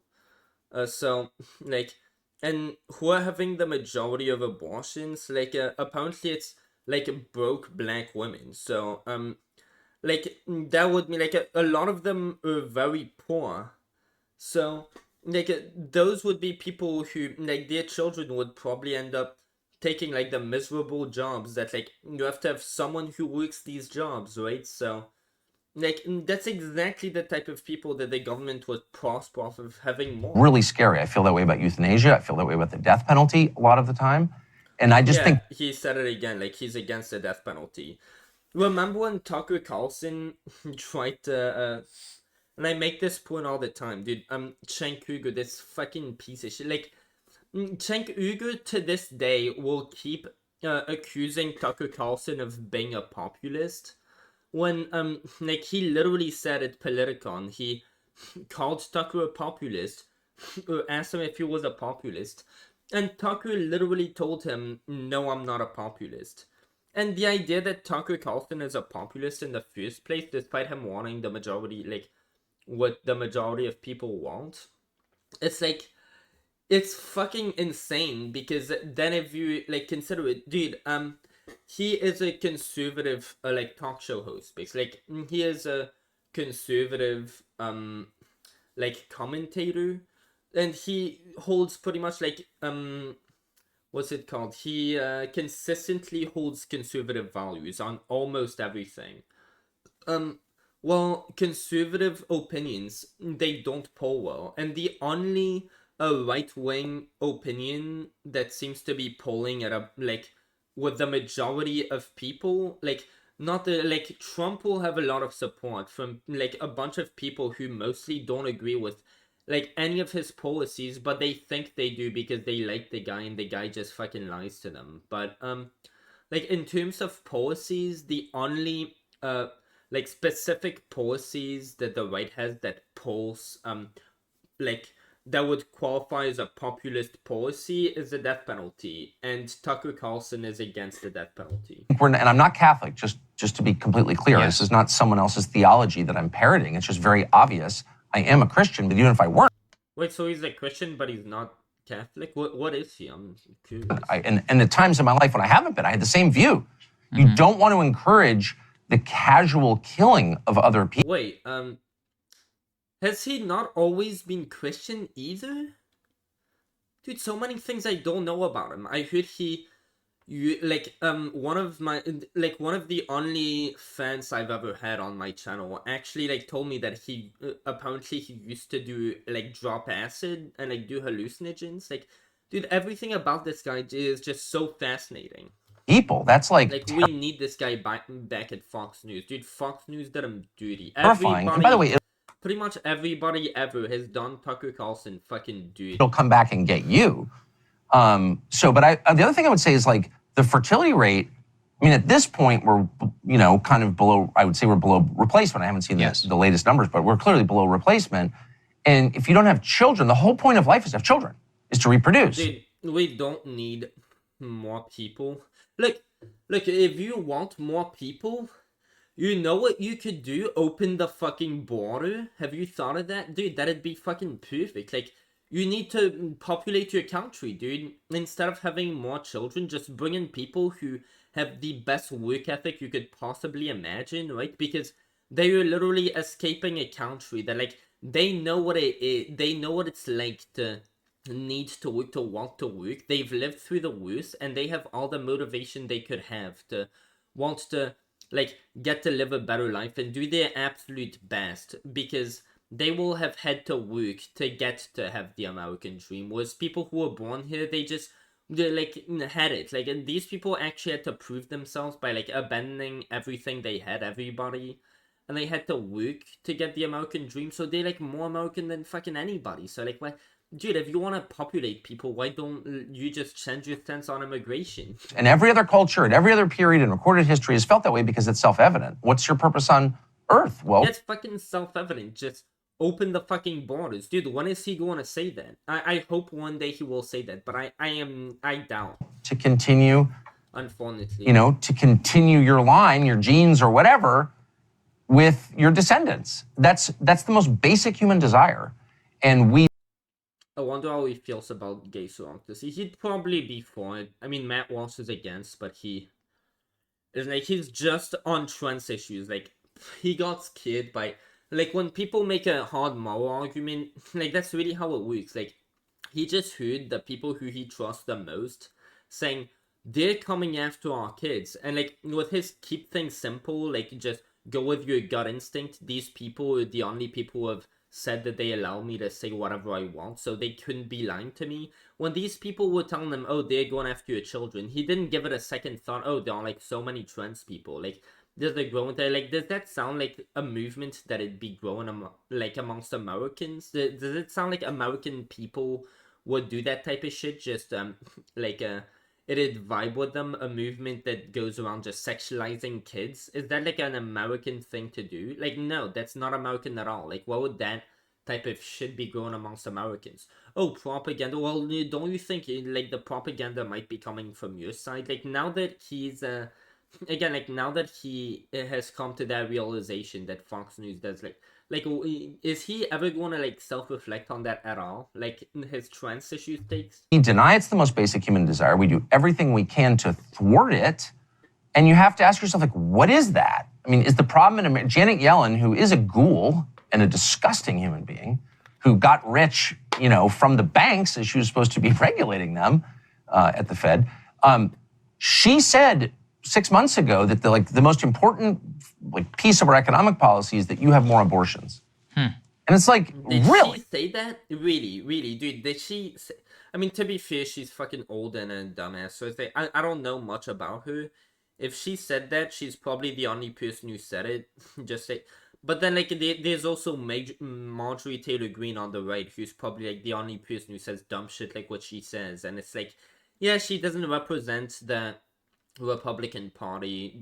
She doesn't represent me at all. Just, Janet Yellen's probably doesn't represent most Democrats. And it's you could say, yeah, a majority of Democrats are pro-segregation. And again, it's not because they, just think, oh, well, yeah, I am, they, again, rationalize it in their minds. Most people aren't bad faith. They genuinely think that it's a good thing because they think, oh, well, my race, even the white people, they'll be just tricked into thinking, oh, my race is oppressive and I should feel bad for what I haven't done. And they'll just fall to that shit because enough people are saying it and they don't think about it. If you think having more kids is the problem. And a lot of these people really do think that. I have to Who thinks that? Are these people having less kids? Because you'd think if that's the case, they really think that they'd abide by their own principles by not having kids themselves. But like, I mean, to be fair, rich people have less kids on it, so maybe they are. I mean, to be fair, I don't. It's like it doesn't matter. That I don't think that's true. wonder about your motives. Tucker probably thinks that, but like that doesn't make it true. No, a little bit. If you're encouraging me not to have kids, you don't like me. And this is like, I wonder if he's ever heard anybody around him trying to encourage him not to have kids. And dude, most pro-lifers, again, like, I mean, pro-choicers, like, like, before Roe v. Wade was overturned and this issue got really toxic, again, pro-choice versus pro-life is a perfect stillman of both arguments. If you're pro-choice, like, you are pro-choice. You want people to have the choice, do whatever they want for themselves. And for some people to like them, it means to want what's best for them, and in a lot of cases, what's best for someone isn't to have kids. They aren't ready, they aren't in the... And that's also what's best for their kids. It wouldn't be good for them to have kids because, like, in the situation they are, they wouldn't be able to offer their kids the best life. So if you care about your kids in certain circumstances, like, I wouldn't, like, even though I would love the idea of, like, raising a person, getting to, like, give them the insight of it, it's like, it's sort of a tough reality, but it's like, yeah, I should never have a kid because I wouldn't be a good father. Like, I am a drug addict. I am a retard. I am just stupid. Like, somebody like me just wouldn't be a good parent. So it's like, if you care about the well-being of people who I should care about, such as a kid if I choose to have one, well, you would tell me, no, you shouldn't have a kid because you wouldn't be a good father. So it wouldn't be good for nor you nor the kid. It's like, yeah, life is more nuanced than that. Like, Tucker just, and he said it, so, like, it's a big defense of it. His mindset really is just keep things simple. And once you get to that, that really is your mindset on things, and you get it to, yeah, if things are simple and elegant, just like equations and mathematics, they tend to be right. Like, he's literally said that multiple times, like, go with your gut instincts. That can lead you, especially when all the people around you are just spreading just garbage, and you genuinely believe them, and you're so easy to influence into, like, all you have to do is to just be nice to Tucker, and he'll probably believe everything you say as long as he thinks you're genuine. He'll be like, yeah, you're probably saying the truth. It's like, bro, it's like, I really feel bad for him. The crazy thing about black, you know, and I have a really good black friend who I always say this to. It's like, if I say to you, you know, you're great, just don't reproduce. We don't want more people like you. You know, the abortion rate... That's racist. I mean, yeah, to be fair, that's fair. Black people are the ones having the most abortions. But again, like, pro-choice, that is the steelman. Maybe a lot more of these people want abortions because black people are on average poorer than white people, again, with segregation, like, what, 2 generations ago. So it's like, yeah, if you're poorer, you are less well-equipped to, to, what's it called, to handle a child. And especially, like, if you're against racism, against, like, to assume that somebody would be racist or not racist based on their, like, stance on abortion is, like, insane. Like, they wouldn't have a stance on abortion. Again, this is just a toxic mischaracterizing of, oh, well, they want more abortion, not because pro-choice versus pro-life. It's like, they just want less black people to have kids. Like, that's just insane. That's like, no, of course not. It's not about who has the abortion. It's just about whether you think it should be a national right or whether you think that the kid's life is the one that should get the rights. It's like, whether you think that person is a kid again, but like, on that shit, it's like, I would say actually, like, if you the principled position, if you have all the context and you're thinking about this, at least in the way I'm thinking about it, and I'm not gonna say the right way because I'm a fucking dumbass, but like, at least the way I think about it, like, since black people are on average poor, if you're, like, against racism, you probably want them to get away from this burden of wealth inequality that they is the only form of discrimination which they face, which isn't actual discrimination. It's just sad reality of the life we live in. Like, the past does have ripples on the present and future, even though, like, what the left wants to do about it is just keep racial hatred alive, as if that's going to get us anywhere. But like yeah, the best way to do that would be like allow black people to have abortions if they want to, because you know what having children does more than anything, it lowers your wealth. Like, it makes you a lot poorer. It lowers your income by a lot, because you're now having to split your income with like different people take care of them. Well, the group that is the poorest, that is the least capable of having kids, if you like cared about them the most, wouldn't you want them specifically to have more rights to like have the burden of taking care of a child that they more than anyone should be expected not to be able to handle? Like, wouldn't that be what you like to help them? Wouldn't you want them to have more access to abortions again if they choose to? Because that's the well, like, nobody is arguing in favor of mandating abortions, or even like trying to convince people that it's the right thing for them.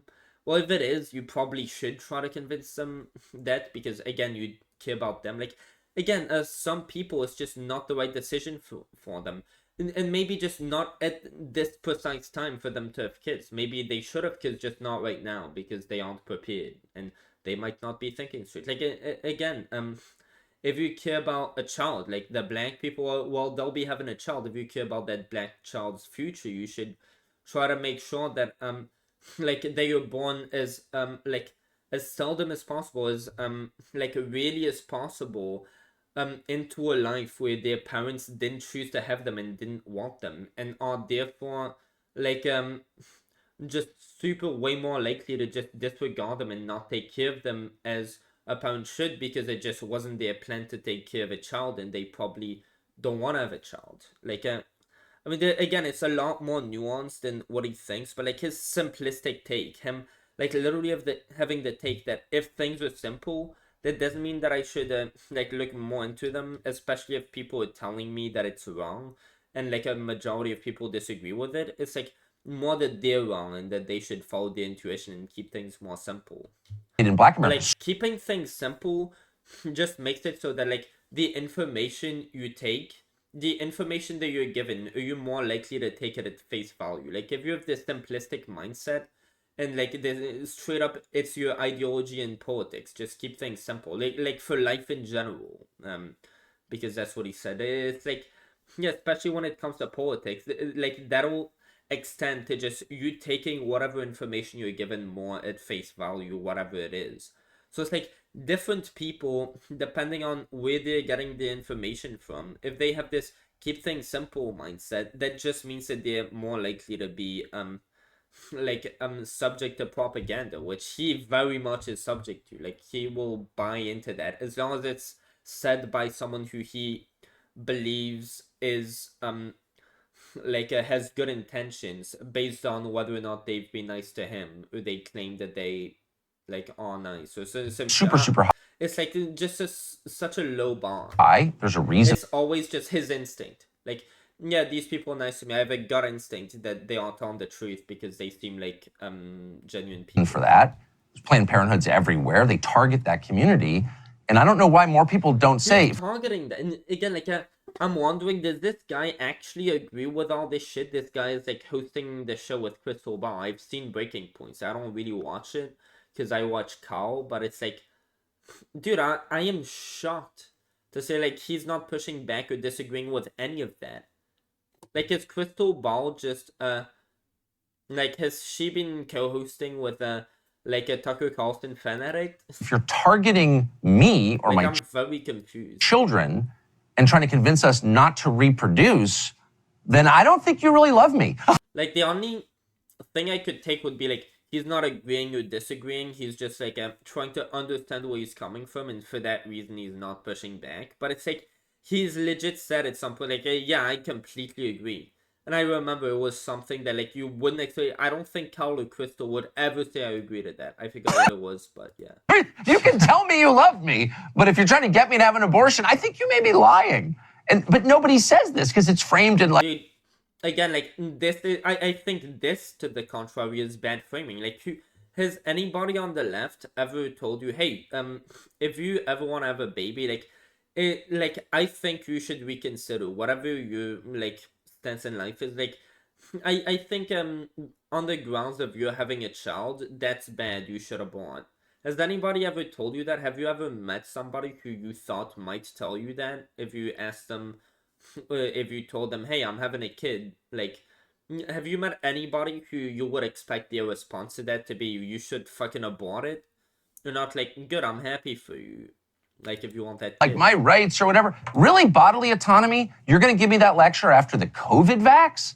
My body, my choice. Yeah, fair enough. But yeah, I think if you don't want to be vaccinated, you should get to not be vaccinated. But what these people were arguing was that you're making people unsafe by not being vaccinated. But I think honestly, just the fact that there was so much misinformation around the vaccine, that so many people genuinely believed that it was harmful to their body, Tucker Carlson being one of them, and he was spreading that because he believed it. When you get to so many people genuinely believing that it's dangerous, I don't think it is a still democratic a principle. That I don't think you can still morally justify making these people take the vaccine, even if it is safer and healthier to mandate that. If these people genuinely don't believe that, even if they're misinformed, it's I don't think you could actually still make an argument that is valid that vaccine mandates are good if the people are misinformed into believing that they aren't. So. Choice? Where were you when they were forcing my children to get it? You know what I mean? My body, my choice. They don't believe that for a freaking second. They're lying. By the way, where did that happen? They forced you to have your children vaxxed? Probably in California. That's probably it. And if Years. But why do the rest of us not respond with hey, shut up about my body, my choice, you vax creep? Well, you know what I mean? I remember a lot of people. I wonder. I really want him to say, "I agree" or "I disagree," because dude, if he agrees with this, it's okay, I've completely just had a bad assessment of this guy. I thought this guy was a left winger. I thought he was pretty much some guy who would agree with Carl Kalinske on everything. Who made that exact point and were absolutely shut down at the time. I know you're on a tight schedule. My last question here is: we have shared passion for UFO transparency. I mean, to be fair, you're 27 minutes. Is he on a tight schedule? He might. Yeah, UFO. Okay. And you made a comment very recently, which has gotten a lot. That the U.S. government now has proof that aliens are real. They know about them. We have found extraterrestrial life. This should be the bombshell of the century, but in our country, no, that doesn't qualify as a bombshell. Nobody's talking about it. Yeah, that was pretty much what Tucker said. Oh, man. A lot of attention in the UFO world. They've learned things that have made you... Yeah, to be fair, I don't give a shit about UFOs. I am all about astrophysics, but UFO is no, that shit's just fake, dude. And I've seen... there's been a lot of, I think, right-minded skepticism, not even just from people who are more establishment-minded, others who are well, if the government is quote-unquote acknowledging UFOs, and that's how I know that it's not real. So you seem to be a believer. You've spoken with Dave Grush. I've met him as well. He seems like a very, I mean, he at least... when the government is legit, it's just, acting so stupidly, making such stupid decisions that it's just repeatedly shooting itself in the foot, making people, just not trusted by just going by trying to censor misinformation instead of debunking it, for example. It's to go on the slippery slope of, oh, well, if the government is gonna tell me something, since the government tends to lie, I'm just gonna go with the default assumption that they're lying anytime they tell me anything. That's such a dangerous slippery slope. To go on it, and that's why the government should try its best, and the government is at fault a lot, because it needs to reinforce trust in its citizens for that exact reason. But then it's also a horrible slippery slope to just fall down because the government isn't living up to its self-expectations, to just be anything they're telling us is a lie, because that could be dangerous too, say with COVID, because they obviously aren't always going to be lying, just because sometimes they lie when it's in their convenience. Think about it. Is it going to benefit the government if its own people get sick in the masses? Why does the government have a health what's it called? They have like a whole like over 100-page document on health, like how you should nutrition, what's it called, like just trying to inform people on how to be healthy, how to eat healthy. Like the government wants you to be healthy because it's always going to be in the best interest of the government to have a healthy population. So, like, why would they lie about that? Just like the trends thing. Like, it doesn't make fucking At the sense. very least, I don't think he's lying to me whenever I was Right. spoken to him. So, what gives Yes. you assurance that what you're hearing, what you have come to believe, is not a government psyop, so to speak? But dude, like, the thing is, if you assume that because someone who like your best judgment says they are saying the truth in terms of they aren't lying, that person you know what, certain people who, like, I was basically like you know how it is with like I've spoken about this, but basically at some point, like people misinterpreted what I said to as me being suicidal when I was just like going through a rough time, and I was saying, yeah, I don't like, things haven't been that well and I don't think they're going to get better. That's like along the lines of what I said. Well, based on that, they kidnapped me, sent me to an institution on the basis of you are suicidal, so they enslaved me, they kidnapped me, threw me in that institution, and over there I watched people who were actually like severely mentally disabled, like a lot of schizophrenic people, just get abused to hell by staff, and then I had to pay for all of that under the pretext that it's treatment, so I have to pay for it, even though I was forced to get it. Well, over there I met a lot of people who I genuinely think like were genuine when they told me that they had seen what's it, no, it wasn't Abraham Lincoln, it was, wait, dude, a lot of shit. When this guy with like almost no teeth told me that like he was fucking all the fucking prettiest bitches who were like my age, like just a few months ago. I genuinely believe that he genuinely believes that. When like some guy said that like he had been shot in the head, that like the amount of like shit that these people have said in that place, that I'm sure that they genuinely believe because they were like disabled or something. Like if you find one person who is going to testify that UFOs are real, who seems to be genuine, if we're going to go off of they are genuine, they probably have some like psychological issues, or like aren't very trustworthy if they tell you that they know that aliens are real, or that they hear voices in their head, like schizophrenic people. If they tell you they hear voices, should you think, oh well, they're lying? No, they obviously aren't lying. But does that mean, oh well, there are voices? Shit, like I don't hear them. Is there something wrong with my ears? Should you get your ears checked out, or should you think, oh well, it's because they're schizophrenic, probably, that they, because schizophrenic tends to do that to you. So since they're schizophrenic, it makes sense that they're hearing voices. They aren't like yeah, this person's just wrong, and they think they're right.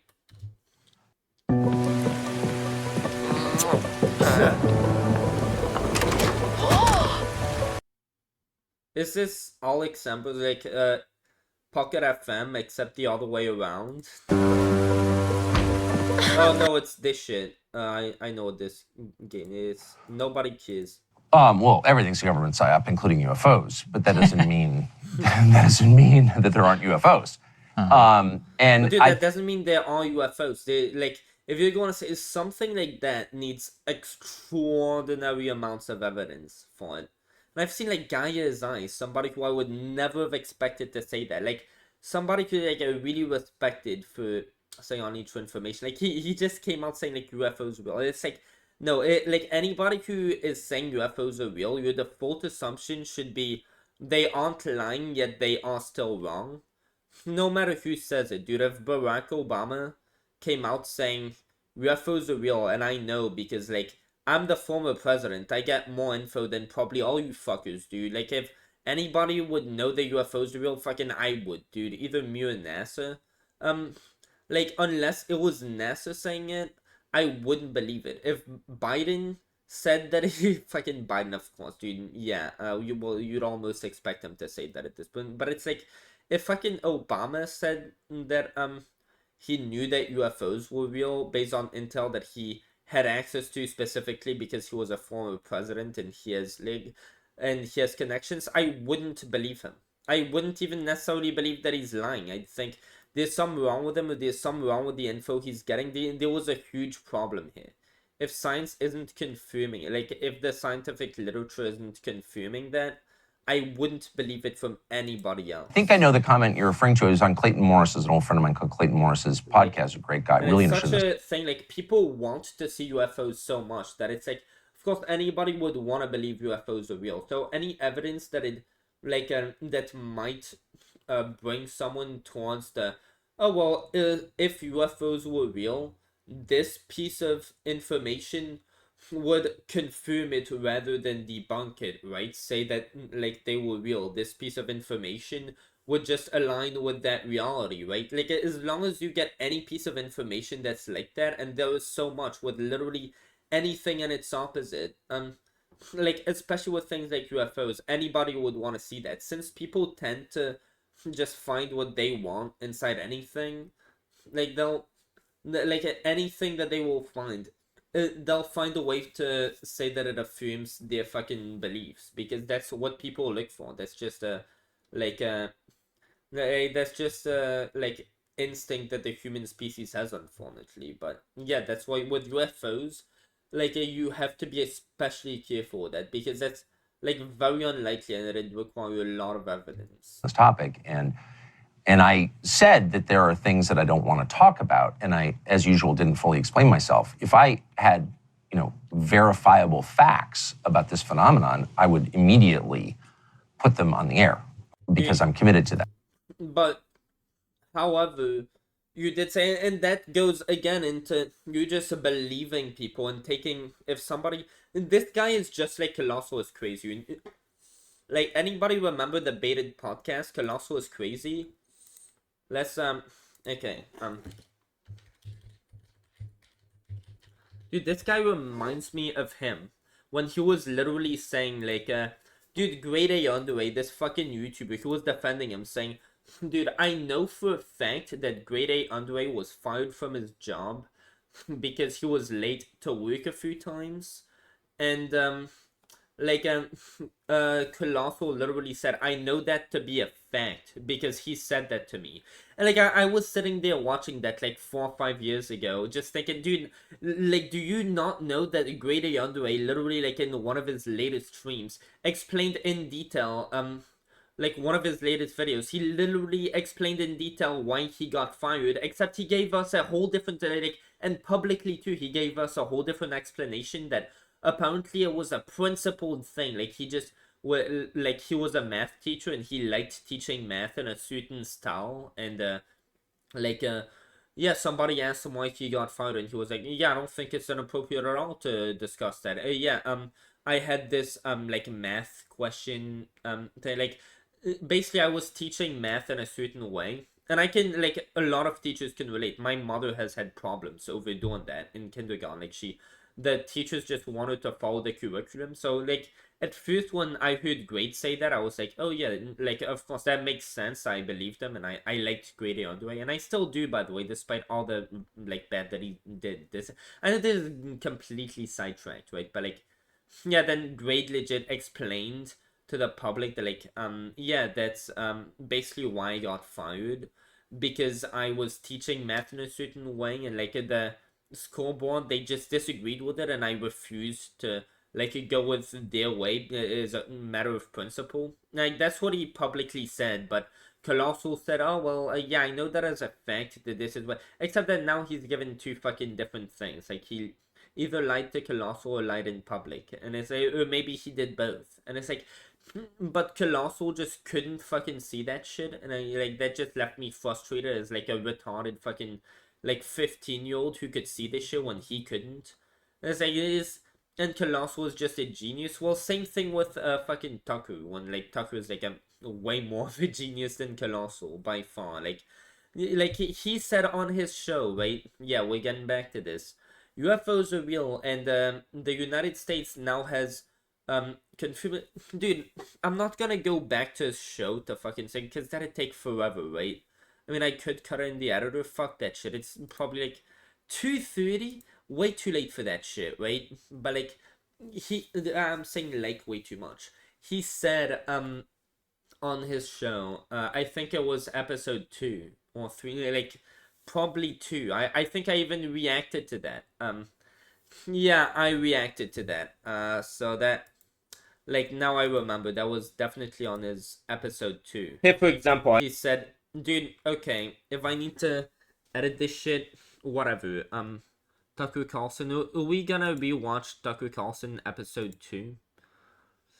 Dude, honestly, probably at some other point in time. Okay. Who is he interviewing now? Ask Tucker. Is he doing Q&A? If I achieve just one thing in life, what should it be? Now, it tells you a lot about modern America that that's even a question. Nice, yeah, true. No person, certainly no man, in the previous, say, 15,000 years would have asked, what should I achieve in life? There's really only one objective in life, and that's reproduction. Oh my fuck. Dude, no. Come on, dude. I have no purpose. Well, thank God I don't think like that. Otherwise, I just have to kill myself. But Pass on. like, dude, it would be very unhealthy for my surroundings and for the planet if I were to reproduce. It'd be very bad for my kid as well, because they'd have to deal with a fucking like drug addict Your dad, dude. genes, so you don't become extinct. Yeah, it'd probably be best that my genes not be passed down. Like, again, for the sake of the planet, we don't want to pollute the fucking planet. They're called, in our culture anyway, children.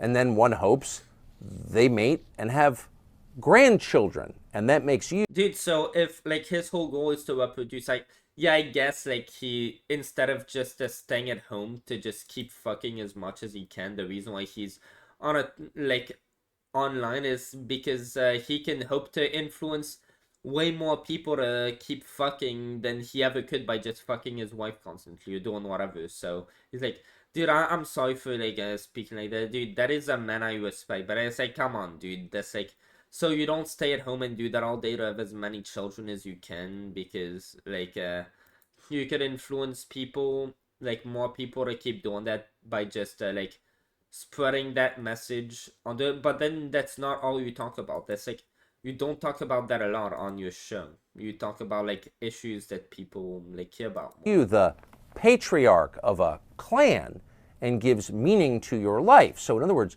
you can.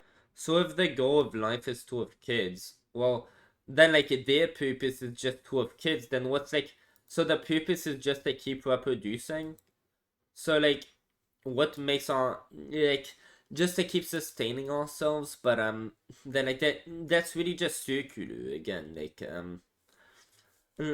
I would say what's the purpose of life is to try making the best out of your own life, and if you think you're at a point where the best thing you can make out of yourself is to try to give to someone else and make someone else like just try to give you everything you have to helping them. You could spend your entire life working for Deutsche. Like that could make your own life more fulfilling, and it has to go both ways, because that's also like a necessity for the child that you want them. Bank, which is obviously pointless and destructive of the social order. Okay, now he's gonna say like what is like a bad thing. Like, yeah, that's what you shouldn't want to like dedicate your life to.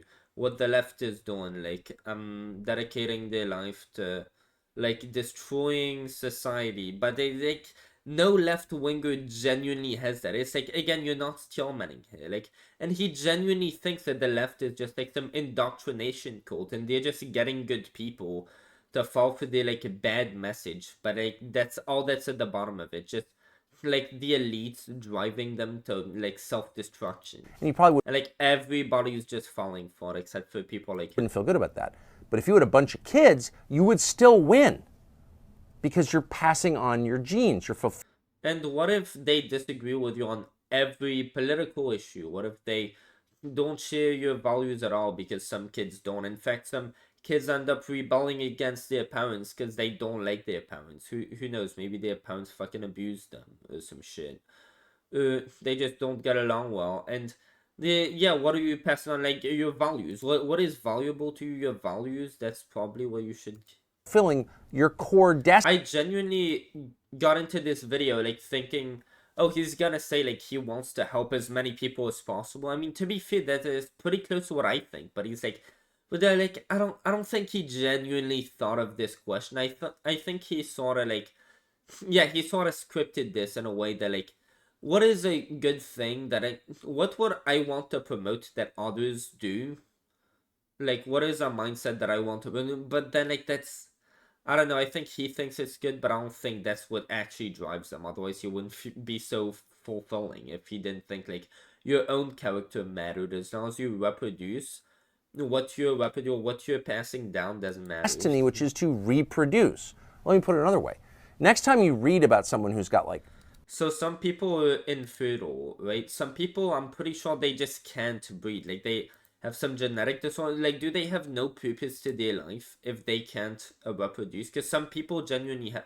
Oh, okay, gay people, dude. Okay, let's go to that shit. Like, I mean, we do have gay surrogacy. So like, and I just learned about that through Matt Walsh too, and I made a video on him. But yeah, okay. How about people who did pedophiles? Oh my fuck. Okay, dude. 27 arrests, and he's been arrested for some horrible crime. And he's a complete ne'er-do-well, if not menace to society. George Floyd, for example. Find out how many kids that person has. So you're reading the paper or some website and you're judging. Trends. Politics trending. Dude, that's what I need to read if I want to. Oh, fucking with Nikki Haley, this son of. Yeah, that's the shit I need to like concentrate on to get more views. Oh, Civil War. Yeah, should I talk about Civil War? Because trending with Nikki Haley, I'd imagine the only like a Civil War thing that comes to mind would be Colorado, which, to be honest, like as much as I disagree with Trump on like everything, I wouldn't even blame the right if they had a civil war over Colorado turning fascist. It's like they're perfectly within their rights. Like you can't take somebody off the ballot. Like it doesn't matter if that person's a fascist because look, you stand for democracy. You wouldn't want communists. You wouldn't want communism taking over, right? So okay, so should we eliminate third parties like communism? Should they not be able to? If somebody is a self-described fascist, should they not have the right to run on the ballot? Isn't that anti-democratic in itself? And it's like doesn't matter what this guy did. If he's a criminal, if he wants to run from prison, like nothing should disqualify someone, especially someone who a lot of people, even if they are bought into supporting this person based on lies that this person has spread that they know are lies. How you handle that is that you bring it more to light. Maybe you ask Biden to finally bring up the criminal charges. He hasn't even mentioned those yet somehow for fucking what, like fuck all reason. Like he has no reason to. Like he just hasn't thought of it because like, and it's not even because he's old. You see Hypixel doing the same shit and they're not old. Like just because just dumbasses, dude. What do you want to say? But like, oh my god, what the fuck was I talking about now? Yeah, they're just censoring what? Judging this guy. He's never. Yeah, Trump. Yeah, of course, like fucking Trump. That's what I was talking about. Dude, I'm fucking just so high as shit. Yeah, if they want to take somebody off the ballot, it's like your ballot.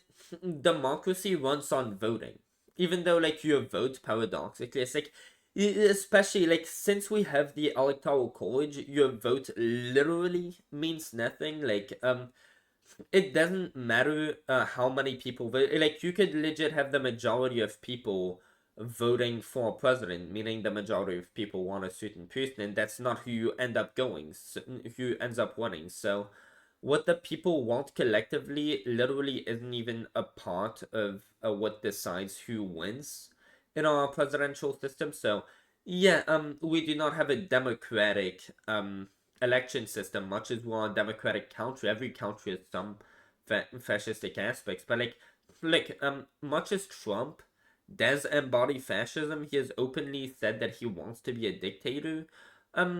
Communists aren't like communism isn't democracy either, would you say? There are people who are running under the Communist Party. Should they not be allowed to run? Again, like, even if this guy has criminal charges on him, you should be allowed to prosecute him, give him jail time for it, even give him the death penalty if, like, he did crimes that are worthy of the death penalty. As long as you do that to George Bush too, because he really fucking deserves that shit. But it's like George W. But the last one. But dude, holy fuck, I'm gone. But yeah, what I would say, dude, it's taking me so long to make a point, and I'm not even on the right video anymore. But yeah, if you're gonna say, like, the ballot, that is your ultimate choice. That is the, like, basis of democracy. You get to choose who your leaders are.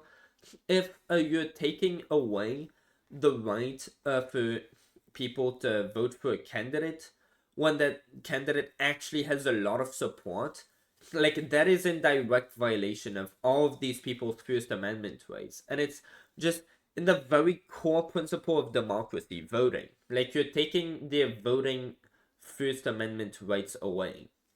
Like, that is extremely fascistic. And it, like, much as I, like, since Project 2025, it's like, no, I can't support Trump anymore. Like, that's just insane. Like, after Project 2025, that's the tune where I genuinely don't hope he wins anymore. But like, even though I desperately do not want him to win, specifically for that reason. Otherwise, I, like, up to that point, I was with him, despite the fact that I hate most of his policies. He's funny enough, and it's like, good enough, dude. Does it really matter which president you have? At the end of the day, nothing much changes, right? Like, for most people, like, nothing fucking changes, really. So at least get Trump, dude. Get it to be entertaining, because that's what got me into the political landfill fucking anyway. But yeah, dude, you can't take people's First Amendment rights away like this. No matter where that gets us, you have to let the people decide. Had a job. He's got 27 drug arrests, and he finally shot someone. Damn those Soros prosecutors! And I agree with you 100%. But push. Dude, what about the people who are trying to prosecute crime, who are trying to actually do their job, who are working with a criminal by the name of Donald fucking Trump, dude? Like, you heard that one coming, right? You fucking knew that shit was coming, dog. Yeah, they are doing, like, they are abiding by that same principle. Like, dude, Trump, there are 91, I think, criminal charges against him. Like, some of them are clearly valid. I haven't read, like, most of them clearly. I only know, like, 3 or 4, obviously, but, like, the fake elector slate, that's fucking criminal. The fake elector scheme, he legit told people to overthrow the election, to overthrow the election results and just vote in his favor anyway. Like, yeah, that is conspiracy to overturn the election. Like, that is a crime. A little more deeply. And on top of that, something that he was not even tried for, him taking campaign bribes from Saudi Arabia to fund a genocide in Yemen with our money. Yeah, that is definitely a crime also, so he's a criminal. Into his background, and I'd be willing to bet my late model car that he's got more kids than you. So who's really ahead? You? Or wait, Trump? How many kids does Trump have? I'm curious. Oh, fuck. Matt Walsh about homeless. Great shit, dude. But I am willing to bet that, yeah, he's what, 5 kids? Okay, that's fucking cool, dude. Anyway, back to the... Should I finish watching this? Or George Floyd? You or the guy with 27 drug arrests? The guy with 27 drug arrests, if he's got more kids than you, he wins. Because in the end... Dude, so that's the genes you want to spread, the criminal genes? That's like, you want to encourage criminals to get more kids? That's how we tally the race, by reproduction. So, get to it. Yeah, so get more law-abiding citizens to reproduce. But then, like, you know what tends to breed in crime and all? It's, like, for example, being pro-life, that tends to be... Like, if you want more people who aren't gonna be capable of raising their kids to, like, be law-abiding citizens, to... Like, they aren't gonna get the best conditions to raise their kids. like that's what it comes at the cost of, like being pro-life. It's like these people aren't gonna be capable of raising their kids to have these principles and to even be able to like win with these principles and like the life they have to live with. Because yeah, in the like might makes right world with with a majority of people who might want to get abortions against again like they're poor. Sometimes they don't get to go with the laws. Do it. Have some pups. All right. Question 2. Okay.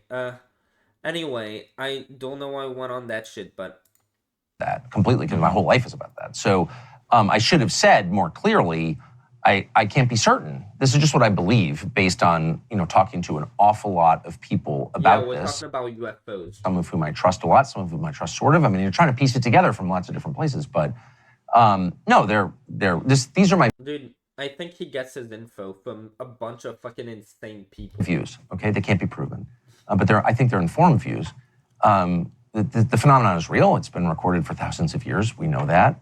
There's something buzzing around us in the skies, but also under the oceans. Yeah, stars. Under the oceans? Yes, starfish. Okay, dude, what's your point? We now know, and probably underground as well. So Okay, it's wouldn't we know? Like, don't you think people investigating? Like you said on your show, there was 100% proof. We now know that aliens are real. Like you said that on your show. I know that you fucking said that. real. The government's lied about it a million different ways, probably for a million different reasons, for at least 80 years. That's also confirmed. They're lying about it now. Who knows what their motives are? And they're also trying to keep a lot of this Yeah, stuff. that's the word you use, confirmed. The U.S. government has now confirmed that alien life is real. So we have 100% proof that we know aliens are real now. This should be bombshell news because it's been proven. But like now you're not. It's like, dude, like you're going back and forth. You see, that's what it does when you get your sources from like a bit of a like you don't know who they like. You're just going with, oh well, this person seems pretty nice. Last time I talked to them, and like you're allowing your instincts to do this shit to you, like to fuck with you like that. That's where you end up. Like you get some people telling you, dude, like you trust me, like this shit is confirmed. Like you fucking air that on your show for some reason, and then like you end up having a bunch of people who, of course, like tell you, yeah, no, that's like a bit like not really accurate. And it's like then you have to walk that back. It's like, does he even remember? Because it's sort of like with the Carl Rittenhouse case. Like I even did a short of that. Like he said with the Carl Rittenhouse thing, he covered it on Fox News that Carl Rittenhouse was like acquitted, or what is it, like he was inaugurated on all charges, and then like on his first or second show on Twitter, he talked about how in the end Carl Rittenhouse was actually, and so at first I was like, was there double jeopardy? And it's like, no, he just forgot that he legit covered on his show, and I went back to the episode and I fucking put those back to back to fucking ask like, what the fuck was this shit? Because like he legit covered on his show. He played the fucking like on his show. He played the like the court trial where the judge read out like all the people who Carl Rittenhouse who read all the charges and who said not guilty 5 times, and Tucker was like, it was a beautiful moment. Like that was his line, right? Like and like he said that a few years ago when like the Carl Rittenhouse decision was, he did a whole episode on that, and he just fucking forgot, and now he's saying that Carl Rittenhouse in the end was indicted for murder.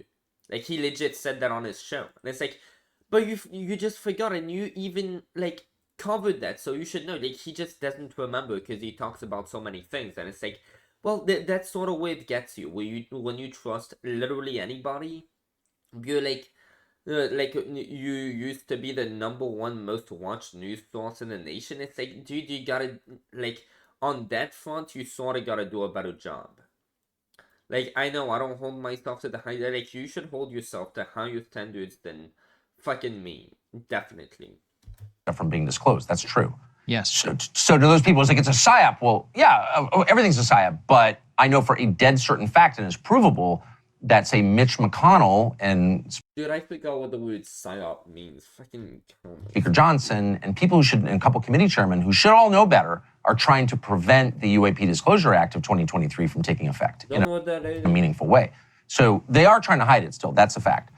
My own view is that these are not aliens. There's no evidence that they've come. I feel like he tends to say that's a fact way more than he shouldn't. Like, when he was at Fox News and he'd say that and I'd believe him, I'd have the same flaw he does of like, and now he has the flaw of, he's like, oh, if this person's not like right about what they're saying, he tends to assume they're lying more often than he assumes, oh, they're just like I used to believe them, they weren't lying to me, they probably were under the same circumstances I was. And it's like, yeah, he tends to just believe, wait, what the fuck was I saying? Like, yeah, he's just saying that everything is like planned by like people just lying from somewhere else. We would probably know. We've got a lot of technology that's watching what comes in and out of the atmosphere. Dude, and there's no I don't think I finished that sentence, but my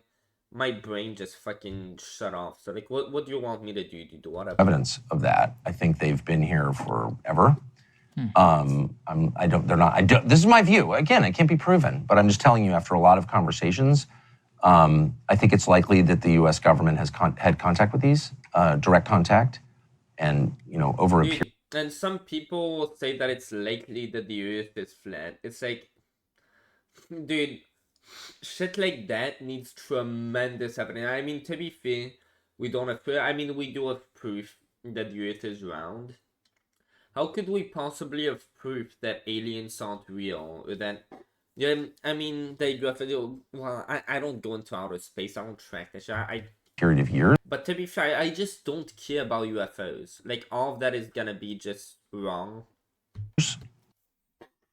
Like, I don't care about all this, oh, lying, you're fucking lying, you like, all that horse shit. It's like, no, I don't care about all that. But, like, yeah, whoever says that UFOs are definitely real, unless it was, what's his name, Matt from PBS Spacetime, I would not take it from anybody other than, like, look, people saying UFOs are real, anytime that, so, like, when Gaia Zai told me that UFOs were real, I just went to this guy, right? So, this is what you do. So what do you know? Oh, man, I think I was wrong about a lot of things that I said. I assumed that Netanyahu wouldn't take the, the hostage deal, which, like, he was under great pressure to do, but, yeah, somebody was like, yeah, this aged well. Yeah, you're right, it didn't really age well. Okay, shut the fuck up. But, yeah, until this guy, what? He changed his, profile picture. I think it looked better. Have you ever asked?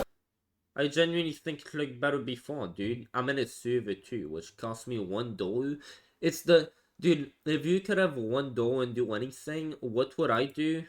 I would rejoin PBS Spacetime. Okay, like, best server ever, even though I, like, am not active in it anymore. It's like, you can, like, you could have the most wholesome conversations. That's why I, like, had my first conversation about philosophy, and it was wholesome as fuck, dude.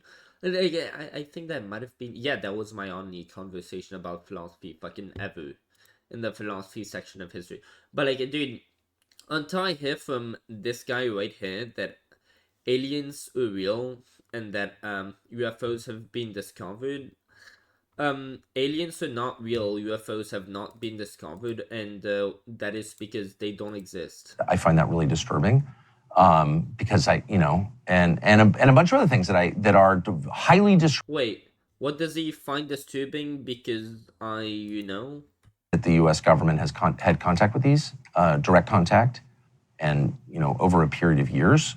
I find that really disturbing, because and a bunch of other things that are highly distressing. But how do you, like, you said you didn't have evidence, but now you're like going back to like, yeah, well, I know that, but how do you know that? It's like, that's why I feel like you're it's like you're definitely not doing it on purpose, and it's like, if there was any doubt to that, it's like that doubt's fucking completely gone now, because it's like, I was thinking, dude, you legit said the exact opposite on your show. Well, yeah, you're saying that same exact opposite right now. Like, you just forgot that you said the opposite of that 5 seconds ago. Like, now, I mean, to be fair, we just don't have enough evidence to know, but it's just likely, I think. And now you're like back to saying what you were saying earlier. So like you keep forgetting. Can't prove, and so I'm certainly not going to throw them It's out. like you just have. I think he has different people who he trusts, who are like giving him different pieces of information, and he's just like having this conflict in his mind where he's just like thinking like, yeah, this person gave me information, so I know it's accurate, and he's like not realizing that they are conflicting. Out there, but I'll tell you this. I've talked to a lot of people about this now because I've never been interested in UFOs until like 5 years ago. And I was like, wait, this is real. What is this? I will never be interested in UFOs until this guy says they're real.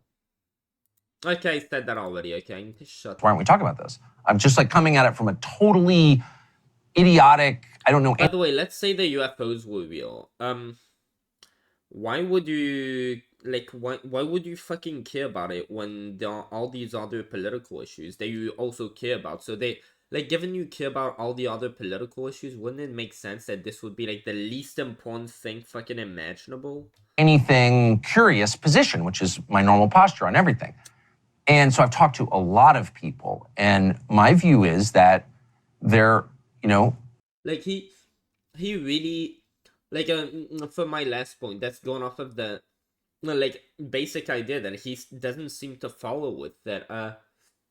Like, when it comes to a claim such as UFOs are real, like you cannot go off of anything other than like absolute certainty. If there is anything other than absolute certainty that the info you have is valid and does verify that there are for sure aliens, unless you have just stacks on top of stacks of meaningful evidence, like, it's insane to come to a conclusion that there are aliens or that there are UFOs that like are from extraterrestrial life. Like, that's, oh dude, my speech impediment again. Like, dude, that's just, no, that's unreasonable. And I don't think he has that like that, what's it called, I don't think he has that standard. This is my opinion, that there are things about this that are really disturbing. And while I hate any kind of government secrecy, and if I could... Dude, I'm sure there are conspiracies around fucking anything that would be really disturbing if they were fucking real, such as dinosaurs still being around and Obama still running the fucking administration, and, well, the one you believe that the US killed Kennedy, I mean, I don't know, but I don't think that's real. Like, Jesus, wouldn't that be hating your country? Okay, he'll like tend to be very adamant about like accepting that when it's like left-wing conspiracies. It's like that, like, the US killed one of its presidents. It's like, oh damn, the US is evil now. But dude, Jesus, I'm going on a tangent. Prove any of this, I would say it immediately. Consequences be damned. I do sort of understand why they don't want to let this stuff out. It's not about, oh, we've got fragments of one of these crafts. Dude, and flat earthers, they're gonna say the same about fucking Antarctica, dude. Like, why can't we go over there, bro? Why can't we? It's like, you fucking can. And it's like, dude, the government will let you say whatever you want. Even you being on, like, television, you were on Fox News saying shit like, dude, they didn't try to take you off the air over your UFO shit once. Like, over your fucking great replacement theory that like legit wasn't even the white replacement theory. It's like, dude, there were these two different theories, right? Like, that's basically what Cenk Uygur tried to fucking play on. He was like, oh, you see Tucker Carlson, there was this like a white replacement theory that was based on the premise that the Jews were trying to like replace us with black people and shit.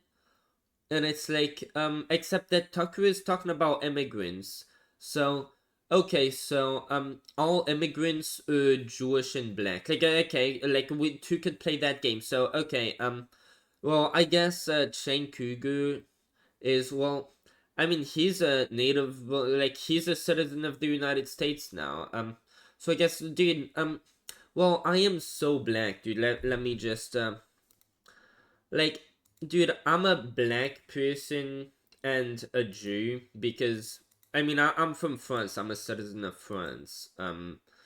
Even though I've been here since I was 6, I'm technically a citizen of France, so I'm technically black and Jewish. Like, again, we could, like, if immigrant means black, um, so, like, this whole thing about white replacement and shit, it's like, he's just conflating two different theories, and Tucker's theory is, like, again, it's off of nationalism, and it's just, Cenk Uygur continuously trying to misrepresent nationalism as being racist when those are two separate arguments that have nothing to do with one another. One is based on logic, and the other one is based on just, like, incest, just being a product of incest, basically, just like stupidity.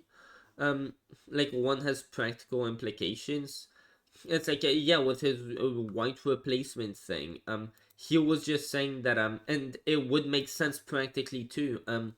You'd imagine, oh well, yeah, of course it makes sense, for our party to start, like, trying to accept, like, immigrants, because firstly it's morally correct on, like, pretty much every way. Like, they are trying to escape, they, like, we're for freedom, with, like, that screams every, like, a good thing. Yeah, we want these people to get to enjoy the American dream because we're principled. Like, that just makes you look good in every way. But on top of that, it would give your party, like, if you wanted to help your party out, that'd make sense. If you, like, if we assume these people could just like, gain citizenship fast and vote, like, aligning yourself as the party that wants to allow these people versus the party that, like, doesn't want these people to get the right of the American dream, who, like, neglects those people.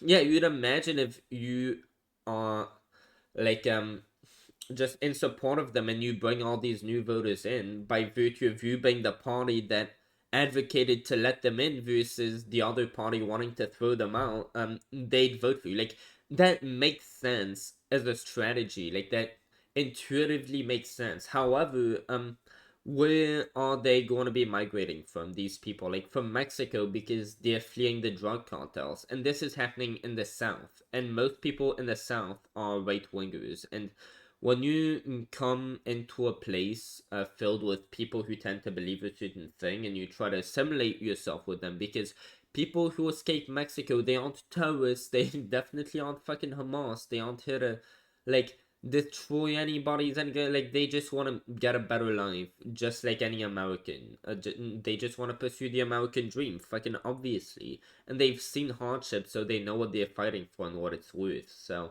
like, they were fucking, like, yeah, it didn't make sense as a political thing, but then that's not what realistically happens. Like, Cenk Uygur tried to say that's, what was I talking about this for? At a Lockheed, facility in California, and we have biologics from the, everyone knows that that's likely true. Dude, are they gonna start talking about trans people? Because I'm really waiting for that shit, and I don't think it's gonna come. Well, it's certainly true that they have the, pieces of this stuff. Yep. But I think it's likely that it's darker than that, and that the U.S. government is, I say the U.S. government, people in the U.S. government, not the U.S. government, but, there are it's the largest human organization in history. Parts of it, have knowledge that is very, very disturbing. And I personally strongly think, that there's a spiritual component to this that I don't understand and will. Okay. I mean, of course, because he believes in God, like, God's doing a lot. So when you think there's, like, a big missing part of the puzzle, a big piece of the, like, context that makes up the situation, like, you acknowledge that you can't grapple with it.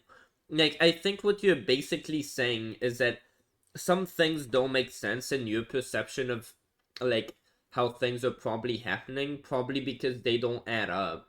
But, like, since your gut feeling is telling you that it's still right somehow because it feels right, like, you genuinely believe it even if it doesn't add up, because you think God is just working some, like, some weird ass thing that's like making that happen, and it's just all part of God's plan, and it's just like you fucking just wanting to believe in something and just like subconsciously using God to just stick to like it's just the means like that's just a mentality that tends to come with like yeah I like people want to further certain goals that they have in life with like values that they have, and if sometimes like there are things that would go against that, people don't like to be challenged. They like to think that they're doing the right thing, not,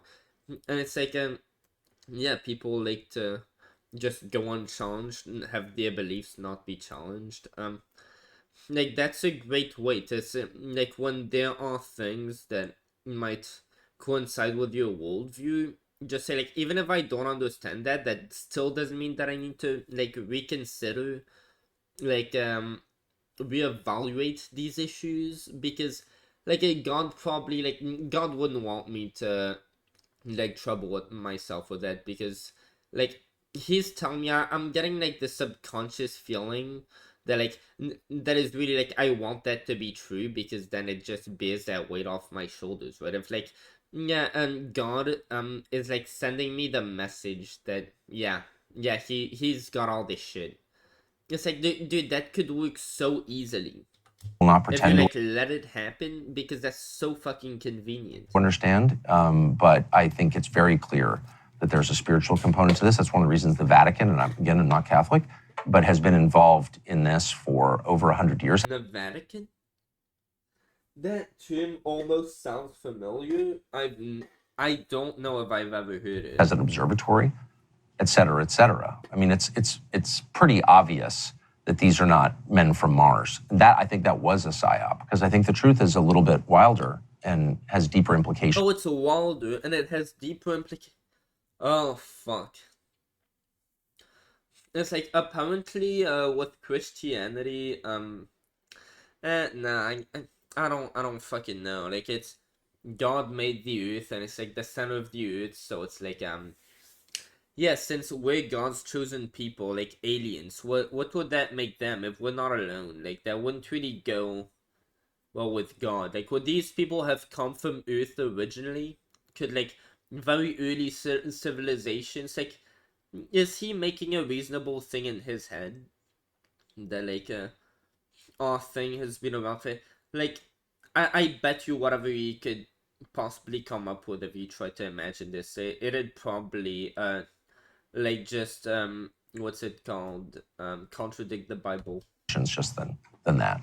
Giving us even more to think about. Tucker, I want to thank you for your time. Really appreciate it. I encourage everybody to go and sign up for your subscription program. We'll have a link in our description. Thank you so much for all fucking 5 hours, dude. Great shit. Oh my god.